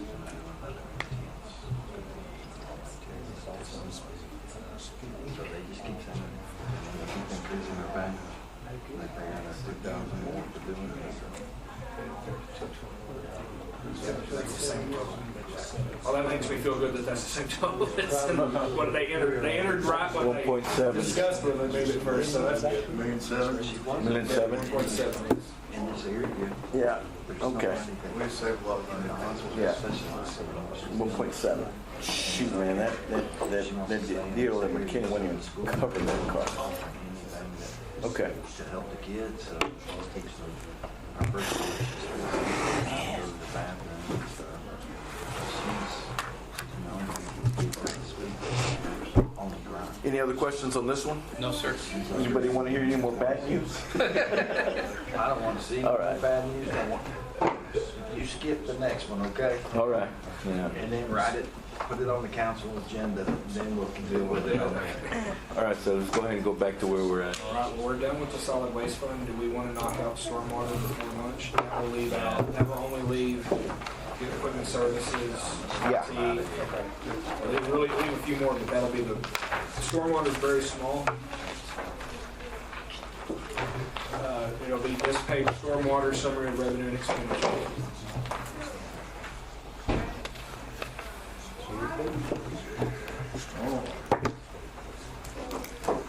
Have we seen a storm lately?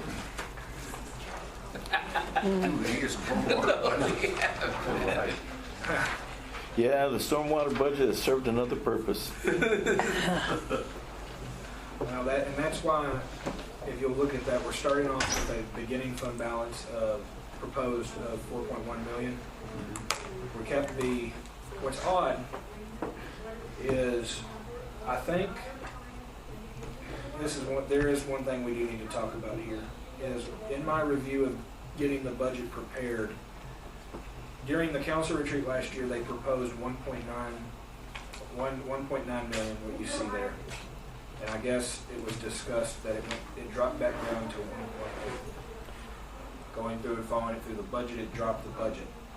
But I increased it back up to 60s to bring it to the point here, just because there's no rate changes or anything for stormwater, but I'm not quite sure why the change was there. So I was going to get council's opinion on if you wanted the 1.8 or the 1.9.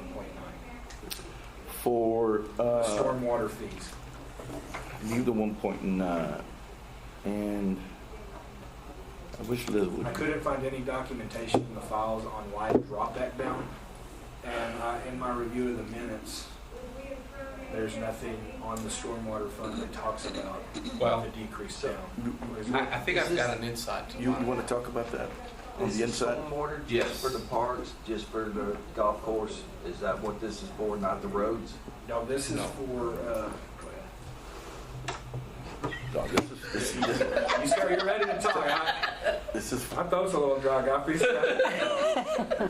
talk about what the stormwater fund. Okay, is. so the stormwater is a federally mandated fund that we have to have in place. And it's in the event that we do get a storm, that the runoff from the storm doesn't take unwanted debris into any type of sewer system or canals. So we had 5 years to implement it. Of course, we waited to the 5th year. Of course. That was what, 2010? Yes. 2010? 2010. So at first it was just $1.85 across the board, and then it affects all impervious surfaces. So the bigger your parking lots, commercial structures, the bigger your rooftops, it's supposed to affect the rate. So impervious surfaces. And the money generated from it can only be used for stormwater purposes and an extra use for infrastructure, sewer infrastructure. And then that's why we find that some of it's been used for. But it's supposed to be earmarked just for stormwater purposes. that's what it's for.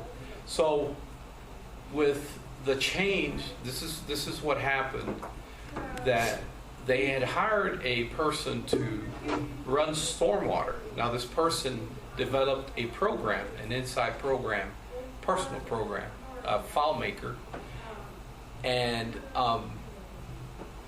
he was running all the numbers through it and so forth, and he locked it down. He left the city and went to the city of San Diego and locked it, and was holding us basically hostage with with the program.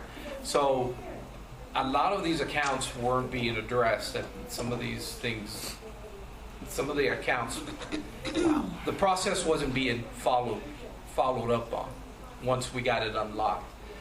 So this year, the reason it didn't go down, we asked them to review and audit these accounts that weren't being addressed within the stormwater. So every house, every commercial account, every water account should have a stormwater fee attached to it, and that wasn't happening. So once we found that they weren't, we asked the stormwater person to go through it. We audited, and we are now caught up, per se. We're caught up with this process of getting it back up. So that dip in number is just that accounts close, reopen, they weren't being kept up with. So that's from the beginning to a very short overview to where we are now. So my monthly water bill will have a storm water fee on it, which I've seen it. Yes, I always wondered what it was about. and that's federally mandated. Mandated. We can't do anything. And really, a lot of cities, we're low to begin with the tiers. We really are low, and at a certain point in time, we should look at adjusting it. I think that would be a good process for stormwater during this year when we have our mid-year budget. I found this I wanted to show you guys this stormwater calculations for years and how to build that up. This is a good little formula. I haven't messed with it, but I've seen it, so I can get with stormwater and work with them to get that adjusted. But I noticed that because the rate, I just need to know, do we stay at the 1.9 this time? Because that will cover their increase in expenditure. That's the problem. That's why. Well, and the reason why it's real critical this needs to be looked at, because I got put on the committee to read all about stormwater by then Councilman Velasquez. And I read more about stormwater than I wanted to know, and fell asleep a lot with that book. And so this is something that completely addressed, found out that this thing was locked out, put Elizabeth on it, and realized, the thing is, like the situation that we're dealing with Bushman and that ICA, if the city would have been able to stay in concert and making sure that this never happened, there'd be monies there to be able to address those kind of issues. Because it's about, moving water from one point to another. But and one of the things that was looked at, he goes, why is this? So if you looked at the projected, if you do $1.85 over the course of 2010, why isn't that account where it's supposed to be? And so with the audit, they wind up finding these are the deficiencies. And so we have to get on right. In order to get back where we are, we're going to have to do an incremental increase. We don't want to have to do it, but because this has happened, we have to. And this affects us, and if we make this investment, we make an investment in areas that we know we have deficiencies to be able to develop for retail, because we're inhibited because of the 4A, and we're limited in other areas. This is another source of revenue that we have to straighten out. And so, we'll be asking the council to look at that and adjust it, whether we do it mid-year or not. Yes, sir. And if you recall, we also had another department that came and took two point something million out of this account for some infrastructure costs that they had. You'll see that on your actual unaudited there, and their transfers for $2 million. Yes, so when they thought they had money, Public Works. So basically is in order to cover the costs on Fadre, this fund was rated in order Yeah, to that- shift It over. was for a project. But it was Yeah, I for a know. project. I'm saying that, I was just thinking about Foggy when you were talking. Yeah. Because that stormwater is causing overrun on the No, road. we get that. Yeah, I know. We Yeah. get that. The thing is that at that time, nobody knew, No, I know. you know, and so this was some of the discussion. It goes, well, you know, the thing is that, because we had been asking the question, okay, where's this money coming from? We didn't know. It wasn't until the audit we found out, okay, this money was moved.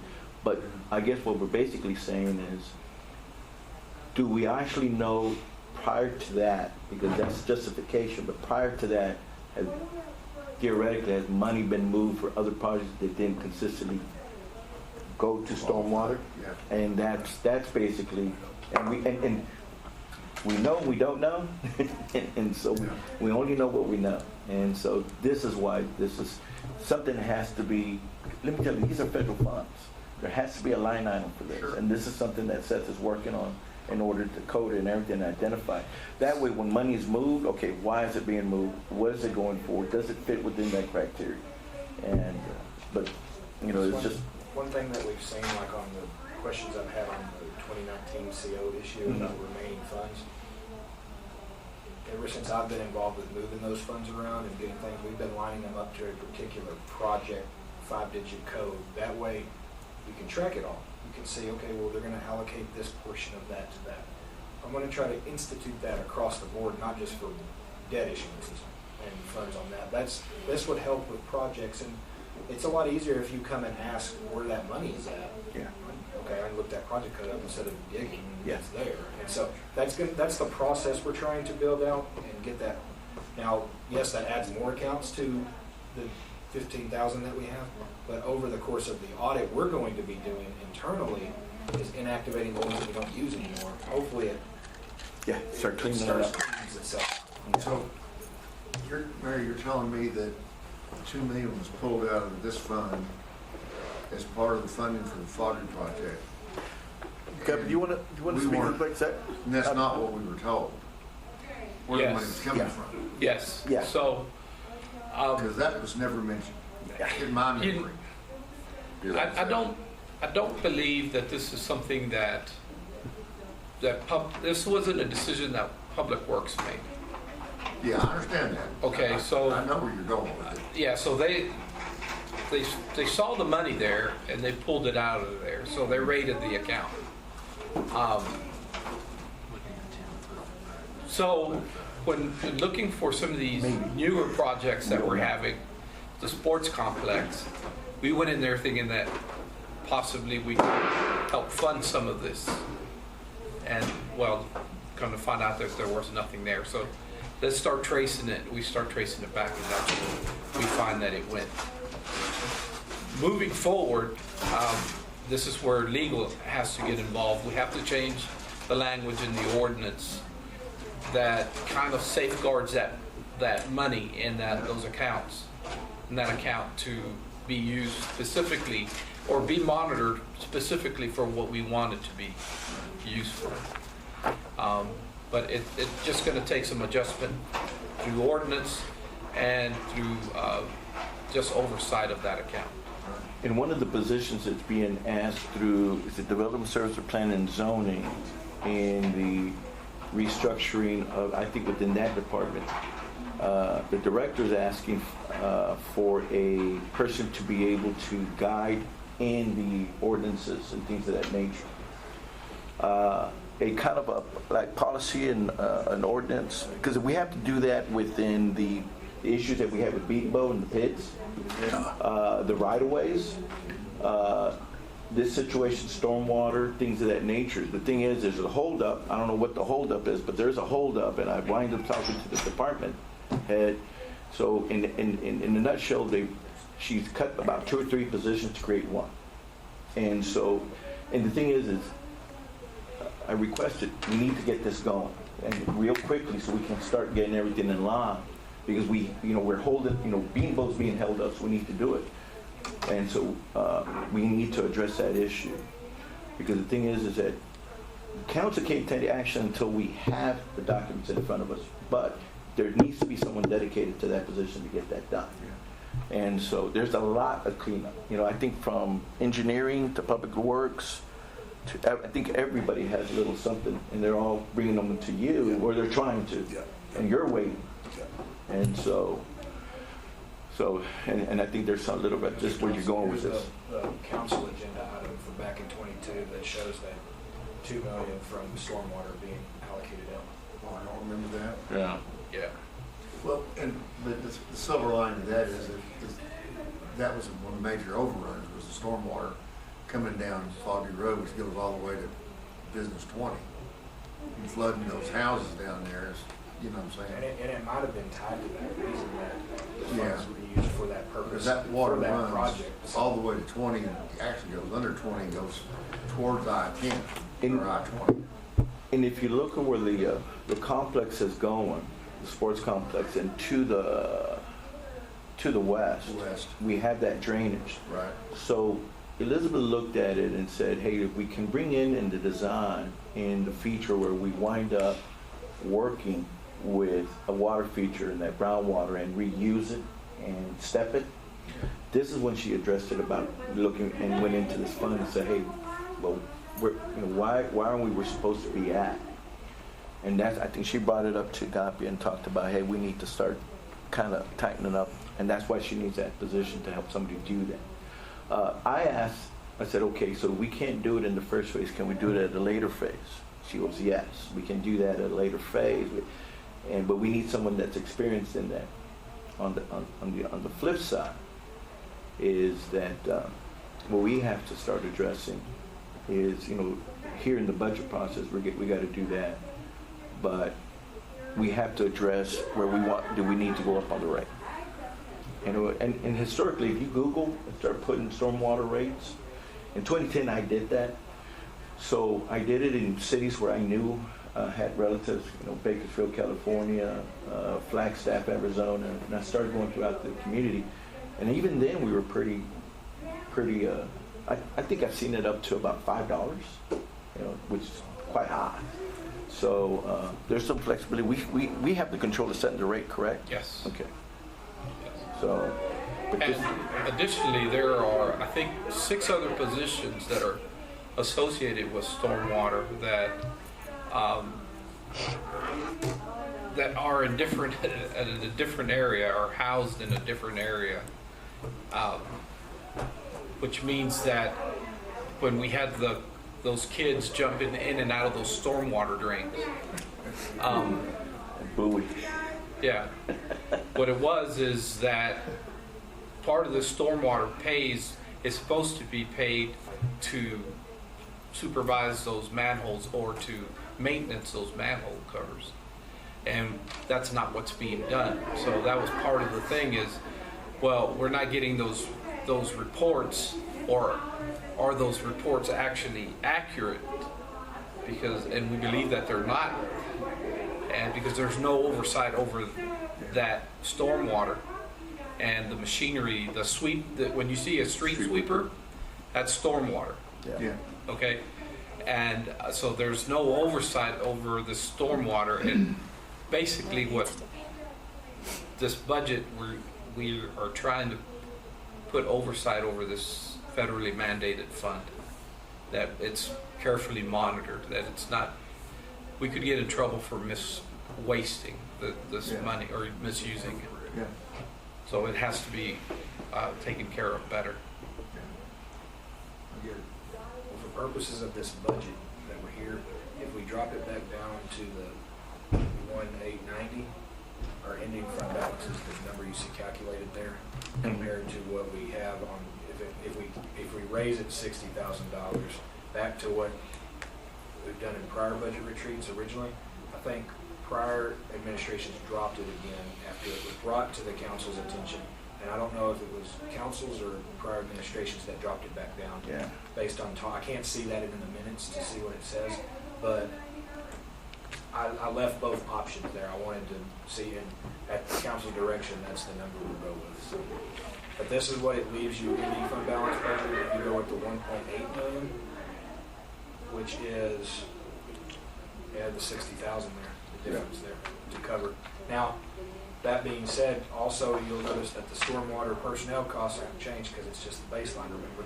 So that change could be the 60,000 Yeah. there that makes the big difference. I don't know yet, but Yeah. once we know that, we can go forward with it.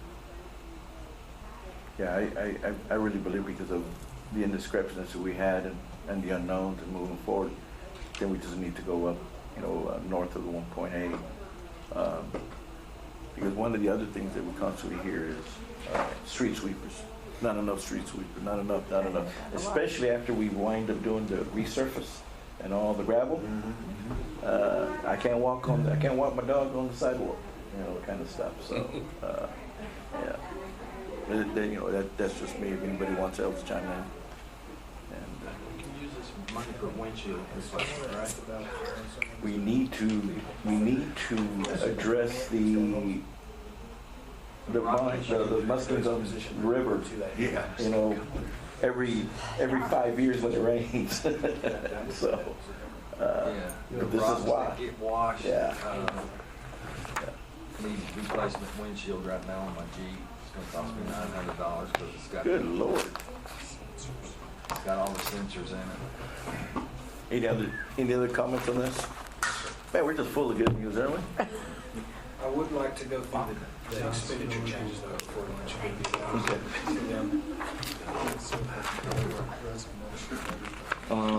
Which one? On stormwater. Okay. We haven't gone through the expenditures just yet. We'll stick my fingers in his ears. I forgot all about this.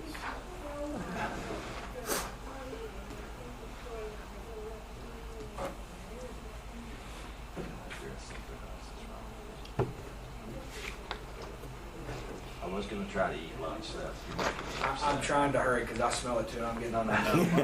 That little scoop of eggs I had for breakfast before I got started, it's not working right now. So.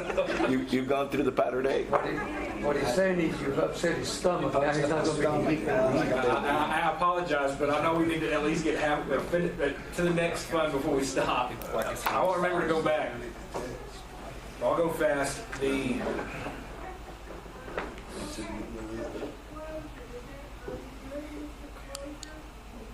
I thought that they had a big one to talk about on one-time expenditures, but this has to do with their rollover. That'll be carried over, that they've been sitting on Gabby, correct me if I'm wrong, but like a truck, remember it was like $36,000? A truck. It's a truck, right? Yes, vehicle.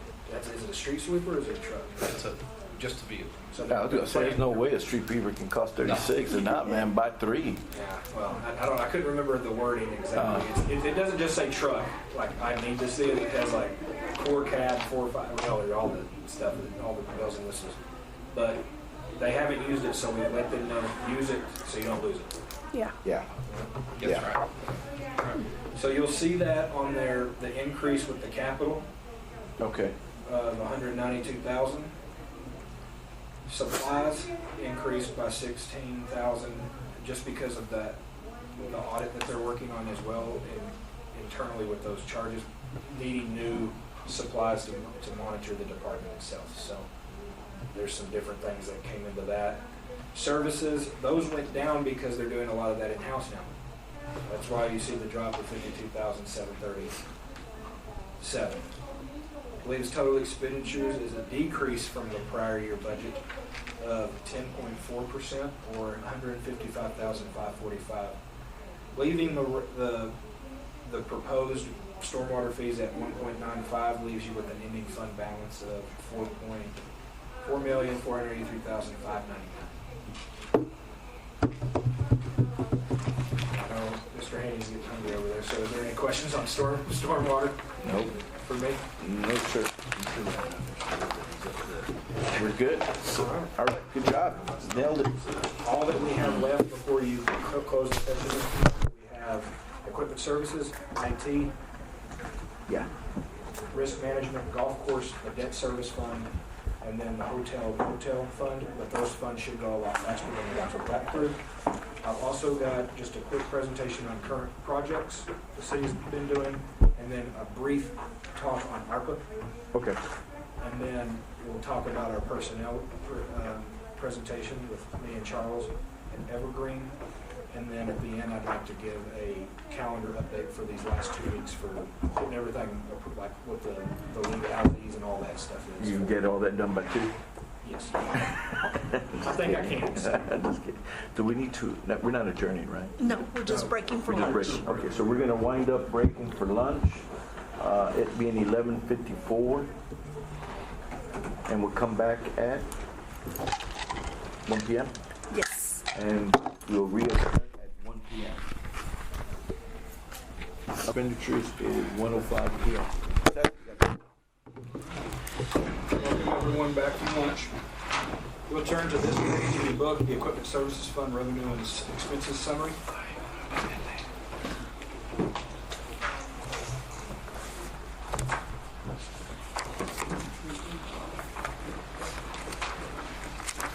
Starting with the proposed beginning fund balance budget of $23.9 million. Coming in down under the revenues there, we're budgeting $14,004,169.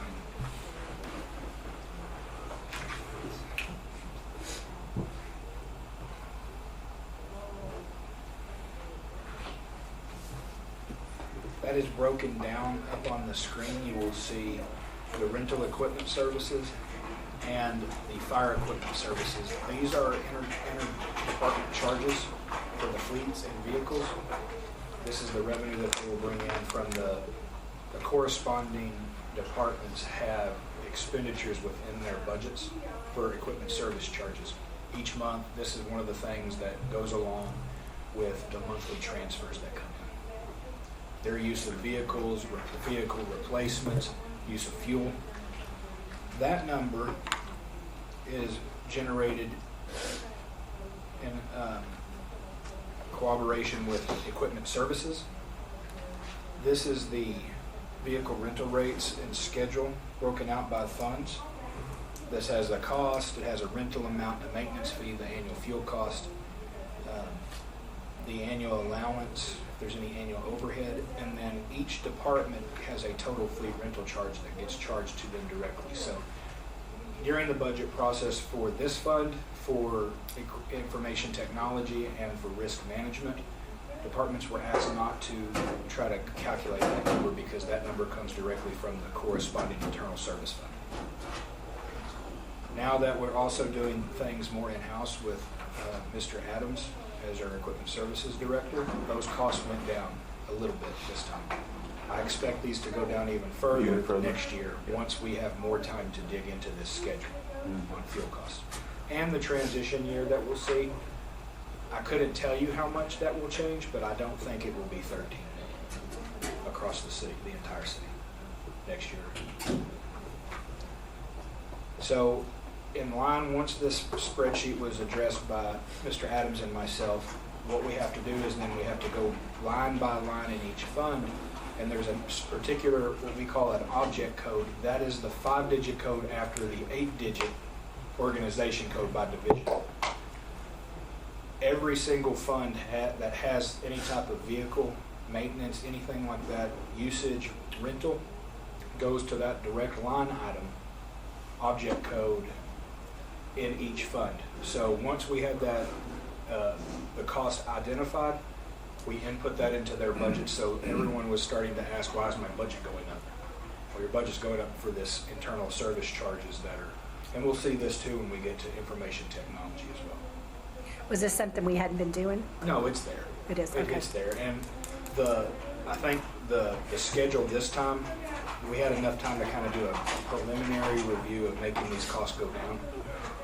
The bad thing is on the IT side, those costs went way up to get more in line with inflation. And when I get to IT, I'll explain that reason there. So with the other side of that revenue,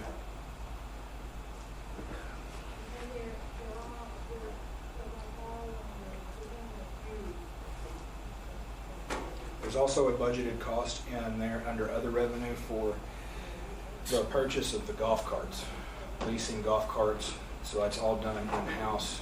And I think that is a transfer each month that happens with the golf course itself, the golf course fund. For the usage of those golf carts, any maintenance on them, fuel, whatever. And Mr. Thompson, on the golf court, is that the same thing that we were talking about a little while ago? On if are they leasing or are they purchasing them with golf carts? I thought we bought I thought we bought them. So that may just be I a think we change bought in, 'em. that may be a change in But the I account think it's on a description. 3-year rotation. Yeah. So Yeah. that's probably just the account name needs to be changed. I'm asking that for my reasoning, so I Yeah. can fix that account name. I think we It bought says them. lease there, but it says lease purchase. So I think it needs to be, maybe it can fit for both things, but I think it just needs to be a definite account title to be fixed. I just noticed on your deal, the fuel cost for the golf course looked awful low. $2,000, didn't look right. Can't believe it's that little. The golf carts are gas, No, yes, I think they're gas. yeah, they are now. Okay. They are now. The new ones you bought are gas and plus there's mowers and it's all, can't believe that's all the gas. That says $2,233. I can pull up here Can't be right. to see what golf is. Here's golf. Those golf carts go a long way on. Fill up. Mower. You never mess with it. He never messes. He always does. I'm sure they're decent.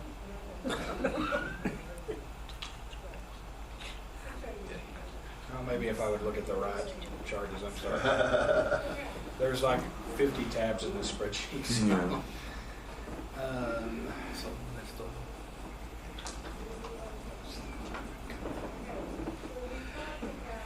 That's not going to tell me either.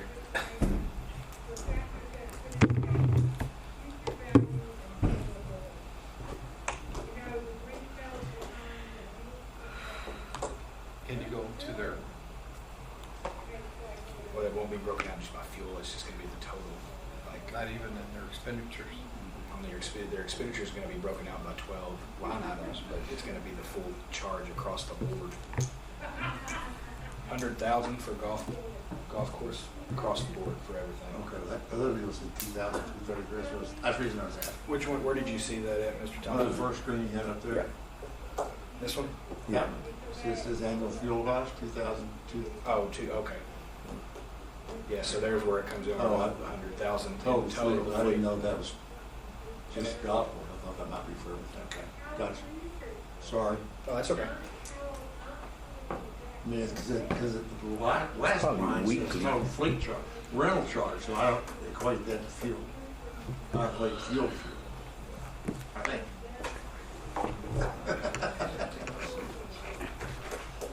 I wouldn't call that a rental. But I guess, I mean, on the fuel side, I mean, that is kind of low after looking at it, but I mean. It's on the average, it's probably weekly right there. 100,000, I believe. I can do, you call it a rental charge, that's what. And that, I think that's just from how it's always been done. You know, we're trying to get away from how it's always been done. So that'll get fixed. Let's call fuel. Fuel, yeah. And rental. That's an easy one to fix. Yes, So. yes. So with that budget's current revenues under equipment services at 14.2 million. Coming down into expenditures. Equipment services went down in supplies by 288,000. Services went up though, and this is probably due to transition of management out there and how they're going to start taking things in-house because it only went up by 16,000. So there's probably some consulting type services in there to help get the projects in line for us to bring things in-house. Maintenance, as you can see, went down pretty significantly. 3 million decrease in maintenance. That was because those maintenance costs were outsourced before. Now it's going to be in-house, so those costs did go down there good. The capital outlay, a lot of their requests went down. There was no one-times from equipment services this year. On that last line though, if you go down just a little bit further on the summary page is the equipment replacement. That number, if you go to the next page after your summary and your reconciliation page, you have your equipment replacement list. This ties in with the 8.9 million that's replaced. That's also a decrease from the prior year as well. That ties in with the particular line item inside their system. That has to do with the intergovernmental charges between the funds as well. So at the end of the year, like this fund typically does, in a normal sense, does not make money. It nets with the revenue and that line item on these other costs to identify the internal service charge for using these vehicles, purchasing new vehicles, replacing new vehicles. The goal of any internal service fund is not to make any money, it's just to service your funds that do and your funds that operate for the well-being of the citizens of the community. And that, like I said, that cost for equipment replacement did go down. Or actually, no, might have that backwards. It went up by $481,000. Okay. Right. Are there any questions on equipment services? No, sir. We'll go to the next page then. This is the Information Technology Fund, or the IT Fund.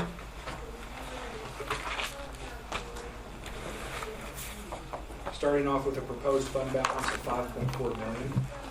Coming in with technology charges revenue of $6.2 million. It's a pretty hefty increase from the prior year budget of approved adopted budget of $5.5 million to $776,000 increase. This has the same accounting structure that Equipment Services does, where corresponding down to the bottom down there with computer replacement, they had an increase in computer replacement of $641,000. So you'll notice that those two line items do not automatically net to zero. The reason that being on Equipment Services and IT, that's their portion of their replacement for their departments. So the difference, you're not going to internally charge yourself. So that's where it washes out in the accounting side of that piece. That's why you do not see that those two numbers on the differences net to zero. So there is, with that big increase, here is the rental schedule updated with IT. IT did really good by going through and updating on the yearly replacement. And the big cause for concern of why this charge went so much up is in the past when this rental schedule was being done, we weren't updating it for inflation. We are now. The same cost of this yearly replacement that departments pay in 4 years, there's a policy. They're working in IT directly right now during this year. This is one of their accomplishments they're wanting to work on, is verify, get their inventory lined up for computers, software, any type of electronics that the city needs in each department. Go through and identify the changes that are needed, and then identify by department level when someone needs a new computer. We'll use a computer as an example. Is that in 4 years? So the computer you buy today, as soon as you take it out, as soon as you buy it, it's old, doesn't work. And it's not going to be the same price. And right now it's a 4-year replacement across the board. Am I right? Is it 4 year? Okay. And so those costs that were internally being charged, they were not in line with current inflationary factors. They've gone through and identified, they also did a 5% increase in software hardware over the course of the year.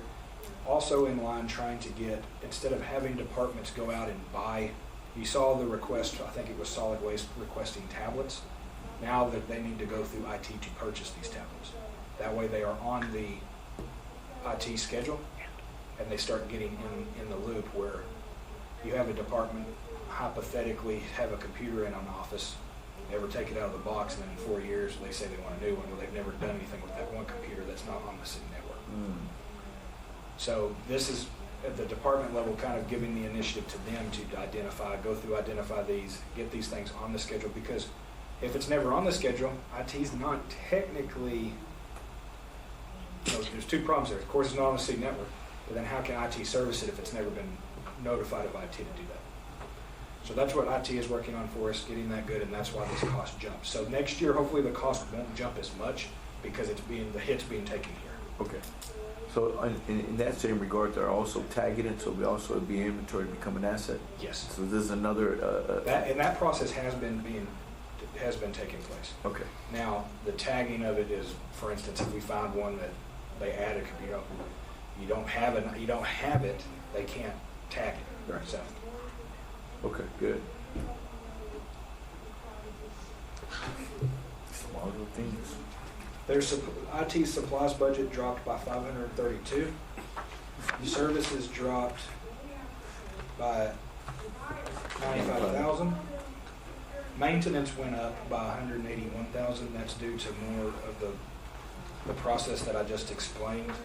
Them trying to identify more ways to keep the software in-house. Things that reach out, various departments need different softwares. And then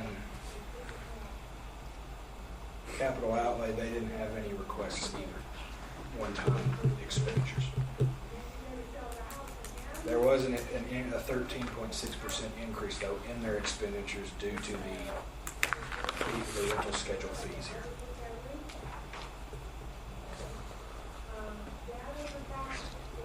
And a 14.1 increase in the technology charge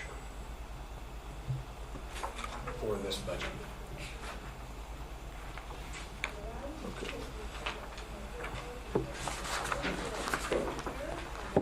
IT does have a rollover that will happen with a switch upgrade.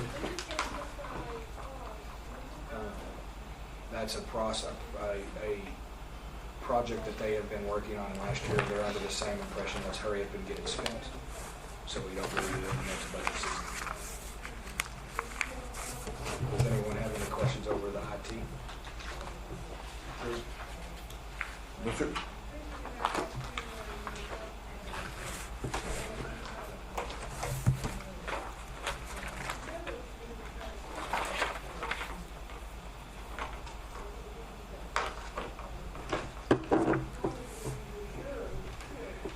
Next fund is the risk management fund. This is the internal service fund that maintains all of our insurance benefits for the city and its employees. That's a huge increase. At the time of this budget workshop, there has not been a proposed premium increase.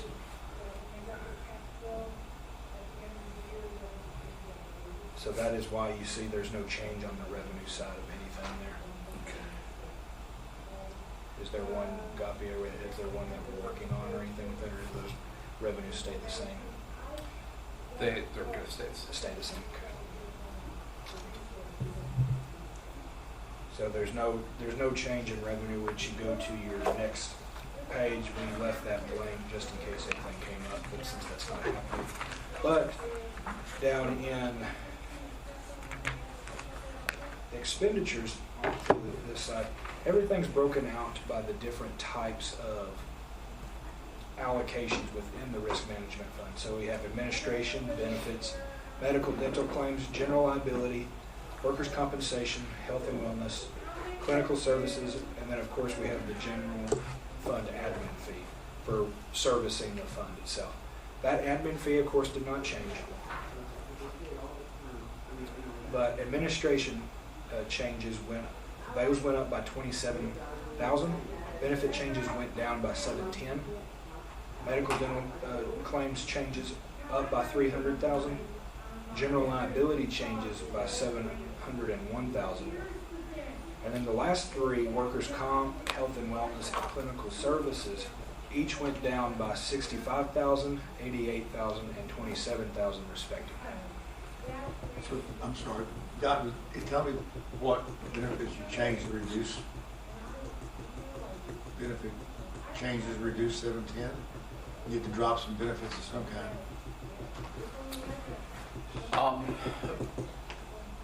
we haven't dropped anything besides Delia looking into making sure that our employees are covered earlier, but nothing.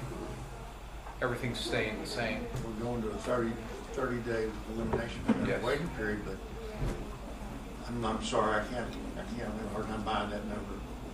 And Mr. Thompson, that number may be from how the budgets were entered line by line within their department. That's what I was checking to see if Okay. I can, like I said, I already have some of these Not broken down, down. they're coming out. Yes, but there's nothing, there's no change on the, so Yeah, it must be within the, yeah, because if we change the waiting period to 30 days, and that's gonna make people eligible earlier, which means they're gonna have claims earlier. So it's gonna increase your claims, not decrease your claims, and that's only up 300,000. yeah, so it's not in there. It has to be somewhere within these. Yeah. Just curious.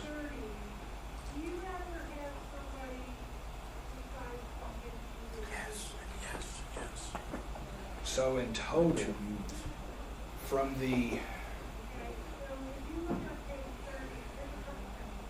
this number here, Mr. Thompson, you can see 8.4 million.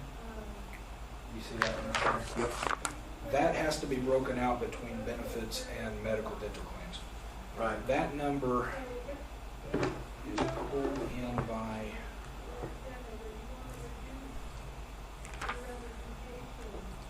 insurance. Okay.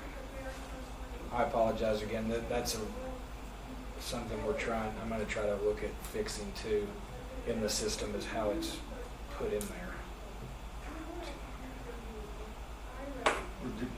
Dental claims are gonna be a lot less than your medical claims.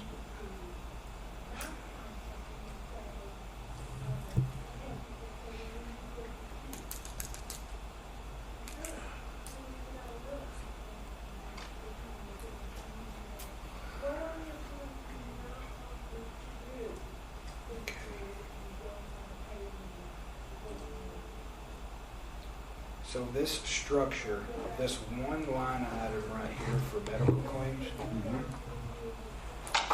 that is the line item you see in your book for the 6,000. The rest of the red there, so prescription drugs, medical dental reinsurance, utilization review contract, pro pricing, PPACA requirements, life insurance, disability and claims, the rest of that is what gets bumped up into the benefits total. Okay. I think, though, when we look at that, those two line items are grouped together.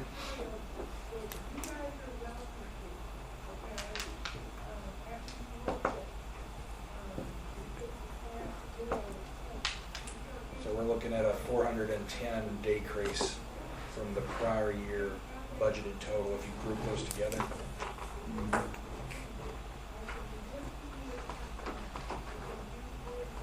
I wonder, like,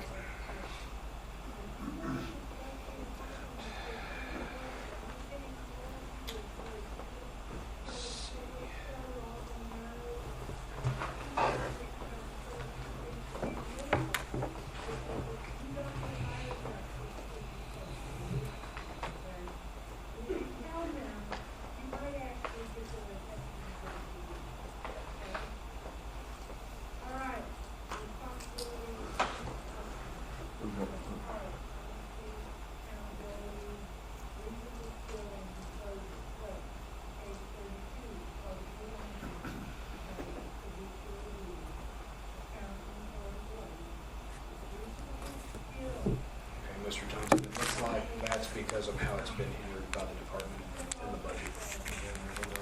We may want to talk to them about increasing. They've got 5,700,000 across the board, right? And that was normally, this is last year's adopted budget in front of you on the screen. I understand. So see, that medical claim stayed the same, so they decreased benefits internally, the group of those items with benefits. I mean, I think I'm okay with the medical dental going up, but I'm wondering if the benefits need to go up. as well for those other accounts we were looking at. Yeah, well, the other ones are fully insured, that, I mean, I don't have to worry about the benefits, because we're paying that out of our pocket, so. Whatever the stop loss limit is, and I'm not sure where they get us on that, but, Well, they went up on prescription drugs. drugs are gonna go up. Well, no, they went down a little bit. So they must negotiate, so, okay. They went up on medical dental reinsurance. And I expect, And to be honest, they may have just gone down because they were trying to get it more in line by line item budget.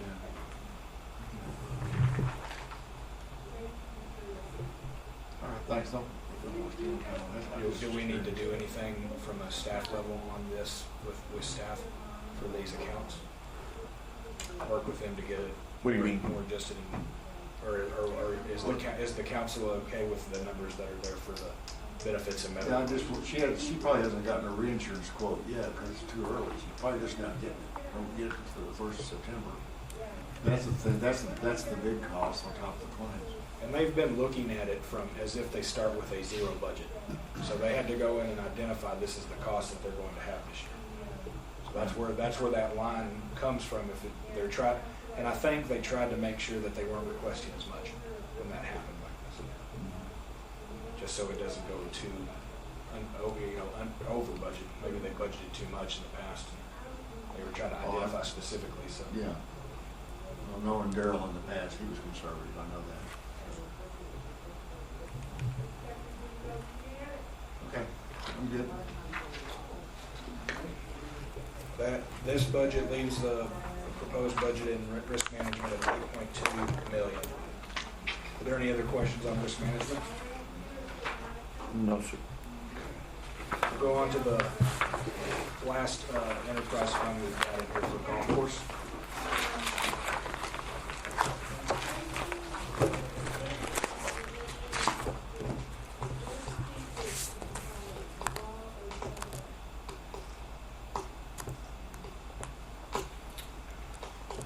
So from a budget perspective, we're starting off with a negative fund balance that every year, I think it starts with a negative fund balance. From an actual standpoint, I think we've turned that around. The budget side, though, is always reported negative. We're budgeting right now for a $500,000 transfer from the general fund to the golf course to cover the necessary expenses. As you see at the bottom, if you do that, it helps you get to a more budgeted positive variance of ending fund balance. That is the same number that was budgeted last year. That number is going to need to be looked at still a little bit, but I think that's the number that we probably want to go with, is $500,000 again. The past few years before last year, it was $400,000, but to line this budget up more to be in a positive shape for actual purposes, we probably need that transfer in there from the general fund to cover those costs.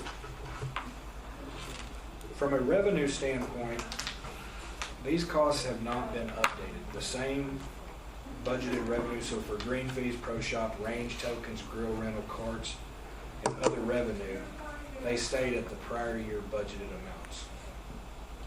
Going back how far? They have been, Mayor, I can tell you, this is a chance for us, I mean, there's an ROI here. Oh, yeah. We shouldn't have to be subsidizing.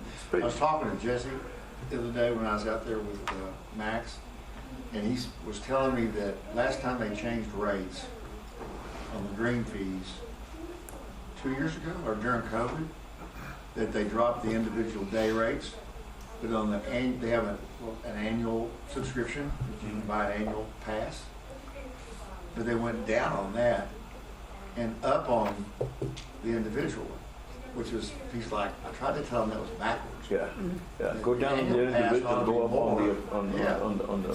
on the subscription. And he also said the new cards are making a lot of difference on the number of reps. I got a list of terms in about the rest of the year. They're booked up pretty good. Well, with the improvement on the greens that we finally got them green, people would be critical if, hey, why would you go up if the greens look so horrible? Yeah. But now that they are green, I think this is a good opportunity for us to revisit that and go up. Patches in them anymore. The dirt's all covered. He's got grass in his fairways. But y'all need to know, I spent some time out there with Max and Robert. You know, nobody's spending money on that place in forever. Oh, yeah. He's got, just to give you an example, he's got 3 valves in his pump house. He's got 3 valves in the pump house that are all frozen open.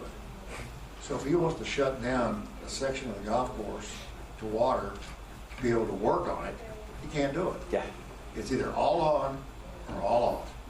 And so those valves are frozen, and he needs to replace those valves. So when we get into allocations after a while, I've got some requests, because that can be, Nueva Vista closed over Midland. Yep. Sunset's fixing to turn into a housing development. Yep. We've got the only game in town. It's a matter, and we have a real good opportunity to finally make that thing profitable. Yeah, we do. We're just gonna have to make some investment in it.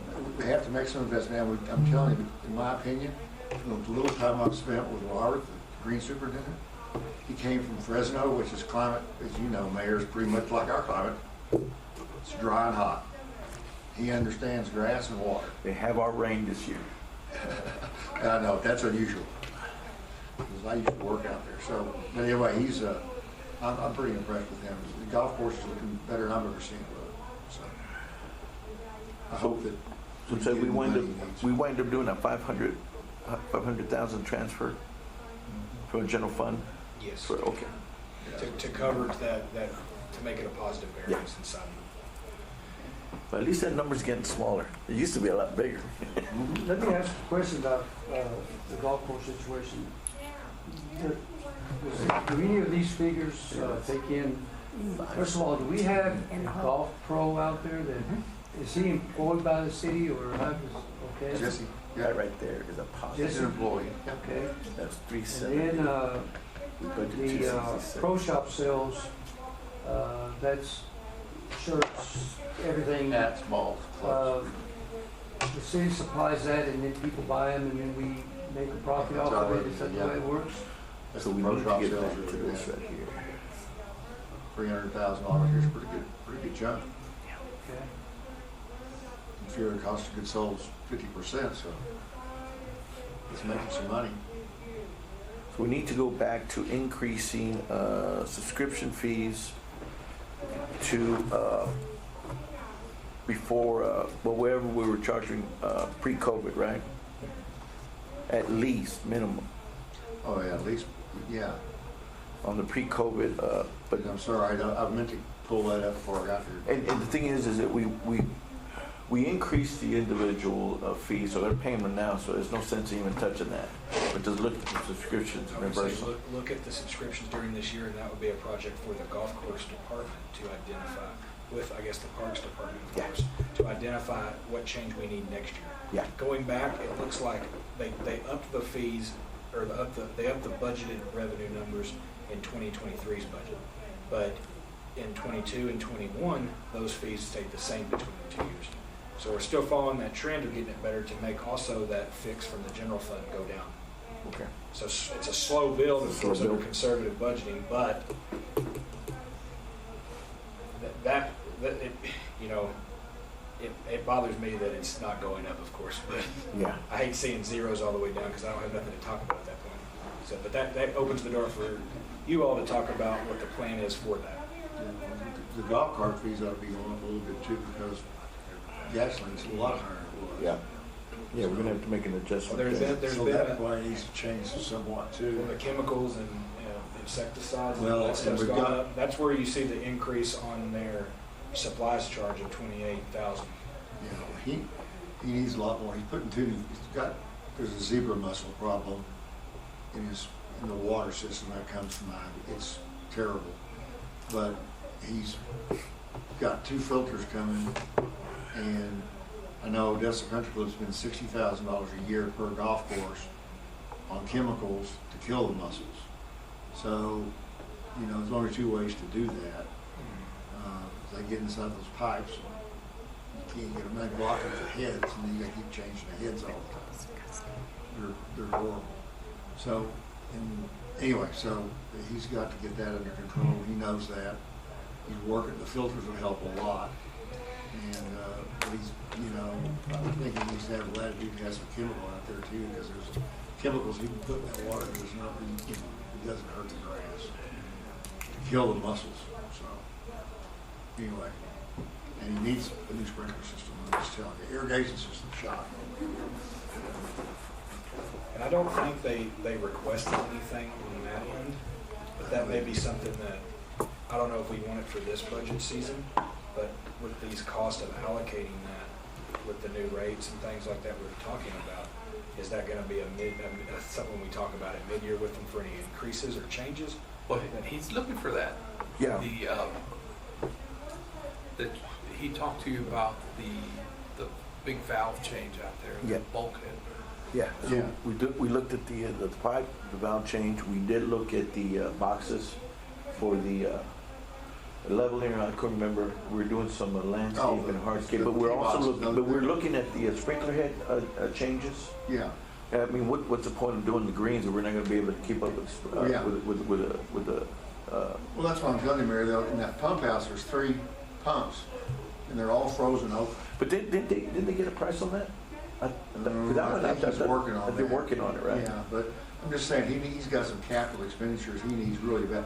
He needs a new water system. So what we identified when we looked in for the downtown deal, and then whatever we have, because, we got some expenditures. So we did talk about Yes. looking about, I think we're looking around $1 million is what we're looking to invest in. I think the council had given a consensus to look and have a presentation. So we're looking at lighting. I know the sprinkler heads. I think that we were doing some internal stuff with the boxes and stuff like that. We've already put expenditure. We've already approved the netting, right? Yeah. And then the advertising for that. But yeah, I think we also need to get prices on those valves. And so Those valves, and the new sprinkler system's gonna be pretty expensive. It'll cost you $1 million by itself, but all of his control panels are all adequate. yeah, You can't control anything. yeah. On a new system, if he's at his house and something breaks or freezes, his phone goes off, he goes, oh, I can shut that one down. I can turn that one on. And the systems today are so sophisticated that he can turn on, he gets a hot spot where grass is burned, he can turn on one head, it comes up, water pops up, waters that hot spot, not the whole golf course, which will save money with water.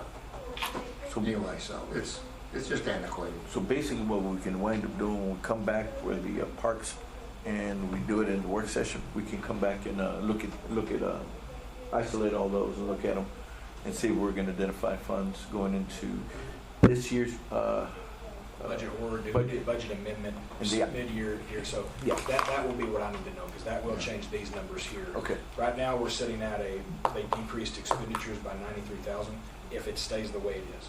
But if changes need to be made based on work session, then that'll, of course, change here what we need to do. So- Okay.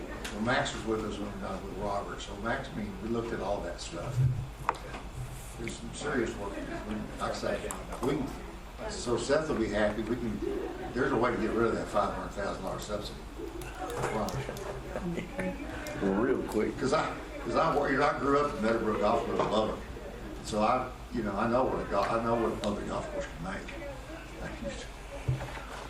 We're getting closer, that's for sure. Yep. I'd like to see us making money Yep. Yep. and be the premier golf course in West Texas, as we advertise. Yeah. Which right now might not be accurate. Good point. Now, are we the only one now? We won. Is Midland's completely closed? No. I No. didn't think they were all. No, Hogan Park's up. Hogan's still there, but yeah, this is Okay. yeah, that closed down. And Sunset's going away. It's just a dirt pile anyway. Well, then on golf course, since we're going to move that with work session, updating that, are there any questions on golf course before I move on? No, I think that's pretty, I think we beat that horse. All right, let's go to debt service. Debt service, this one should be very quick and easy. However, this is general debt service, so that total that is there for total expenditures and ad valorem tax revenue at the top of $12,557,500, that ties directly to the debt service requirements needed for paying the debt for the year. If you go further back into, you'll notice there after the summary page, there is not a reconciliation of changes. That's because I have given everyone here copies of the debt service requirements by year that we expect to pay in the next year. Those are set in stone when the debts are issued. And so, just as a brief, that is the same thing that we talked about with the water sewer debt. One principal payment and the interest payment broken up into two throughout the year. Those payments also take place, they're due at the city level on March 1st and September 1st. However, city finance department monitors those and tries to make sure that those happen at least a week before, most likely, because you want to make sure that where our funds are sitting within our investment pools, they keep as much interest as they can before those funds transfer. We actually have one coming up at the end, September 1st. September 1st. For the interest payment. Interest payment only happens at September 1st. At the March 1st payment, that's your one principal payment, and the other half will be interest for the year. And so in your books you will have, of course, we've got the 2012 refunding issue will be completely paid off in 2024. I left Series 2013 CO. Which one was that? That is 2012 will be paid Okay. off this year, during fiscal year 24, Mr. Mayor. Okay. I went ahead in the schedule and left 2013. That was paid off last year. But I wanted you guys to see where that schedule, how those kind of flow. Going forward, that's probably what we'll end up doing, and that's part of my actuals mine staying in there for audit purposes too, because the same schedules I use in my audit as well. Killing two birds with one stone. So, the next page you'll see we've got the Series 2014 refunding bond, and also the Series 2015 refunding bond. You'll remember back on the water sewer portion of debt, there's also a 2015 refunding bond. It's the same bond. It's just there's a general fund portion and there's a water sewer portion. The general fund portion is a lot less than the water sewer portion, as you can see there. And so those payments are separated into, for the water sewer portion, we use the interest and sinking fund within our taxable account to make those payments.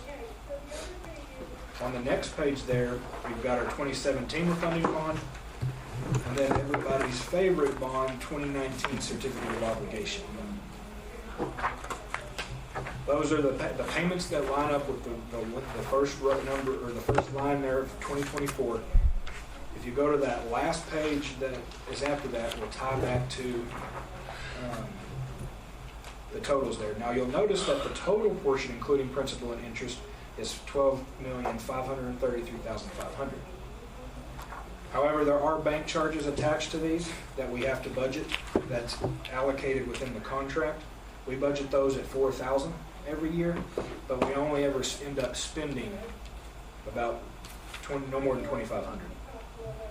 We always expect that that's going to happen, but I have a feeling those fees are going to go up because now we're getting closer to making principal payments for the new debt, newer debt, I should say. 2019 and then 2021 on the water sewer side. So that number is also, that number for the ad valorem piece needs to match the amount of the debt service payments. So back when we were looking at property tax already this morning, that number is the number I need for debt service to get the debt service rate we talked about this morning as well. And that is a set in stone number. I have not seen where that changes throughout a year, unless you pay more on debt, but you also don't want to do that too at the same time. So.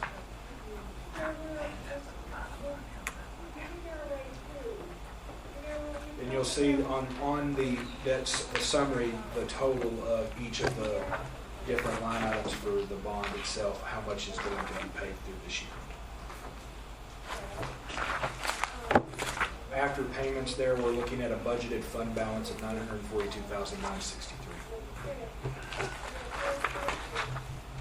Okay.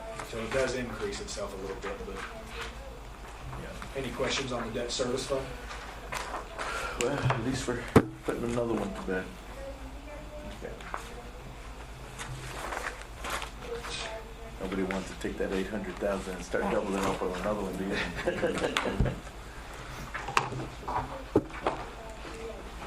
Okay, so our last fund that I'd like to talk about is the hotel motel tax fund. this is the page that it looks like. Good news is the city council has already allocated these funds out during our outside agencies discussion during one of the council meetings back in, Norma, tell me if I'm wrong, was that June June 25th? or July? June. June. June. Okay. June 26th. The weeks have been rolling together for me. June so is the it's- last Tuesday. It was just yesterday, it feels like, so. That's fine. That's what it feels like, yeah. And so what I have here,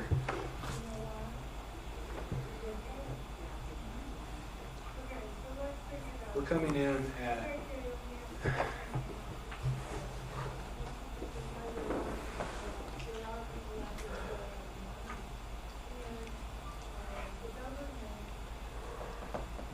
this spreadsheet here is the same spreadsheet we used that night to approve the budgets that has every council person and mayor's allocation that they would like for each line item. That will tie to your proposed budget on your summary page there, everything that is there. Now, from a revenue standpoint for the hotel motel tax, we've budgeted an increase of $520,000 to round that up to $4 million on hotel motel taxes. Reason being is if you look at what's estimated for 2023's amount is 4.2 million, and the adopted budget for 23 was 3.4. And if you look at actual for 22, it's 4.9 million. So that was to get it more in line with what we're expecting for that to come in. And of course, at the time when we did our allocations, I was under the, I think on the amount that we said that we could allocate during our outside agencies, I believe it was still at the 3.4. That way we would come in under the amount. Let's see. Yes, I would say, no, I had it at 4 million. Because you're allocating here based on what the original request was for. Yeah. But the allocation came in at 3.1 for outside agency payments. Of course, the admin fee doesn't change. That was approved and good to go. We talked about the other item. All of that has been approved, and so unless anyone wants to talk about the outside agencies again, we can move past that. Other than we do want to possibly talk about the Coliseum with Hector County. Yes, so, Still don't know what that is, do we? okay, hold on, let me. Ask that question. Yes, and so I had to get some things moving, so I needed some help here. So I used a little thing called Nextdoor to light a fire, and it did, so we got the county to do some work for us. They charge us? Try to? No, they didn't charge it, actually it was free. The judge did ask me to retract some comments, so I did talk to him. I said, hey, I didn't want to make you mad, but I appreciate the free work. So, Did you want me to pull that email up? well, kind of basically, somebody had made a comment about how the city had purposely built the fire station on 16th close to the city limits on West 338, so the county could not obtain grants for their emergency district, which they don't have one, and that's not true. And so I gave a reason why the city did what it did. It was really access, land availability and access to the major roads. But I did say that the county had not paid its last 2-year payments for the for OFR. So I wound up getting a response. The attached PDF labeled jail fire interlocal payments portrays how the interlocal agreement works regarding fire and inmate detention. So basically, we got a breakdown from the county. Basically, they currently are paying twice a year at $187,239.50 for a total of $374,479. Total difference between $777, which is still short.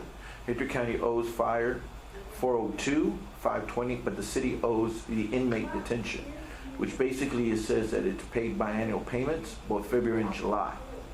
I did talk to Seth. He is actually looking at that. Last time I understand, the city council did not allocate $50,000 towards Ector County Coliseum fiscal year 2024 hotel occupancy. Discussed city council despite this existing interlocal. So basically, he said, my understanding this decision is due to believe that there has not been an active agreement. I said, no, sir, it's not that it's not active. I said, what we asked, what is it for? What are we paying $50,000 for? And so he's basically saying this is an active account. So I've asked for a submission of what that is, and I still haven't got it. So I do have the agreement, and so I'm still waiting for that. And I said, hey, look, we'll pay it. That's not a problem. The only thing is that we just like a clarification of what it's for.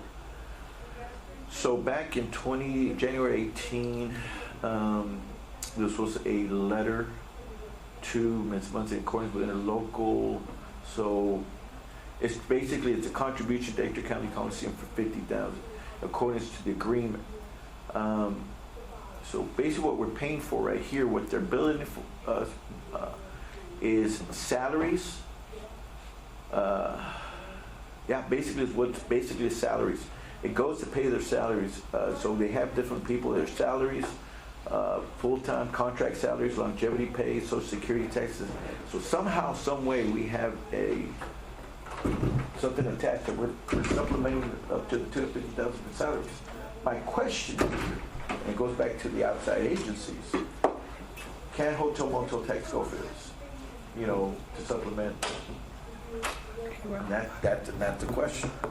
Because another question that came out of that day when we sat there and we spoke about this, the question was, so the city is paying and allocating hotel motel tax to outside agencies. But in this instance, whether it's the Black Cultural Council, what's the other one? Arts. The question is that they are paying out their grantees. Okay. Yeah. The question is, if those sub-grantees are out of Ector County, is that legal? I don't think it is. I think they all have to be in Ector County. Okay, and so we need to talk about this. I was going to say, is our contract for hotel motel funds, does it allow for them to use does it allow them to grant sub-grant? I've asked that question 2 years in a row. Yeah. And so the thing is that we wind up having, I can't recall, was it the chamber had some training? Or they had somebody brought in, and we had a Zoom call from the guy from Austin. What's the guy's name? It's a guru that came. Yeah, we did it on the Zoom. Joe Salot or I can't remember the guy's name. Scott Hosler. Goslip. Joslip. And so Goslip basically gave us a determination of what we wanted to do. So this is some of the things that we have to answer. So I did commit that we're going to, contract's a contract, we'll pay the $50,000. We just need some clarification on our part, and that's what I told the judge. Now, having said that, I also want to bring up another thing is, so, and help me with this, on the, when the Marriott and that special tax designation and and hotel motel tax come from that for 3 years, so that's state and city money on the hotel motel tax, right? Is that starting from 22, Yes. 21, and 20? Yes, that is. That was 3 years. Let me pull that up too. Well, before we go to that, Mr. Mayor, I was going to ask. So we have that request to pay for the 2023. For the yeah. So that one needs to be paid, but we have never received that invoice to be paid. Right. So we can get that paid as long as that, because that's the old allocation, not that's already been done. That has nothing to do with this new one. So basically what we have to wind up doing is reach out to the judge and say, hey, we haven't received your invoice for the 22, which is what outstanding. And so, but also can you please, confirm if this is for salaries. Okay. And because we need to research, And From- for budget purposes, we can leave it the way it is Yeah. for now, and then the council may decide at a later time to allocate those Yeah, funds. kind of a blurb, but, you know, if this question comes up, there's a blurb, and this is what's for. And so, because it is an interlocal agreement. So can you go back on the, for the 3 years, 2021 and 22? Because there was a commitment made to go to OC. So we need to know how much revenues was generated. Two, the legality, the Gosler says that we couldn't do it. We asked the questions of why. I apologize, Mayor, I had to think No, about no, what we you're were good. talking about, but I have been keeping up with this. Oh, now it got cold.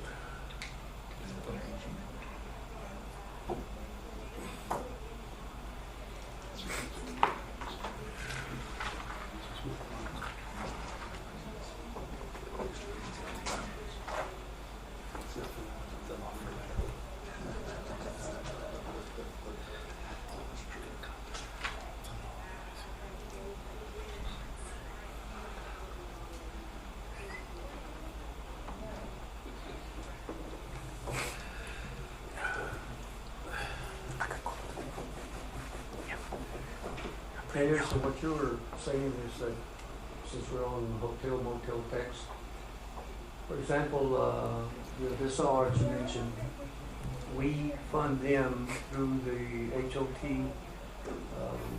the hotel motel tax, Yeah, it's hot but money. then they in turn have people that they provide Money. revenue for Yeah. that are not local. So, Correct. I've gone and pulled all the stuff in the history of the art. So basically this was established like 1972, 73. Okay.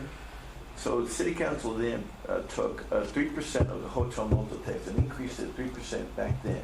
And basically goes to the arts. Right. At that time was called something else. That's an arts council. Odessa Cultural Cultural Council. Council. Arts. And then they changed it to the Arts Council. But the 3% has been in place. And so what they've always done is history is they've always done sub-granting. So the question when we wind up doing the training or whatever we wind up having, the question was this, is two things. Because I always ask this question, I say, okay, my understanding when I was on the Arts Council is that it couldn't go to salaries. Apparently there's a gray area that it can, but never got a definitive. Two, there's sub-grantees. My question was always, is the sub-grantees that are applying to the Arts Council, are sub-grantees receiving funds that actually, if they came directly to the council, would not qualify? So if they, and basically, it was just a question. And if that's so, if they do not qualify coming directly to the council, and they're getting it from, as a sub-grantee to the Arts Council, are they subverting the process? And is it legal? So that was a question to Gosler. And they said, well, no, I mean, the same sub-grantees have to have the same requirements. It has to go through specific things. You know, promotion of tourism. Basically, in the end, just somebody has to put heads in there. And so I said, okay, then the other question Denise asked it, do they have to be within the county, Baker County? Are we having people come in, grantees from outside? So question was then asked, is there anything outside of Baker County? There was a response that night was only the Wagner Noel. But we went to an awards banquet where the Arts Council has been giving money to an organization in Midland. Three organizations in Midland. So the question goes back, can we do that? And basically we were told no. Then Gosler did a review and he brought up the hotel motel tax going to the OC. And he said that doesn't qualify. I can't recall why were the specifics. We need to get back with them and have kind of put it down on paper. but if we wind up getting audited, we could have to be paid all that money back. I said, okay, so then basically asked the question, okay, what was collected in the 3 years? And that's another question then Gapi wind up having a meeting, and I want him to also talk to the council about that meeting that you had about the hotel motel tax. Which meeting? You said something, you had something about, you talked to somebody, a new management group with the Marriott. With Marriott. So the Marriott, downtown Marriott they were not paying their hotel motel tax. So they were stating that this doesn't belong to us, it belongs to the previous owners. So the question was asked to me, did the Marriott change hands? And I said, not that I know of, I haven't heard anything. Well, they're refusing to pay their hotel motel tax. And so after doing some research, it wasn't that they changed hands, but they changed management companies. Ambridge, the EO official. What was before? Ambridge. Yeah, they were an arm of Marriott. Okay. So Simon Covey took over the management, basically. EO official. So since then, they have paid, and they paid $9,000 in late fees. So they paid today. But so the question is, how does it affect our contract with the Marriott as far as should we have been notified? Is there any type of obligation to the city, since we are still a part of the conference center, the convention center, and the hotel? And that's where the conversation that I started to have with Dan yesterday at lunch was concerning what surrounded that question. So the thing is, the city has ownership on 3 properties, Yes. which is the convention center, the theater, and the garage. So because of there's management, ownership still owned, but the management, is there transferable? Or was it even broached? That's a question. Now, Seth, on the other one is, what was generated in 3 years there, as far as with... So I went back and I kept up with this as we were collecting. That notification was received, it's 2 months behind each month. So in December of 2019, that was for the month of October 2019. And we would get state hotel motel fees. So we would get a notification for how much we were to receive, and we could see that coming in direct deposit into the city's bank account. The city hot tax is the quarter portion according to the agreement that comes out of the hot taxes that we're talking about in our budget here, and gets put into this Odessa Hotel project. So those are that's based on, those would normally happen around kind of the same way we do with like our grant reporting, where it's the month following the end of a quarter. So that was for October through December. You got it in January was when we get done. So we would get the payment, I think, from the city side, and then we'd get notified internally, and that the accounting for that is to move that into this correct Odessa Hotel project. Okay. Once we got it set up as we separated it out as its own bank account, okay, at the bank. So we started receiving interest on it. So that's where I started calculating interest. It's pretty small, but it gets up there. So you got some extra funds there to come in. And we come down, now we're to the point, so there's probably some work I still need to do. You'll notice that March notification for January 23 is only $2,000 when it normally averages about 40 to 45, 46,000. That's because the agreement, I believe, is over for that 3-year period. So we're not receiving that anymore. However, internally, I have found that we've got another payment after this $2,000 like a last one. And I've been reaching out to the Texas Comptroller to try to understand why. Yeah. Because I don't want to accept the money into our account yet if it's not legitimate. I think that last payment should be the 2,000, and then we may have one more transaction that happens internally with the city that we're talking about their quarter taxes percentage, and that'll be the final amount here. So we got 11,463 in the interest alone. Interest alone. Okay. And then you've got the city portion here, and then this is the portion from the state. Okay, so we have 2,091,000. That is as of not any updates. I just explained the additional amount that's possibly coming in. Okay. You were questioning the $1 million payment out of this fund though. Uh-huh. So it came in as a budget request with a resolution here in 22. Land necessary to achieve the project. Set right here. Can you all see that okay? Reserve state, local Yeah. hotel occupancy tax funds associated with the Marriott for the purpose of the downtown revitalization project. Now, has that money been transferred over to OC? Okay. It's been paid. Now, If you come back over here, this actuals that you'll see, uh-huh. it was done back in 22. Now, the question that Goslip had said, he basically informed us at that point when he, and I don't know why he did it, but he said that he reviewed it and says that the OC project did not qualify. I can't remember exactly what the specifics was. We need to revisit that. So we need to find out, because the reason is that Mayor, you talking about Scott Jocelyn? Scott Jocelyn. Because it was a park.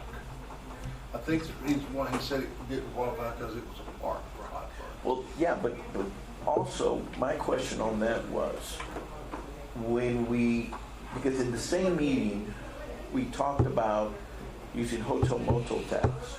Right. I think he said it was because it was a park. Yes. That's why it did not qualify for that. But also, when the city wind up doing a hot fund, well, yeah, and it did the project at UTVB, and so ODC wind up giving money to UTVB for the student housing. Right. And then those monies that were freed up from the student housing UTVB, they wind up doing the football program and the curtain. And so there was an arrangement that was done at the state level when they wind up determining that footprint for the Marriott to be able to retain those monies for 3 years. And so when we talked about the sports complex, we had it written in, the council then had written in, because hot funds have to be used for an existing sports Right. venue. We have a venue. That's great. But the city had already written up and had it approved by the state legislature, not only existing but new. We're the only one in the state. And so that's why I asked the question, well, if it's a park and it's new, will they qualify? We have to get that determination. And if it doesn't, we're covered, we're gonna have to pay the money back. And so that's where we have to cover ourselves. So those are the things that we still haven't gotten answered. And we have to get those answers. Just to make sure that if something happens and somebody becomes aware, Right. comes back and asks you, because then we're gonna wind up doing, we get hit, and then we're gonna have to come up with $1 million we don't have. And then we're gonna have to, people are gonna, you just never know. I'd rather know than not know. My memory, though, says to me that part of the agreement with the Odessa Marriott was that 3-year period I agree with. They got to keep that portion of the sales tax. It mounted up to $1 million, 907,000, whatever.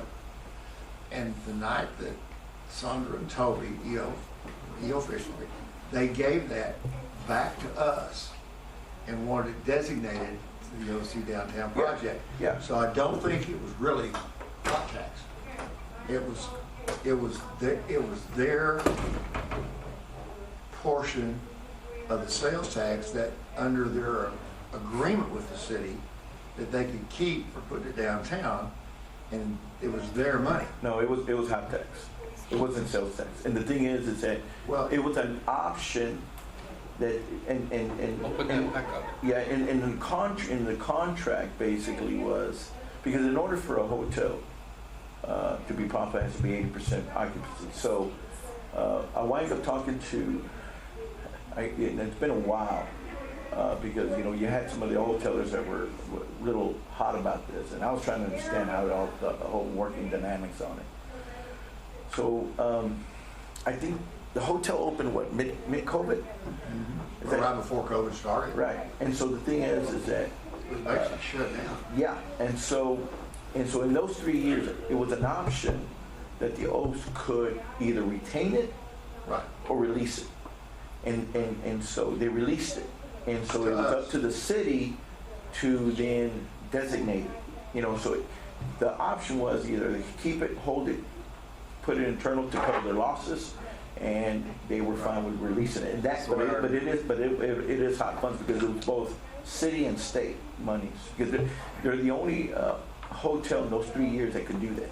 Because everybody else, you know, can't do that. But it was a special designation.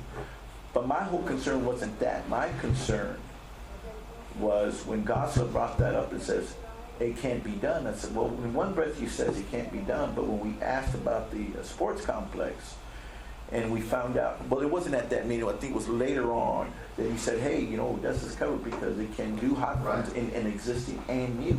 I said, well, if it's a park, that's a park. So we're covered. My concern was we come back a year or two from now and it says, hey, you know what, say, hey, you wind up funding a complex for the college and it doesn't fit in the criteria, you're going to have to pay that money back. And that's what my concern was. And so, and we still haven't, and we just haven't gone down that rabbit hole. Yeah. But the other one is making sure is now we have an issue is we have a new management group and basically saying, and what's owed? Do we even know what's owed right now? What was owed? I'll tell you. Mr. Mayor, for the purposes of that conversation, here's the resolution, whereas where my mouse is at, that's the breakdown of what happened. So provisions both in agreement hereby agree retain 100% of the state and local hot tax fund received by the city. Yeah, that's it right there. That's the hot one. Yes, for the quarter, it was $185,496. So that's what's in question right now? Yes, but they paid it. Oh, it is? Yeah, they ended up paying it today. Okay, so we're done, right? We're done. So then now, the hotel, whatever collects in hot funds, state gets their portion, and the city gets their portion. I don't think we The have county this does. transaction The county. yet. The I don't think county. we have this type of transaction anymore. If my talk with the Texas comptroller goes the way I think it will, if they ever call me back, you know how that goes. Yeah. But I don't think we actually have another payment coming in. I think it's done. It's done, right? It should, because I would get an email every single month from the comptroller that listed the amount to expect, and then a day later, as soon as that email came, it was sitting in our bank. So we just had to actually do the accounting for it to get it in there. Okay. But I haven't got one of those since the end of February. Okay. Well, good. It took care of itself. Wait a minute, Seth, don't go, stay there. Does that, I'm having a hard time reading from the side. Does it not say for the use of purchase the land? It says, so it says, in the event there is a, let me start off here, let me find it. Provisions exist in both lease agreements whereby the city agrees to retain 100% of state and local hotel occupancy tax hot funds received by the city from the operation of the Odessa Marriott Hotel and Conference Center for up to 3 years to assist e-official in offsetting any loss. And in the event there is a balance of such funds at the end of any year, during the 3-year term, the city shall use said funds for downtown revitalization purposes.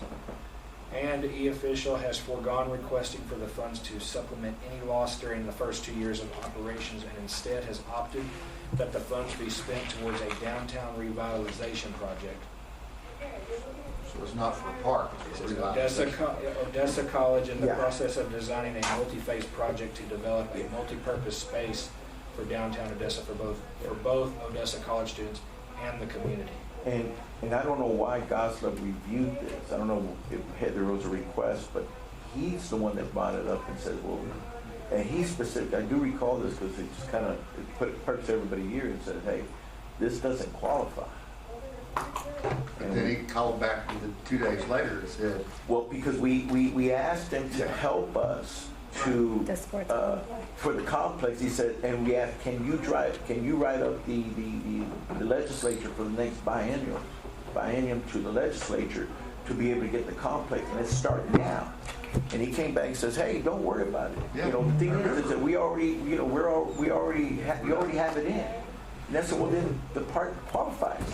You know, if it comes down to splitting hairs, we did it for downtown revitalization, but in the end, we said, well, there's a part, you have that. And so maybe I should have when Greg said, hey, we want to stripe it for a football field, maybe I should have let him say, well, that's a football field, that's a sports complex. So we have to go back out there with some spray paint or put it. we got a robot. We got a robot machine. We got a robot machine. Yeah. So No, we got all of it. we just go, hey, we're gonna. So we're good? We're good until the state comes. That's too small a thing for them And to they, screw and to with. be honest, they may not. We have to report on our local occupancy hot report every year Yeah. in February. And you see the thing, the itemized listing that Mr. Joslove talked about. That's why I was kind of aware of already those Yeah. identifiers there, convention and information centers, how the hot funds have to fall into a particular category. We have to report that to the state every year. And so finding those numbers in that new process we're going to try to implement with the hot funds next year, I've seen a bunch of different applications to change up how they could report heads and beds. I'm working with Discover Odessa as well, trying to build something out there. Yeah. That's been a slower process, not because of either one of us, but just because of timing for both groups. That's a project, hopefully, once we slow down a little bit. But that is the goal is to kind of revamp our Hotmont outside agency application, where they can go in and there's even ways to show, like if they got money this year, that how they can go back and report what their heads and beds were last year, so they can still qualify this next year. That way, that would help. It helps That would us. help council out It there. helps us. It says, you know what, you have a great event, but you only have four stays. You know, See, that makes it easy. Well, see, that's what puts me in a hard spot, because now I'm getting those requests for payment. But see, they're still under the old assumption of, well, I didn't have to provide that. I've never had to provide that. Well, Yeah, you do. You want the money, yeah, you do. give me the information, I That's get you right. paid. So there's been a little bit of pushback with the agencies on prior awarded amounts, not the ones we've done. That's going to be implemented now for the new ones. But older 2022, 23 funds that are need to be Yeah. paid out, there's a little bit of pushback from those agencies. So thinking if we can just, I said, well, we'll get there, but That's the okay. goal's there. So this report has to be turned in every year. So if y'all ever need to see how much we spend in one of those particular categories, we have these reports. That would be good for us to be that. That'd be good.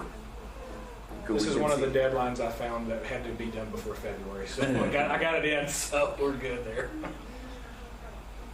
But if anyone has any questions on the hot mod fund, then if not, let me know.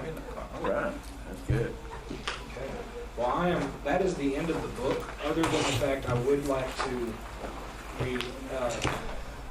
readdress that on this tax rate calculation worksheet. Remember, there's going to be 3 line items in this worksheet after with the appraisal district on the tiers fund that could possibly change the rate. I don't know by how much. On the adopted rate? On the, not the adopted rate. No, the revenue? No new revenue rate, and it could change the voter approval rate as well. When you Reason get, being because in here. Now, I have a meeting with the appraisal district tomorrow, hopefully to see on our Ector County's appraisal district that what's wrong in the system works. They're trying to work on it, so. as soon as you think you'll get it. Hopefully tomorrow. Hoping tomorrow, and I can just update the council at that time, say, hey, here's how the rate changed. Luckily, I was under the adrenaline of getting this done, and when I was notified for MCAD's mess up, it took me 30 minutes just to go through the spreadsheet this again, because I'd already done it about 4 times. So I but the problem is you got to look at every single line Yeah. to make sure it doesn't. And it's like any other document that it's 2024 almost, so you would be able to, you make a change here and then it automatically calculates it. It's not, it's all hard key. There's no update to it, so you kind of had to go line by line. Line by line. That's why it has draft in there, once we have that finalized. This also needs to be published on our website and everything with the budget when it's time, so. Okay. All right. So we have one more presentation? Yes. We do, I was gonna ask, do you want me to go through real quickly before we bring them in over ongoing projects for the next year? Yes. ARPA considerations in the remaining budget calendar, and then Yes. let them in. Yes, let's do that, and then we'll take a break and we'll bring them in. I won't take much of y'all's time with this stuff, but I wanted the council to be aware of some things there.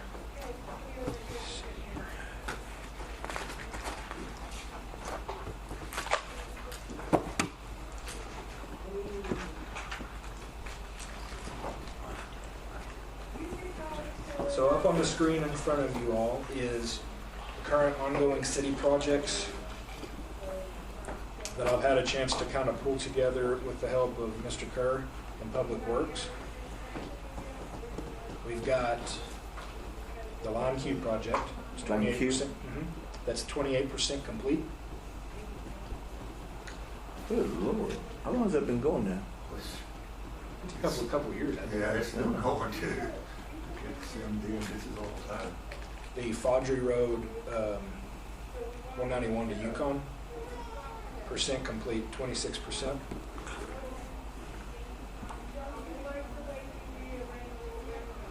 The Faudree Detention Basin at 78% completion.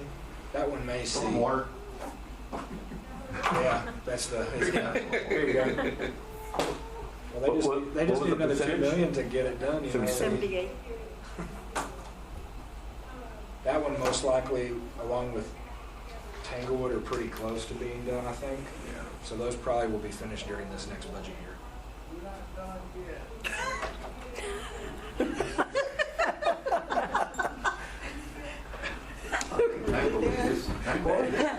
That sounded like, That may be. that bunch of hands are not done yet, they're still in there. It says to We heard you. I was like, are they extending that project out though, since it's going? well, Tom told me that they might, because I go through that intersection all the time. It's breaking down in the intersection. And I was asking Tom the other day, is there any way we can get the contractor just to go on through to the other side? He said, well, we were going to do the intersection when we went down 52nd. Well, that hadn't happened. But he's got Tanglewood up to the intersection. So I asked him the other day, could we not do you have enough money left to go through the intersection just to, because it's fixed to be a bunch of potholes. Yep. Yep. It's a horror, well, police not talked about it. Yep. I went through it the other day too, and oh, this is not good. No, we should, You should have just gone through the intersection. yeah, and that's what I told him, and he was gonna check and see if he had some Supplemental? Didn't see money left over, see if the contractor could go back and finish that piece, but, you know, I wasn't trying to talk out of line, I just was curious. Supplemental monies, yeah. We got Tanglewood, Pembroke at 77. I thought they were done. Looks like down there. 77, Tanglewood, 36. What's the completion date on the plan? 31st Street too, from Andrews Highway to Dixie. That's halfway completed. And there may be a few more, but these were the big ones that we pulled out. Okay. That's the ongoing? That's the ongoing, yes, sir.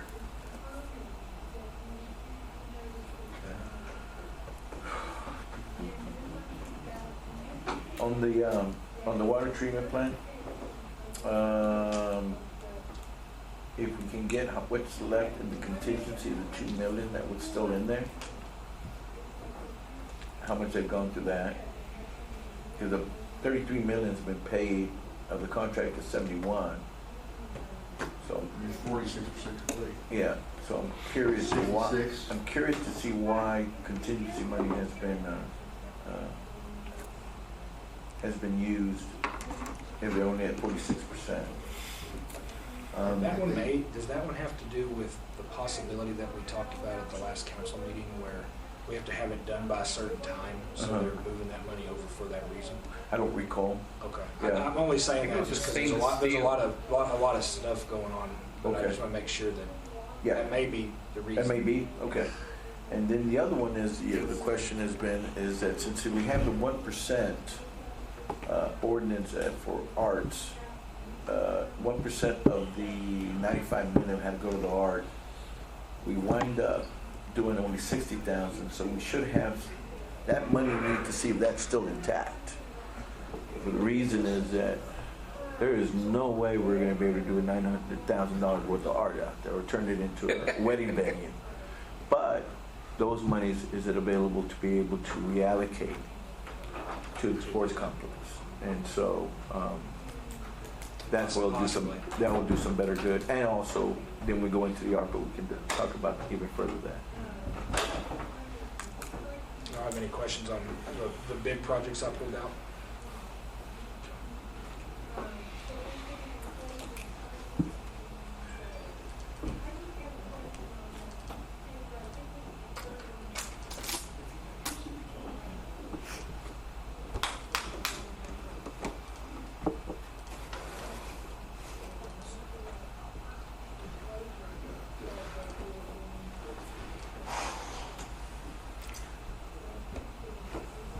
Thank you, Seth. I could barely see it myself. This is a little easier to read now.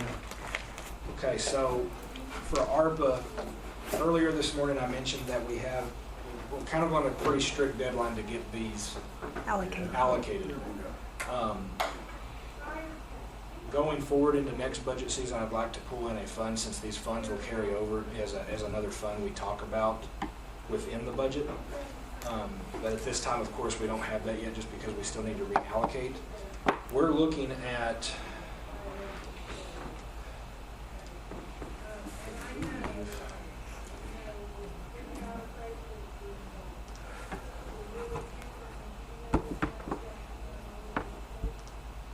Good Lord, It's that about- is horrible. I don't think that's the exact number there, but I know there's about 20 million that we still have to allocate, which is almost the full amount of what we received. We received the payments from ARPA in 2 tranches, one for 10.1 million, and then I believe it was for the same amount later in the year. Now, from an accounting perspective, what we had to do is, because we haven't been using those funds, I had to defer the revenue. It's still our money, it just hasn't been allocated, so it's sitting in our funds to be used, but we have to allocate it before, I'll obligate it before we Yes. spend it. Those words get really hard after you've been talking all day, so I apologize. Let's see here. 10.15 million was our first tranche, and the second tranche was 10.16 million, for a total of 20.3 million. And then if you'll notice, back in 21, when we actually got the money, we had to report revenue of only $1,900 because that was all that we had expended from that and was obligated by prior councils. They obligated at the time back in, I think pretty soon after we received it, they only obligated the first tranche of money. Now, from an obligation perspective, we still have the current budget system that we have in here of where things are budgeted right now. So this says, you'll see here, this is the payroll reimbursement cost for the increases to fire, public safety. Right now, it's 3.6 there, but it's actually 10.6, because this council allocated 7 million to that line item. However, there has not been a change to reallocate the 3.6 out of there. So right now, there's 10.6 allocated. Staff recommends on this to, when we get ready, if we're going to need to change that, because you've got 3.6 million here that really wasn't used for the purposes of payroll reimbursement costs at the time of the original tranche. Which was when the first point, 10.5. 10.15, I'm sorry. 10.15. Now, that 3.6 was stuck in there as a basis because I think we were still learning the rules. We were still under the interim final rule, and we are still at the point where we're learning the rules with the final rule. So it's yeah, Say I'm that- surprised say I that got that again? out. I'm surprised I got that out. Good job. That was good. I promise I didn't practice that either. Yeah, pretty good. But as you can see, I'll go through, there's only so many accounts, and we can set these up. These tie directly to the project and expenditure reports that are due the subsequent month following each quarter. Robbie and I just had done one yesterday by the deadline. So we were close. And you have until midnight every at the end of each quarter, at the end of that month. Turn in the midnight oil. We haven't done it that way, but we did have to do one, and I believe Mr. Bernal's first one he did, that was the snow day. So I was on the phone telling him how to log into the system so he could do it. So we were trying to figure that out. We had a Yes. What was that? Was it a snow day back in January? Or yeah, January. January. It was supposed to be a snow day. Okay. Okay. I was like, yeah, I slept to that. I don't remember that. Okay. Okay. I was busy working, and I know most of management was. So. But each of these accounts that you see, and when I say accounts, it's going to be those org objects and projects up there. These tie directly to the ARPA report that's in there. So in the project and expenditure report, we have PH whatever 52046 for tests. So this was like testing with COVID. We also have one for vaccinations, and what I'm getting at in the point to that is we need to reallocate. Here they put $200,000. They've only spent $953 out of that account since we got our So we have to, Just we have to commit to from prior councils. We haven't, and the hard thing is COVID's over. Yeah. How do you, and that's the problem I'm having with the instructions. Because the point of the grant is to support the COVID-19 public health response. How do you go back now and say, Yeah. this is still supporting that? That's why in the recommendations here, we've got projects that line up to get these funds allocated. Yeah. Okay. But, and part of this, so here are other services. $250,000 was allocated, like the first tranche money, that can be reallocated now. It has nothing to spend there. I mean, you keep it, and we need to identify what those other services are. Operating supplies, I think we're up to almost 7,200 over that 2-year period. And it's because we were able to get, there is that, you know, we were addressing the COVID stuff with the first round of COVID money under the, I'm drawing a blank, what was that called? Copy. It was the other fund, you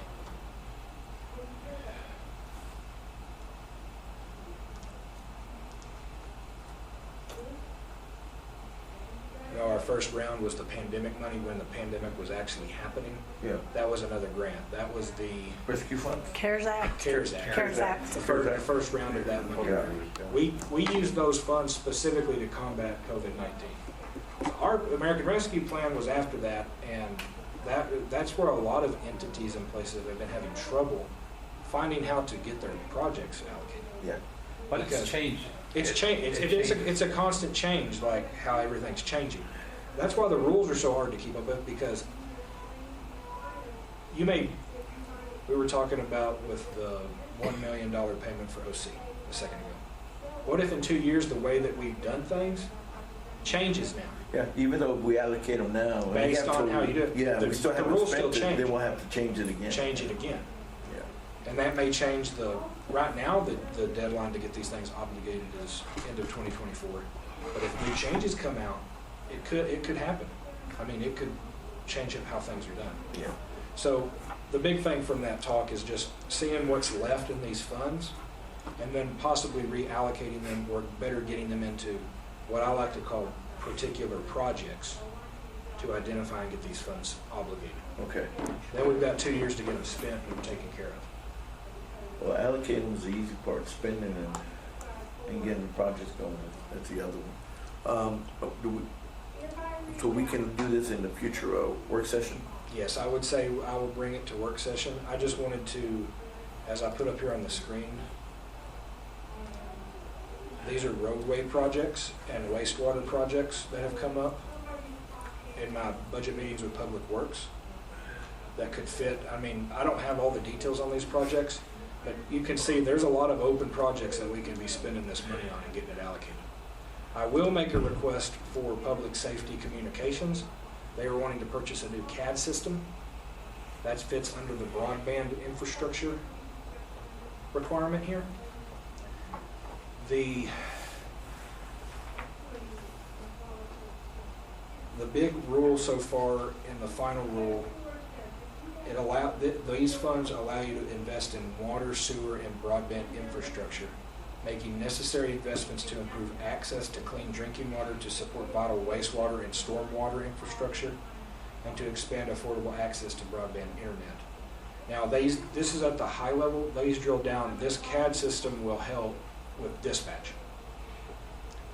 And so what I'm proposing to do is at a future work session, I say probably after we get past the budget process, I bring in the departments that have presented projects to me, let them speak on their projects. They're the subject matter experts in their areas. Let them explain, and then I can return with, here's how it fits in with how I understand the ruling, right, as of now. And then if that ruling changes while we're in the middle of something, then that's my job to come let you guys know. Okay. But we can allocate those at a later time, and I say, but we do need to make sure that we're getting to the very end of 23 now, calendar year. We've got another year to get those allocated, but the quicker we get those allocated, I would say you might want to leave a little bit unallocated in case something comes up between now and next budget season. If we're having these mid-year budget sessions, I think that will help, because then we can come together and identify something that may fit this purpose of trying to get us spent. So you'll identify how the money needs to be allocated, then we'll go to each department and the projects, and then we'll go through that process, and then we'll go over the rules. Remember I think that was my original presentation to council, was the ruling and how long it was. And I apologize for how long that was. I'm just reading the rules at the end of the day, but we may even want to do a special meeting so it's just everything's allocated. Our time is allocated, because I know other departments' time is just as important as mine. So. Yeah, okay. Well, that's the plan today. Are there any questions on ARPA as of right now? Wrap it up. Okay. Well, then I would just like to give a quick update on what's expected with the remainder of the budget calendar for this budget season. So under a typical budget, all this stuff was supposed to happen January through March. We know where that actually happened, starting in June. So from city staff's perspective, at this meeting, I'd like to make sure that council is aware that every department was very beneficial in helping get this done. Okay, not just finance.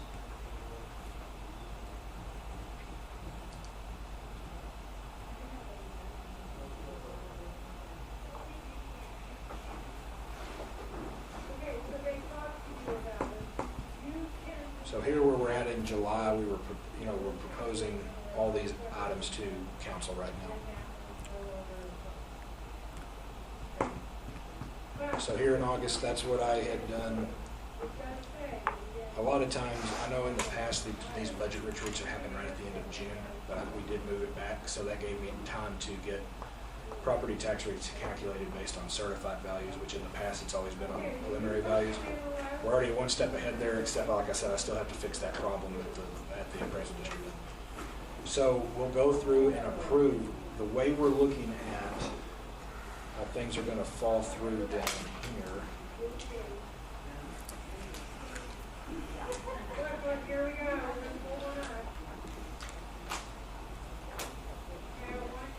So the last day to file the proposed budget book, which is not the book you have in front of you, it's the book, the larger book that lists out each division of the general fund, all the other information that's there. The last day to file, and I'll have to file that on the website with the city secretary's office and the county clerk's office, is August 14th. I'd like to have it the Friday before on August 11th. That gives me 2 weeks, a little under 2 weeks if you include today, to get this book finalized and pushed. So that's why if on the 8th we have our work session, we need to make sure we can do a consensus on what that change is going to be so we can drop those changes in that day. We're gonna do that on the work session or? The 8th work session. Oh, the work session. But that is the last day to file, and we've never ever filed on the actual date. We may have to file on the 14th this year, depending on time. I'd like not to, but I also wanted to have you books Friday for this retreat, and that didn't happen until Monday at 3. So being realistic with working with City, is there a penalty for late filing on that? it's a legal requirement. I don't want to be on the other end of that No, requirement. But never before, I don't think we've ever not met the requirement. And this time it will have page numbers. So, yay. Makes it a little easier. right now, we're considering, under August right there, public hearing on the tax rate. This must be in person at a council meeting. I have this down for the August 22nd meeting at City Council. That's also the public hearing. So during the next week, we need to post the notice on the budget hearing concerning the City of Odessa's 2024 proposed budget and post that to the OA no later than, that way it hits the paper August 12th, which is the Saturday before this meeting. The newsletter. The what? The newsletter. Oh, okay, well, On one of the I two know publishing what you said, weekly yes. days. The 2 of the days, but in the past, it's always been the Saturday before that council meeting. Yeah. So that gives a whole week before, and I think that's, if I did the timing right, I did this at like midnight last night to verify my dates. How's so, San Angelo doing it? How's Ozona doing it? They don't have papers.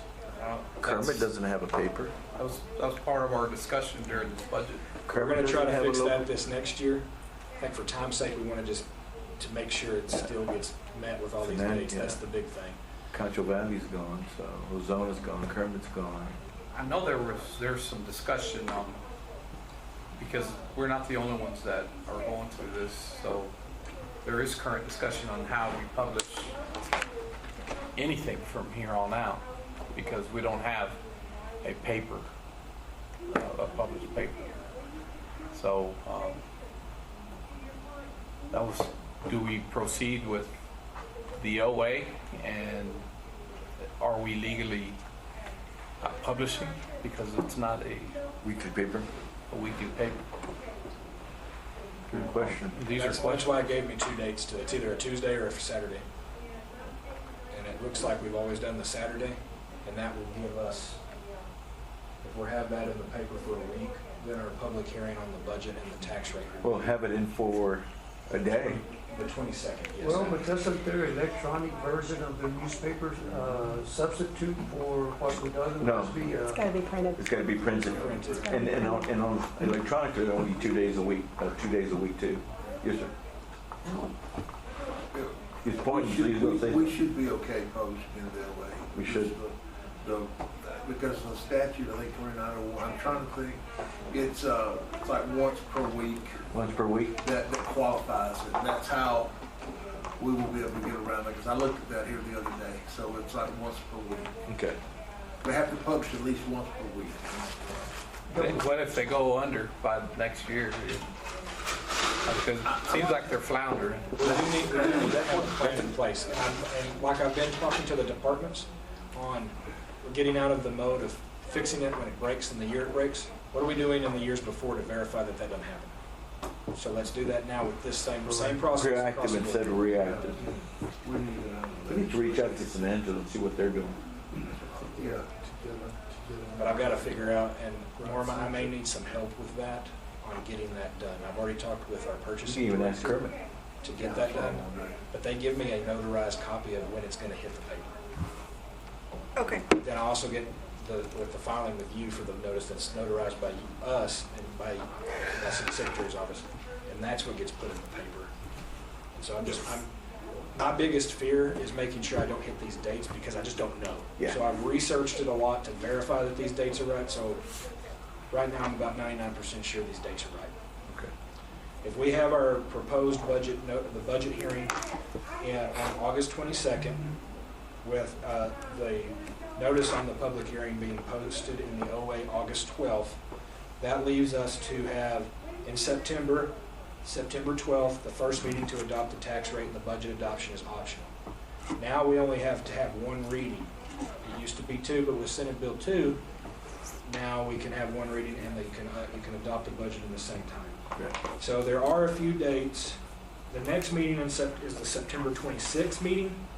And to be honest, the proposed budget's posted, so at that point on the website. But there's options around that time for special meetings that need to be called. If any of those three things, the tax rate, the budget, or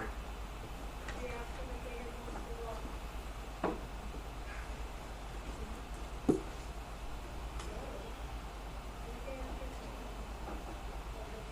may just be two things. I may be getting ahead of myself. But if anything's tabled, that's when we need to be prepared to call special meetings to have that addressed.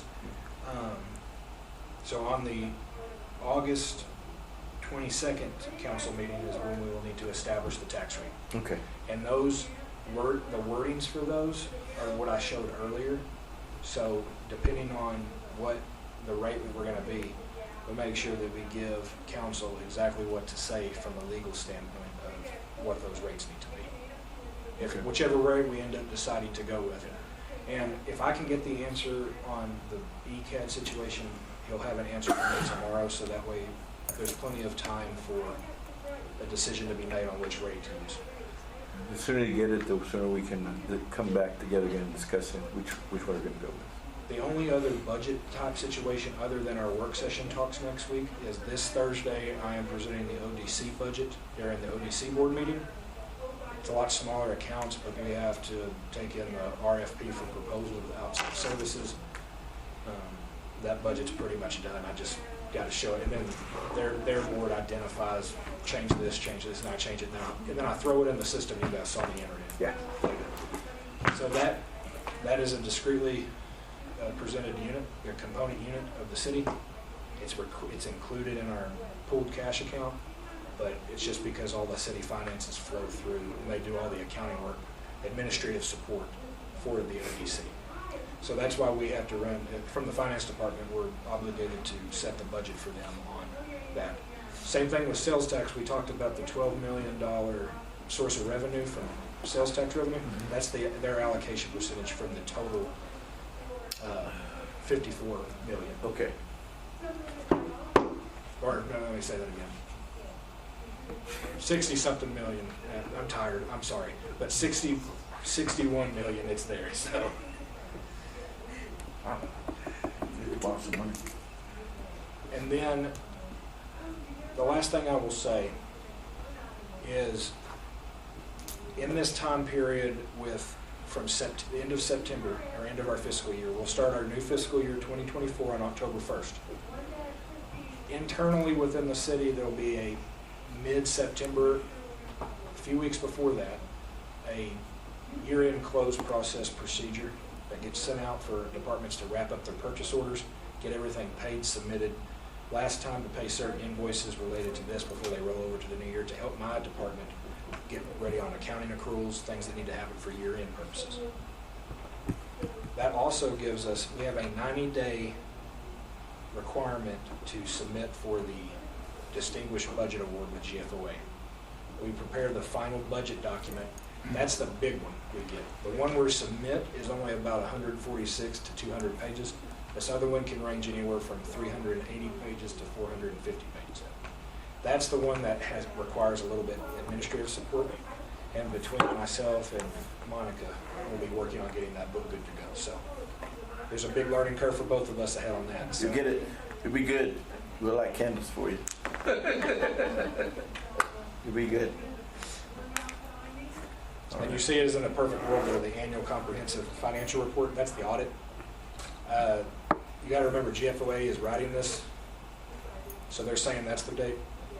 We still need to release the 22 fiscal year audit, and that's what I'm working on as soon as this is done. Okay. Once that's done, I'm hoping by September as well. In the meantime, that we're waiting on these dates to take place and we have budget finished, we'll be working on trying to complete the audit. But then by that time, we're right back around to it, to the 23 fiscal year audit. And so during the next council meeting, I'll be presenting the contract for audit services with Weaver for 1 more year at least, because of the implementation of the fixed assets module. They were going to help us with that baseline. Their 5-year contract is up, and we need to go out for an extension on their contract. And the reason I would like to keep them personally is because that's going to help us with this implementation piece and kind of getting a good grasp on our starting line for fixed assets. Okay. And if nobody else has anything, that's my presentation. I'll hold on.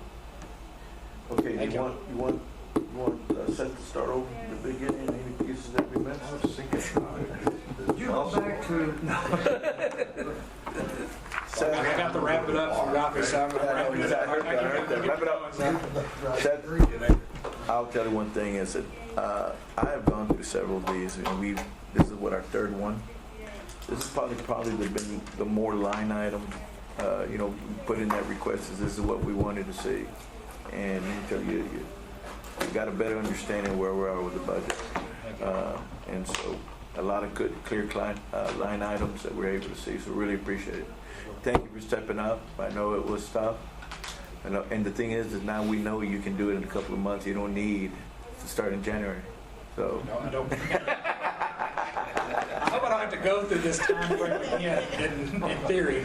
I don't know if my mind can keep up with it. So at this point, Adrenaline works. Yeah. adrenaline does work, but you only got so much of that before you just fall down. So, but good job. Good job.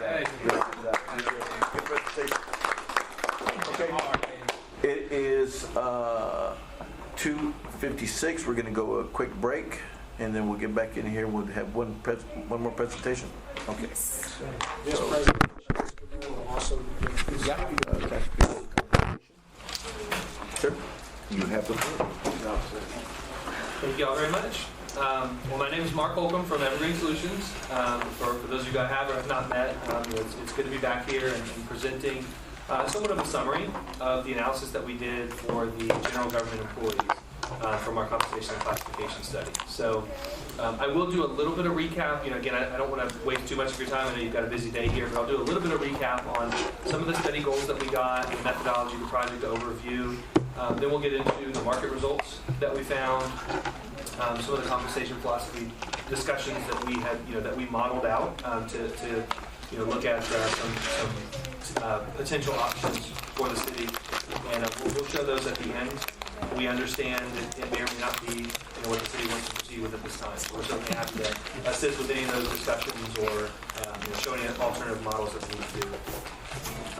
Well, with the compensation and classification study, again, of course, we are looking at your current system to really analyze your pay scales, your job titles, your pay policies for both internal as well as external equity. And so the internal equity is really how positions relate to one another. Do you have people who are working at the same level? Are they paid at the same level? Do you have people who are working in similar jobs with similar titles? Things of that nature. And then the external, I think everybody understands what the external equity is. Are you paying what the market's paying? If someone was doing the same thing here and the same thing somewhere else, would they be paid more or less, or would it be about the same? So all the analysis that we do is focused on both of those factors. We don't make recommendations that say, well, here's the external, we've completely ignored the internal, or vice versa. We do want to focus on both. So with the project phases that we went through in this engagement, we did come out last year, we hosted employee meetings and we collected surveys from employees directly. We gave them the chance to participate in what's called our JAT analysis. So that's our job assessment tool. That's employees sharing with us their job duties, their responsibilities, the tasks that they perform every single day, every week, every month, to make sure that we understand exactly what they're doing when we make a comparison to the market that is as accurate as possible. That outreach, really kicked off the engagement. We did also, then go into the classification, the internal analysis. And so that internal analysis focused on reviewing all of the data that we collected in phase one. So that included data we collected from HR, as well as those job surveys we read through, reviewed, scored, and made some recommendations on where we saw, hey, this job looks like it's operating a little bit differently, or this job looks like it maybe is classified at too low or too high of a level, just based on the internal assessment. Phase 3 then moves us into compensation, where again we perform similar analyses, but comparing you to the outside market. So we do look at, again, what is your pay as compared to the market? What do your practices look like as compared to the market? Your structure, does it look the same as the market? Is there that alignment as well? We do an internal alignment analysis that focuses on your current structures and, do you have compression? Do you have employees making more than their supervisors? Questions like that. And then phase 4, reporting solution recommendations. Again, that's sort of where we are now. We've obviously given recommendations. We've shared models, with the city, and so we're happy to continue talking and sharing that discussion. But we have provided that report and the implementation options at this time. Just for awareness, again, I know it's not the focus of today, but I do want to make sure that everyone's aware too. We did do a summary staffing review. So at a high level, we pulled information, we pulled data to show where is the city of Odessa the same or different from those peers that we looked at in the market. We have provided performance management software that the city is able to access and use, indefinitely. We provided a job force manager for continued compensation administration. So that's to maintain any of the recommendations that we make, any of the modeling that we do. HR will have the tools to basically say if a new position is created next year, they can slot it into the system themselves. They don't need to reach out to us. They've got the tools to do that. And then got some tools that look at performance and succession planning and just helping HR do that future planning as well. So with the market survey, again, looked at identifying the peer organizations for comparison. One of the key points that we always try to emphasize, and I believe we did share and discuss, when I came out last year to present, is we do look at both competitor and comparator organizations. So it's important to look at your local competitors. It's important to look at anybody who's going to recruit against you. So if a job posting goes out and an employee or a potential employee says, I can work here or I can work there, it's important to know what that salary looks like. But it's also important to look a little bit more, we'll call it either regionally or across the state, at some of the peers that might have similar size resources, similar services and scopes to you all, just to see how other people are solving the same problems, see what other people are doing as well. So we did collect market data on all those benchmark positions. We made comparisons both towards that local competitor area or those competition peers, as well as to the market. And then with that data that we pull back, you've got a lot of options of what to do with it. The city's compensation philosophy can then dictate, we had discussions on, are we going to pay at the market average? Are we going to try to lead the market? Are we going to pay at the 75th percentile? Or where are we going to go with the salaries? And so with the data that we have on hand, we can model many different scenarios like that. So here's the list of organizations that we did reach out and collect information from. Again, you'll notice, some of the peers are a little bit bigger, some are a little bit smaller. They're mostly relatively similar in terms of size. Some are more local, some are across the state. But again, the key factor here is we did try to get that good sample of both, again, those local comparators as well as the more regional comparators. So we did look at, again, as I just alluded to, 66th, 75th, and 50th for general government. We did have discussions. At the time, we said we didn't know what the answer was going to be, but we're directed to at least look at similar options for general government and public safety. We looked at exploring what a total compensation package would look like at the different percentages of the market, and costs are based on an open range plan for general government. So we did talk about that does tend to match what the local market would do, or your competitive market would do, is that open range pay plan. But I just want to emphasize that again, that this is what the analysis was based on before, based on the direction we received. But if you want to see something different, all you need to do is let us know, and we can certainly model that for you. So with the market results and the findings, again, as a recap, we did find that the general government jobs had a market differential at the entry level pay in the market. It wasn't significant at the entry level. You were relatively competitive on the low side of the pay scale. And so most positions, I think the average, depending on which market position you looked at, was between 1 or 2% behind at the 50th percentile of the market, but up to 6 or 7% 75th% of the market.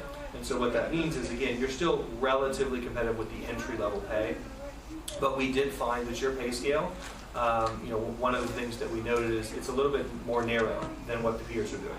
And so that means that as you progress through your career, as you get to the top of the pay scale, or as you get to the middle of your pay scale, it's not the same as the middle of your peers' pay scales.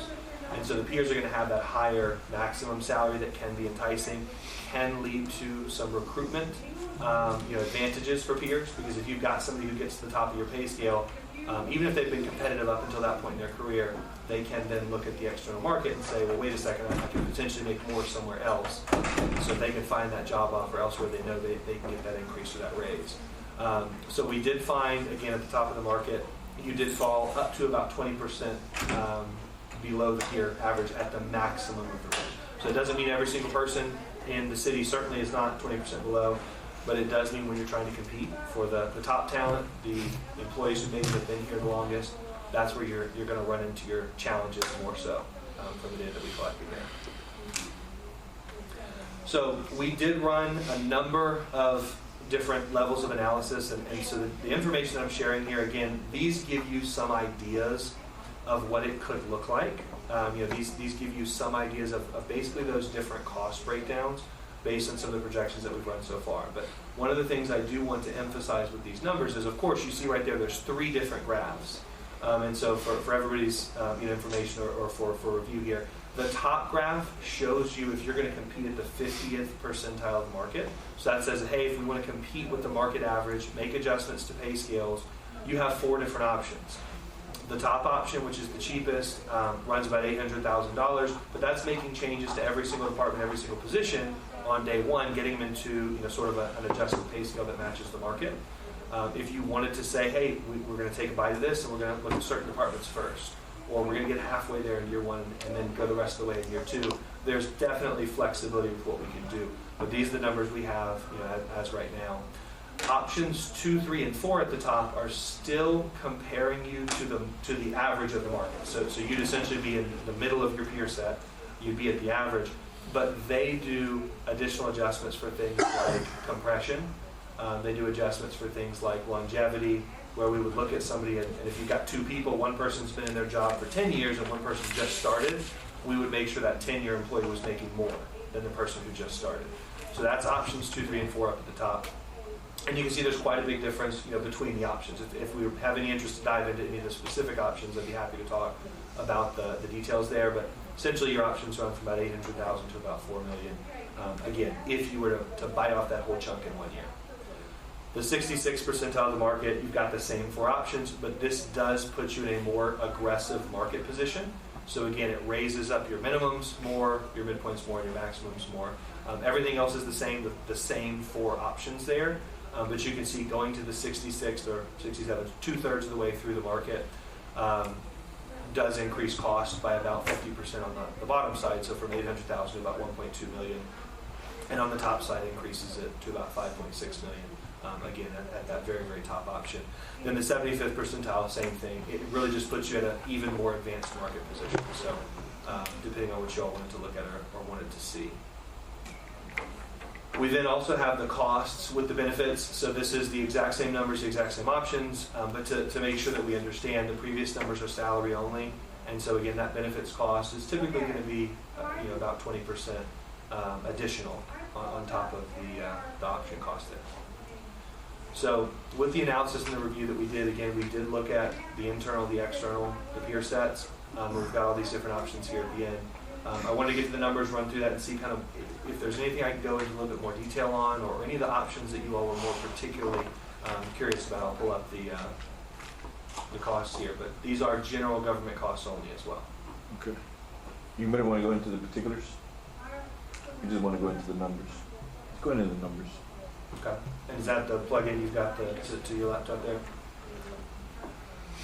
It's all coming. Now you're going through presentations. It's all coming back now. Okay. Okay. We've gone through this. Yeah, we've seen some of it before, and I don't know if everybody has, but we've definitely gone through some of that before. Was there anything on your plug-in you still needed? I don't know. We can switch the plug over to you. I'm certainly can address questions. I can look up something if we need to, but that was the summary info that I had. Between 75 and 60 cents. You can barely market. But the thing is those cities have different particulars. Like Midland, they don't travel. Just hope I can actually just step over the side. Same cities actually they got 10 cents or small. Turn around just a little bit. Just so I'm not blocking the view, I'm gonna stand right here in the corner foot. Mr. Hurst, how many employees do we have actively on the payroll right now in City of Odessa? Around 860. I believe the number is 861. 861? I think that's the approximate number. Well, that's how tired I am. I'm sorry. That's the same number I just said. I'm sorry. There's your afternoon laugh. You know.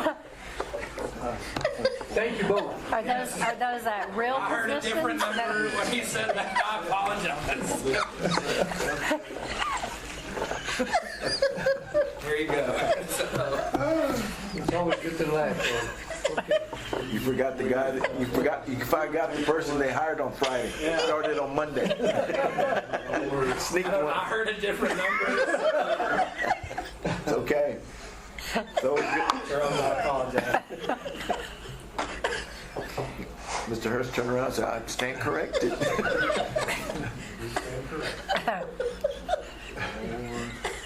As soon as Norma started laughing, I was definitely just say that.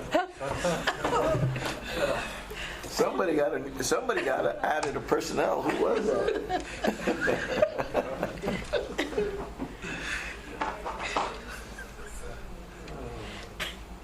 I always stir up trouble. That's not even the weirdest thing I have said in these budget meetings, so we'll get into that after All right. after we're done here. Make sure that the minutes reflect that Mr. Hurst determined it was 860. He's corrected by Seth Bowles at 861. Approximately.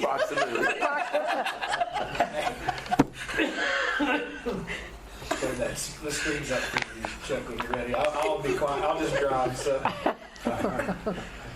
As Seth has mentioned a few times before, we went through as part of the budget process and had each of the departments make evaluations on their current staffing as well as their budgeted staffing and any staffing needs that they might have that are not incorporated in there. And if you can kind of jump it in, just sort my color. Unless, do y'all want to look through each department and drill down into those, or how would you like to analyze that information? You know, with 860, I don't even know where to start. Well, we have some big picture things that Okay. may be helpful. Yeah. Go to 30,000 feet. We have, each department has gone through, they've made some adjustments to their staffing. We have some folks that would like some additional employees or some additional job classifications. We mentioned one earlier. The planning department has a position that they've taken 3 jobs and are making one that's more advanced to help out. Those are going to be reflected in this. Generally speaking, the red is going to be someone that we're adding in. The peaceful blue that should make you feel better is the ones we're letting go of. They're dressed by column F is the department, and column H is the title of the employee. Let me ask that question. On that bailiff warrant, would it be cheaper just to go out there and just, instead of having an employee, is contract that out? Because that's always posed a problem in the past. The reason why that's gone unfilled, somebody wants to do that job. Especially the ex-peace officer just wants to sit there. I would think that'd be an exploration of contracting out. Is that what, 32? Yes, sir, that's the entry-level police officer salary. Yeah. And that's been vacant for quite a while, hasn't it? Yes, ma'am. We have had part-time employees there in the past. The last one left About 6 months ago. Ooh, just a little bit more toward be our left. You're right. But we can see the salary.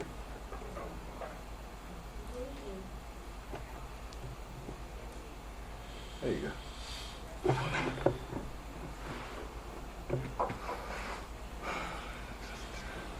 Now, some of the numbers we have not gotten definite pricing on, such as the Strategic Development and Policy Manager. That's one that I've tried to do an estimate on. It's something that we're going to need to work with Evergreen and map out through their JAT process or what market comparators we can find. Some of those are projects that council is aware of, such as the Equipment Services opening their own tire shop. That comes with 3 tire technicians that we're adding in there at something similar to an entry-level mechanic repairer type of pay scale. And you'll notice they've also got some parts people down below that. Similar thought process behind that. Training. One thing- Let me ask you, training Captain Fire. Training who? That one looks like it is reversed. Those 3 positions, the training captain, fire admin, training captain, paramedic, are positions that Chief Cotton would like to get rid of. Okay. It's a wash because he's adding 3 department captains. And that would be for the cadet training program that he's would like to move back into the firehouses. Okay. To get rid of the central cadet program. Yeah. Okay. There is another job category that comes with about 10 employees on there, a community service officer that Chief Gerke brought forward, a way of eliminating some of the more mundane report writing duties that the sworn officers are currently doing. So responding to an accident, taking the insurance information types of things, dealing with broken car window that someone finds on Monday morning where the crime is not actually in progress. Being able to do some of those things and offload that workload from the sworn officer group. There's a couple of different advantages to that. One being the ability to shift some of the overtime dollars that we've been talking about with the more higher paced sworn officers, corporals, folks at that level, getting those over to a non-sworn, non-armed set of individuals. We've kind of priced that out at somewhere between their recruit program and a police officer. Yes, so Yes, sir. it should be noted that, so as we're looking at these positions, some of them have no impact to the budget per se. Equipment Services is converting some of their savings that they are having, converting the private rush contract that they have, the Napa product, the Napa contract, the Southwest Tire contract, and the savings into that and turning it into some of these positions. The project manager for the police department, if you could move up a little bit, that's a conversion of two positions that he's converted into one. This is the project manager? The project manager. So we have a savings on one of the positions because he took 2, made 1. And the fire, the admin as well, and then those 10 positions from the police are converting some of the other positions into these non-sworn officers or the civilian officers, and freeing up some time and the other officers. So not all of these are new positions. They're sometimes we're just converting existing funds into, or cutting some of them and converting them into one. Let me ask this question. Stormwater Services, Environmental Designer, Environmental Stormwater Compliance Admin. You have any information on that? Yes. So the development division had, each of these little departments had an admin.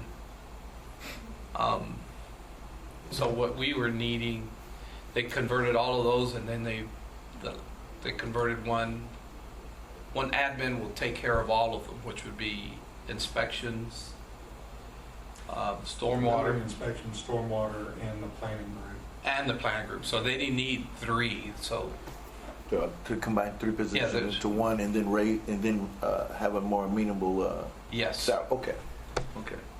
So convert all that into just one meaningful. And then the environmental designer, I believe that is a new one.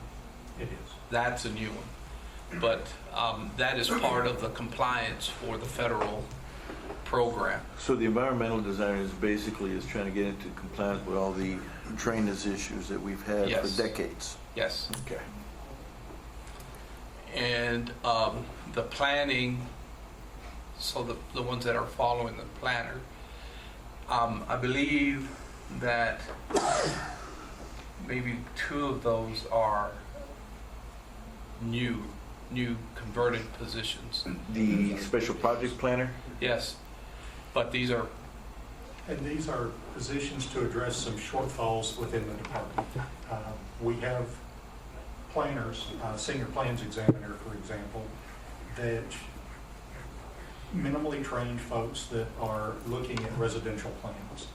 They are not someone that our department director would feel comfortable handling a large-scale development project, something of that nature. Okay, so let me remember. So basically, I think that Elizabeth spoke about this. So in evaluating her department and employees, it basically said she evaluated the education level and the training level of some of these positions that existed.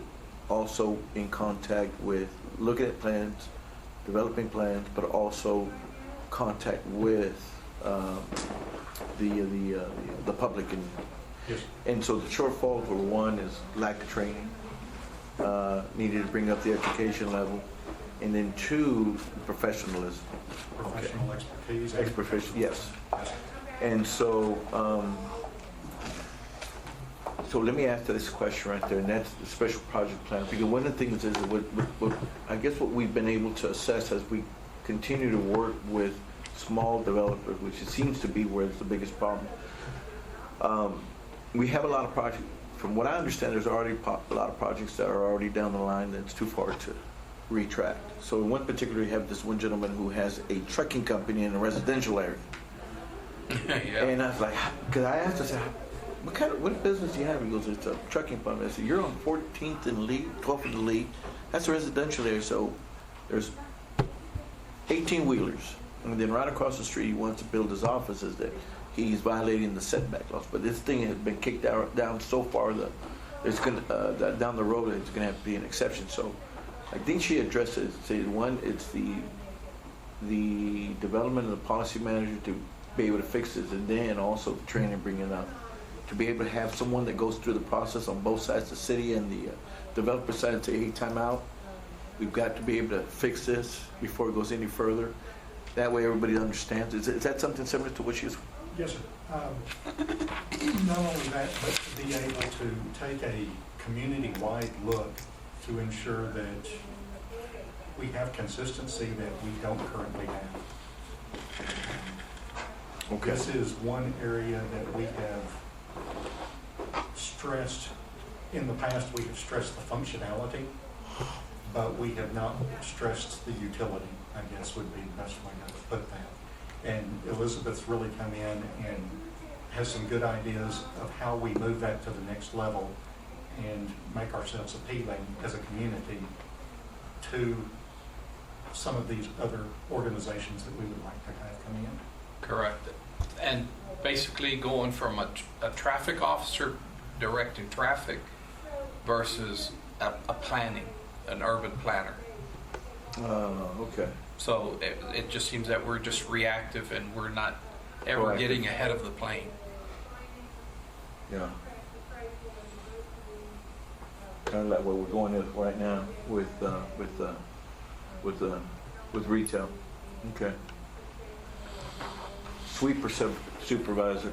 I thought that was a position that was created when the stormwater and then that the street sweepers were moved out from one department into their own department. I thought that was.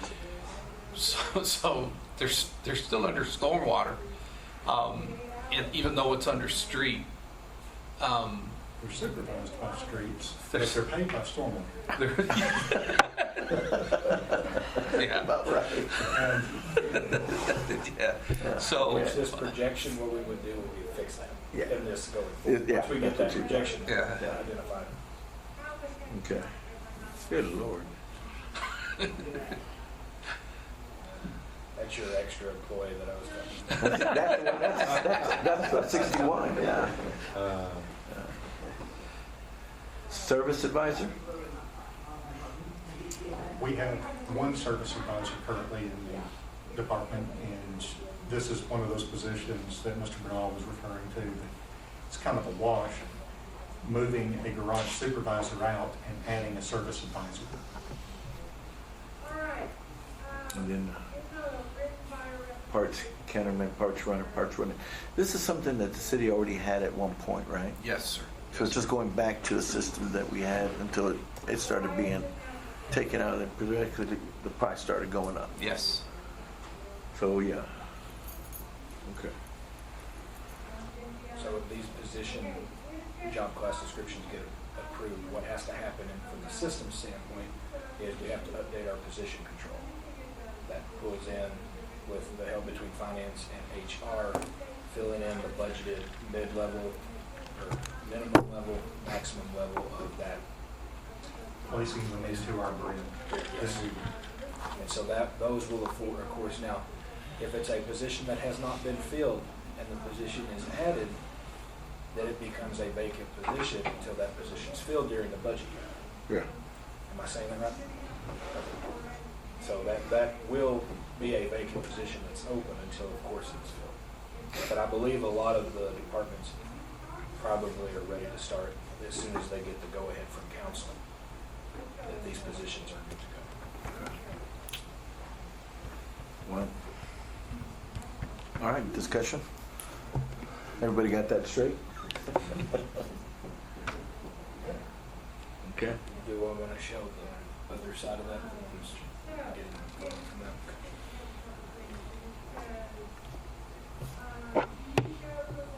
See, it's weird. It's not purple on this screen now. It was purple at home, but not here. This is, So more some colors and stuff. oh, this list is bigger.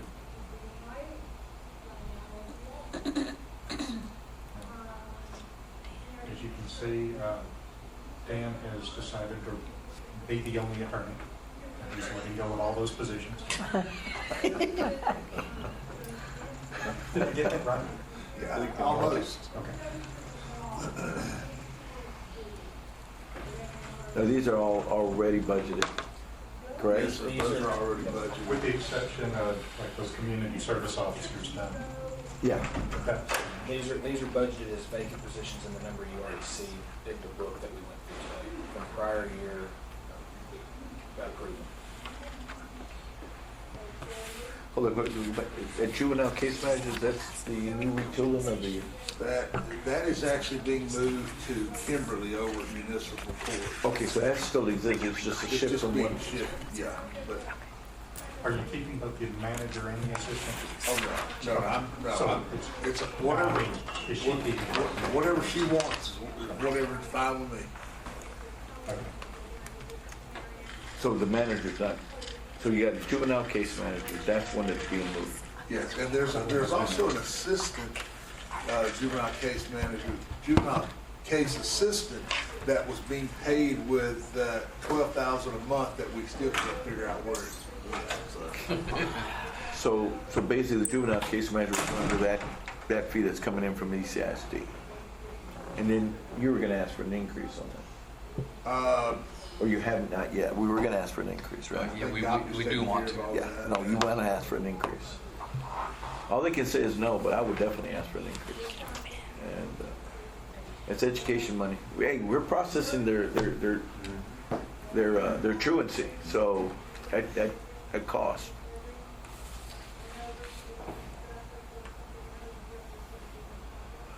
So we have part-time all in health wellness at 12. What are the part-timers? Those are part-time class instructors. Okay. They teach Zumba classes, Oh, okay. things of that nature. This is when Mr. Bernal used to be the head biker. And he used to teach Zumba So I classes. set up those classes with him. We have taken care of falling. That's what you walked We've into, taken care. Celia. I'm sorry, that's not it. We have taken care of falling objects, right, from the ceiling. Yeah, Okay. right. I don't know if Please. anybody really aware, but Celia Sanet did have an accident with a falling object and happened to find her, and she was the sole person in there. Yes. Perfect timing.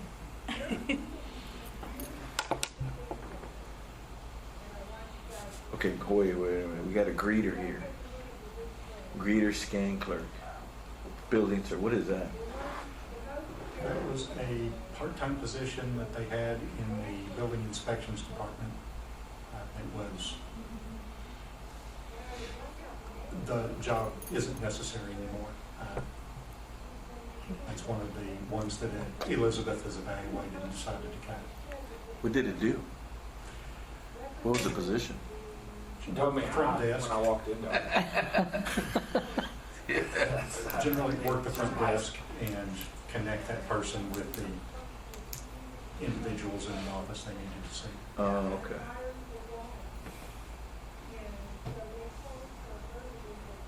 Decreasing the number of emergency dispatchers. Really? Michelle felt like she could get that number down and drop 3 of the budgeted positions.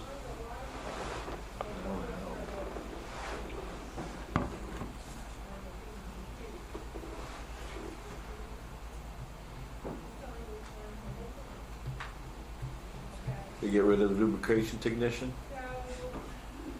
One of the 3 positions, yes, sir. And as well as the paint and body technician. Chris has closed the body shop, so. Didn't know they had a body shop. Wow. They get some like her. There's a lot of tightening up. That's quite a few. You should share the story. Oh, there's a store behind this? Go ahead, Don, share the story. What happened? Might as Order well. running.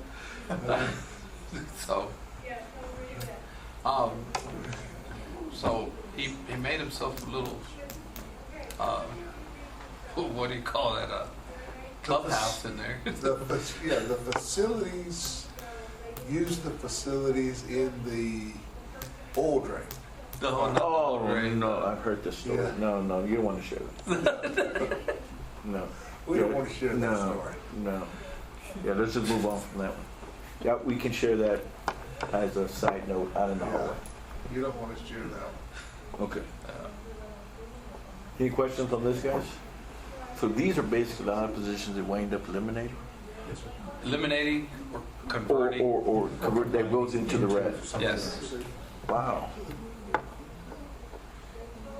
So that's the first step in this projection I need to do, is we need to verify and get our position control in line with this, if this is the council's projection. So you'll be able to take this overall cost right here and then show us the difference from the blue to the red? Yes. Okay, that's what we want to see. Depending on where we set the areas that I'm still working on in red with getting them placed into the pay scales. Uh-huh. Right now, it's very close to a wash. Wow. And these and everything in the red is basically what everybody's retooling, saying, okay, these are vital. We'll eliminate this. We get this. Yes, And this will help streamline their departments.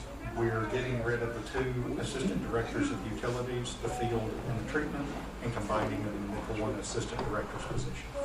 And then raising them up. And raising them up to where they need to be via the salary comparisons, but that's also going to result in a net savings to the city. That is Are good. are there people attached to these positions or not? No, sir. No. No, sir. None of these are filled positions currently. These were the ones that we kept going back that, so we year after year, these were being budgeted and they weren't being filled. So somebody was doing this work. But the thing is that whether someone above or below was doing this work at either below, probably more or less below where they should be. And so the charge was go to zero budgeting. Tell us why you have this position that's been going for a long time. This is basically cleaning it up. And then everybody said, okay, if we eliminate this, the departments did the work. There's the ones that did the work. So by example, they eliminated this position, we created this position. They're already doing the job, well, this is a new position. And we can bring somebody in to do the work that we had 3 positions open that weren't filled, but at a higher scale, because when they're being paid low, why were they going to come? I just go out something equivalent to something else. So we both become competitive, get somebody to actually be a real person and work there, and still get the job done. So There was, outside of Dan, outside of legal, everybody could not live without any of these. Except Kimberly, which you cut 7 positions. juvenile case, you have a senior So citizen. none of these, everybody had stated that they couldn't live without them, but they've been living without them. So, That's too, the same thing with like the spending. If you have a rollover, spend it or you're gonna lose it. Yeah. Same thing here, hire it or you're gonna lose it. yeah, that's So basically. this is kind of be one of those years where it's we'll implement these changes now, but then we'll assess that again at the mid-year budget meeting and then with next year's budget workshop. And then, so we have 2 main areas that we had, which was the planning division and the equipment services, which somehow just got stuck in time, okay? And they bogged down and never really grew with what was happening. So all these changes and with minimal impact to the budget will bring us in line to where we should be today as these departments. And this is, I think they did a great job of kind of creative thinking through this budget, but it brings us into this. Give them a challenge. They came through. Dan, let me ask you a question. What's the difference between a senior assistant attorney to a first assistant city attorney? Can I be honest with you? Yeah. No. Yeah. I don't know. I really don't know. I think probably maybe the pay. The paid scale? Yes. Maybe, how does the first assistant make more than the senior? Well, the first assistant, I guess, would be the go-to person or whatever. Or, I don't know. It makes no sense. That's why I got rid of them. It'd be the difference between an executive and a CEO and an executive director. I guess I don't know. I honestly don't know because it makes no sense to me. It seems like to me that the city attorney ought to have his nose involved in everything and not hand it to somebody else. Or at least that's my theory. That's 190 right there. Really? Yep. 191. Yep, when you add them together. And I have actually, I'm gonna blame Chuck on this. But no. So what? Basically three. But I kept one senior, and then I said, well, let's keep another one just because I'm probably not going to fill it. But I've got it there in case somebody comes along that I think's just, whatever. Right. So. And the $3 right now are going. Yeah. You're still getting the work done. You're just Yeah, I mean, If we had the opportunity to bring it in-house, right. then we would have salary dollars in order to. Set aside to do it, because that's what Chuck suggested we do, but I think right now, though, we're still saving over 300,000. Is that give or take? Pretty close. Yeah. I mean, it's just, I believe in work.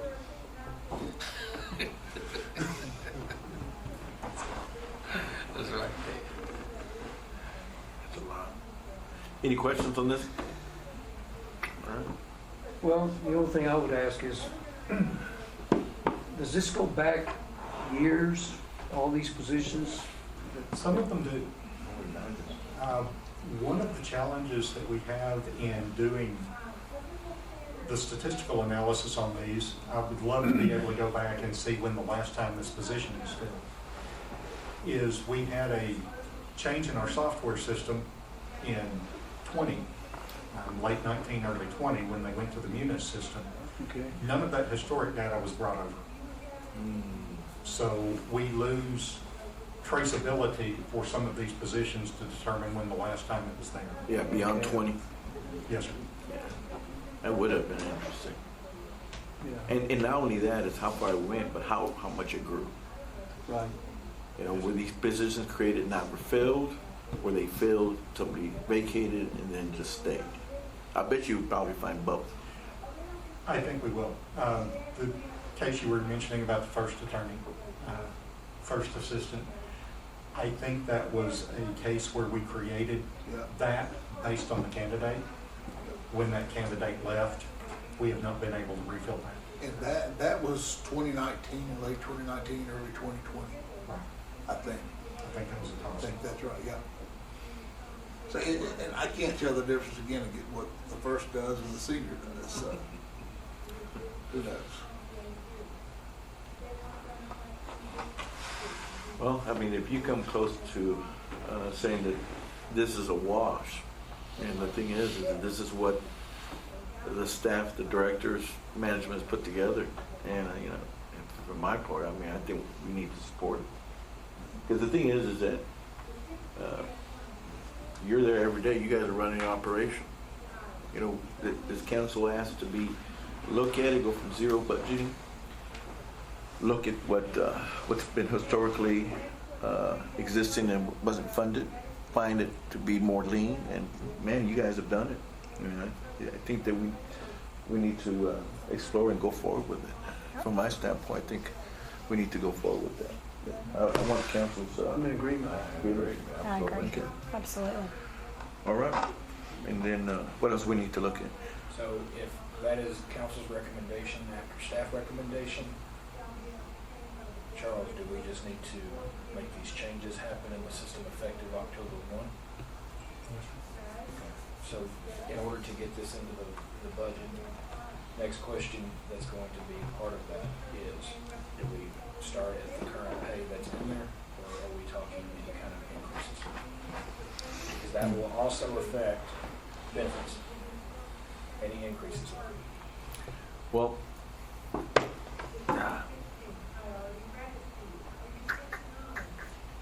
that's a good question. Restate what you just said. That's a good question. Restate what you That's just said. If it is council's recommendation to follow staff's recommendation on the position control that we're looking at here, those changes need to be made in position control, and that's within the internal software to make these changes effective October 1 to be in line with the budget. So, Next question with that is, do we stay with what the current pay is? And that affects my payroll number across the funds, Yeah. what I presented here. Or do we start talking now about Adjustments. adjustments because of a salary increase for city employees? so let me ask this That will question. affect So benefits as when you well. go into the red, when that assessment, didn't you not make an evaluation with everything using what basically puts us in what market? For the new, in the red positions? Yeah. Those were ideally, kind of place them into what we have current. Current? Current. Okay, okay. So how does that fit in with the marketplace? That's the question. Yeah. We are well below the market in some areas. Our public works areas, I think we've got some numbers in Mark can confirm this for me a little better, but up to 20-25% below market at our entry level. Yeah. Unsurprisingly, that's why we don't have entry-level plant operators in our treatment plants. Yeah. We have some areas that through council action, through moving, we are only 5% below market at the entry level. Those are less pressing, but some of those areas, it doesn't matter how many positions we have or how many we give up. If we're trying to pay our treatment plant operators $14 an hour, we're not going to be able to bring them. Yeah. That's what I can hear. I can't think, isn't the entry level in Midland 18? Yes, sir. Something like that? It's 20, I was told 20. 20, it could be. So, Every year then, does the city, when you get ready to give cost of living increases, what time of the year? Those are normally done, I believe, around October. Normally done with the new budget. We did 8% last year. We did it two different times. We did 4 and 5. It might have been 4 and 5. Was 5, but we wind up doing the first one in October, and then we came back and did another one.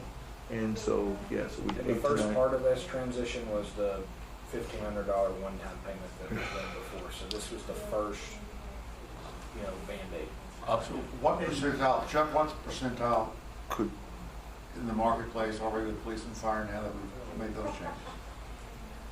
We are going to be pretty close, if not above the 75th. Okay. Then I think, Based on the chart that he presented a while ago? yeah. We did not follow Evergreen's exact recommendation, but what we did follow put us very close to what they had talked about. we wind That up was only for fire. For the employee. For public safety. public safety. Police, fire, and dispatch. Here, what we're now looking at is general government. That's right. And so, but we have to do something. Thing is we have to take a look at, is there a way that we could, if you want to go forward, is there a way that you can show us what current cost that would be and what 5% would look like? Mayor, Yes, sir.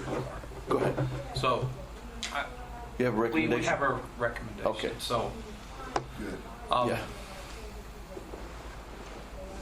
So we know that we didn't get to this point just overnight. It just took years, 10 plus years to get to this point where we just fell short.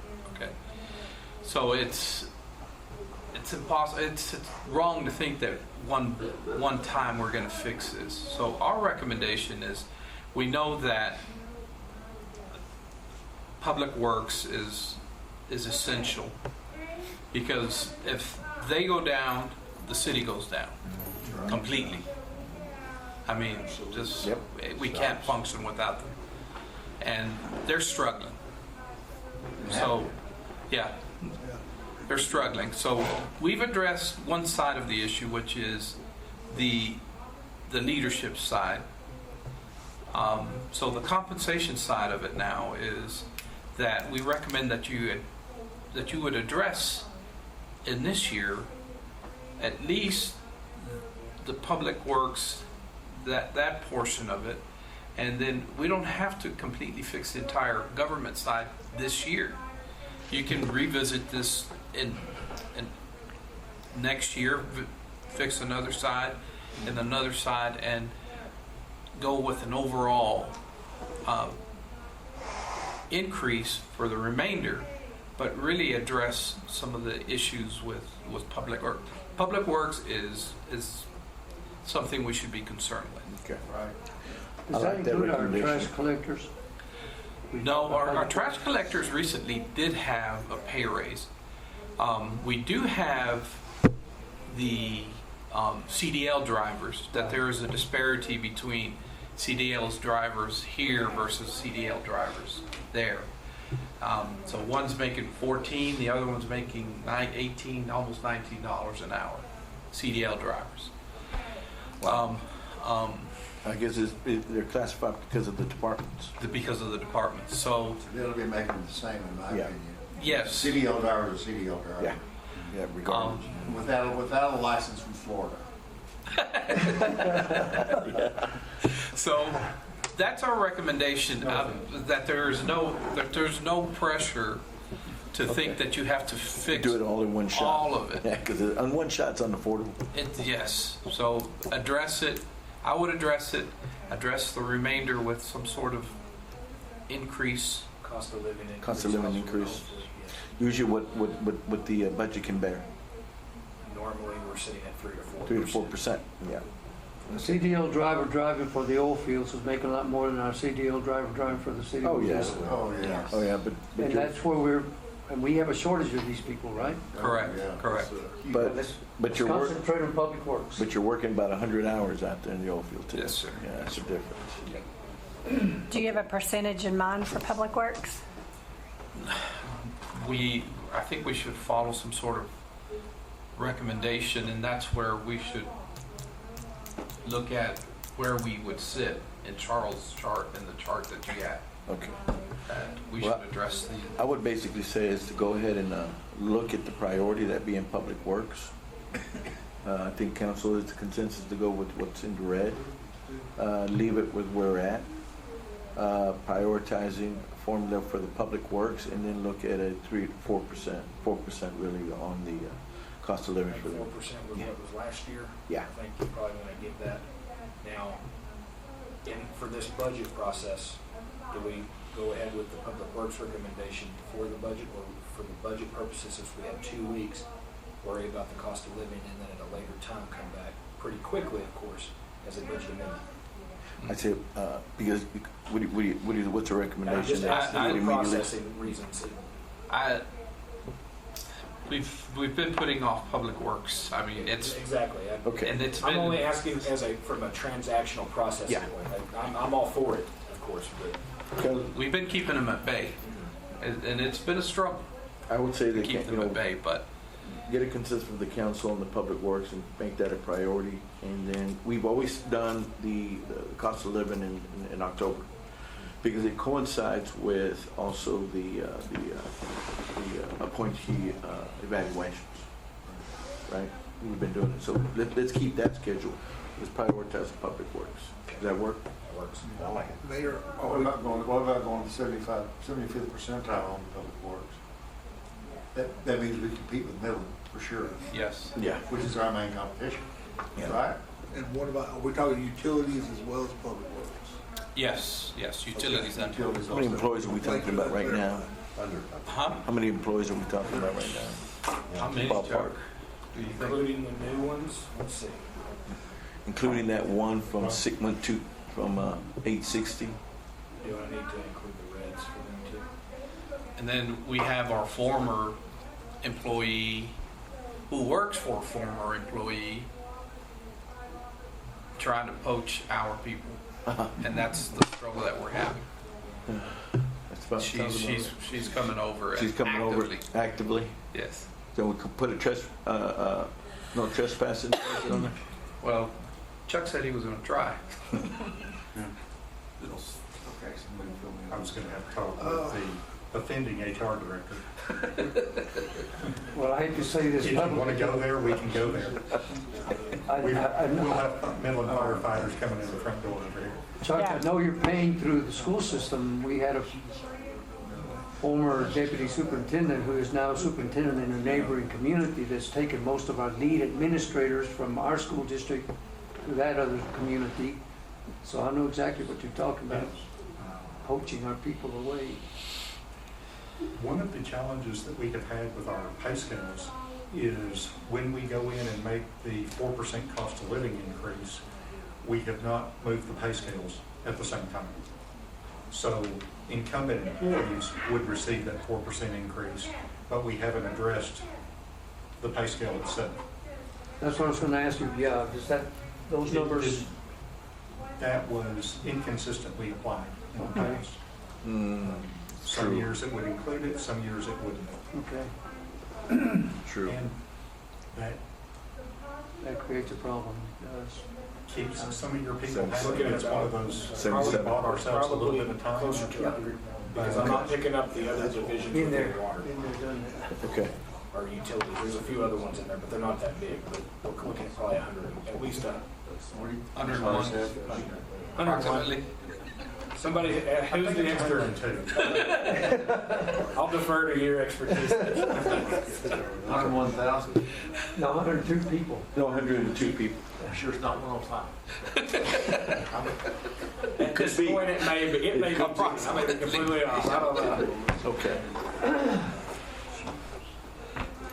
Well, So the next part of that, if that's the route that council's directed staff to go in, when does the council want this change effected? Because I do have to have this in the book and approved for because do we want it to be approved by council before it goes in here? Or do I go ahead and get it and get it here and then it gets brought up during the proposed budget hearing? I'll do the proposed budget hearing. That's as soon as we can do it, right? Yeah. I mean, we can talk about that, what that effect's gonna be compared to Yeah, we here do. before then. Yeah, we do need to talk about it before then. We need to know.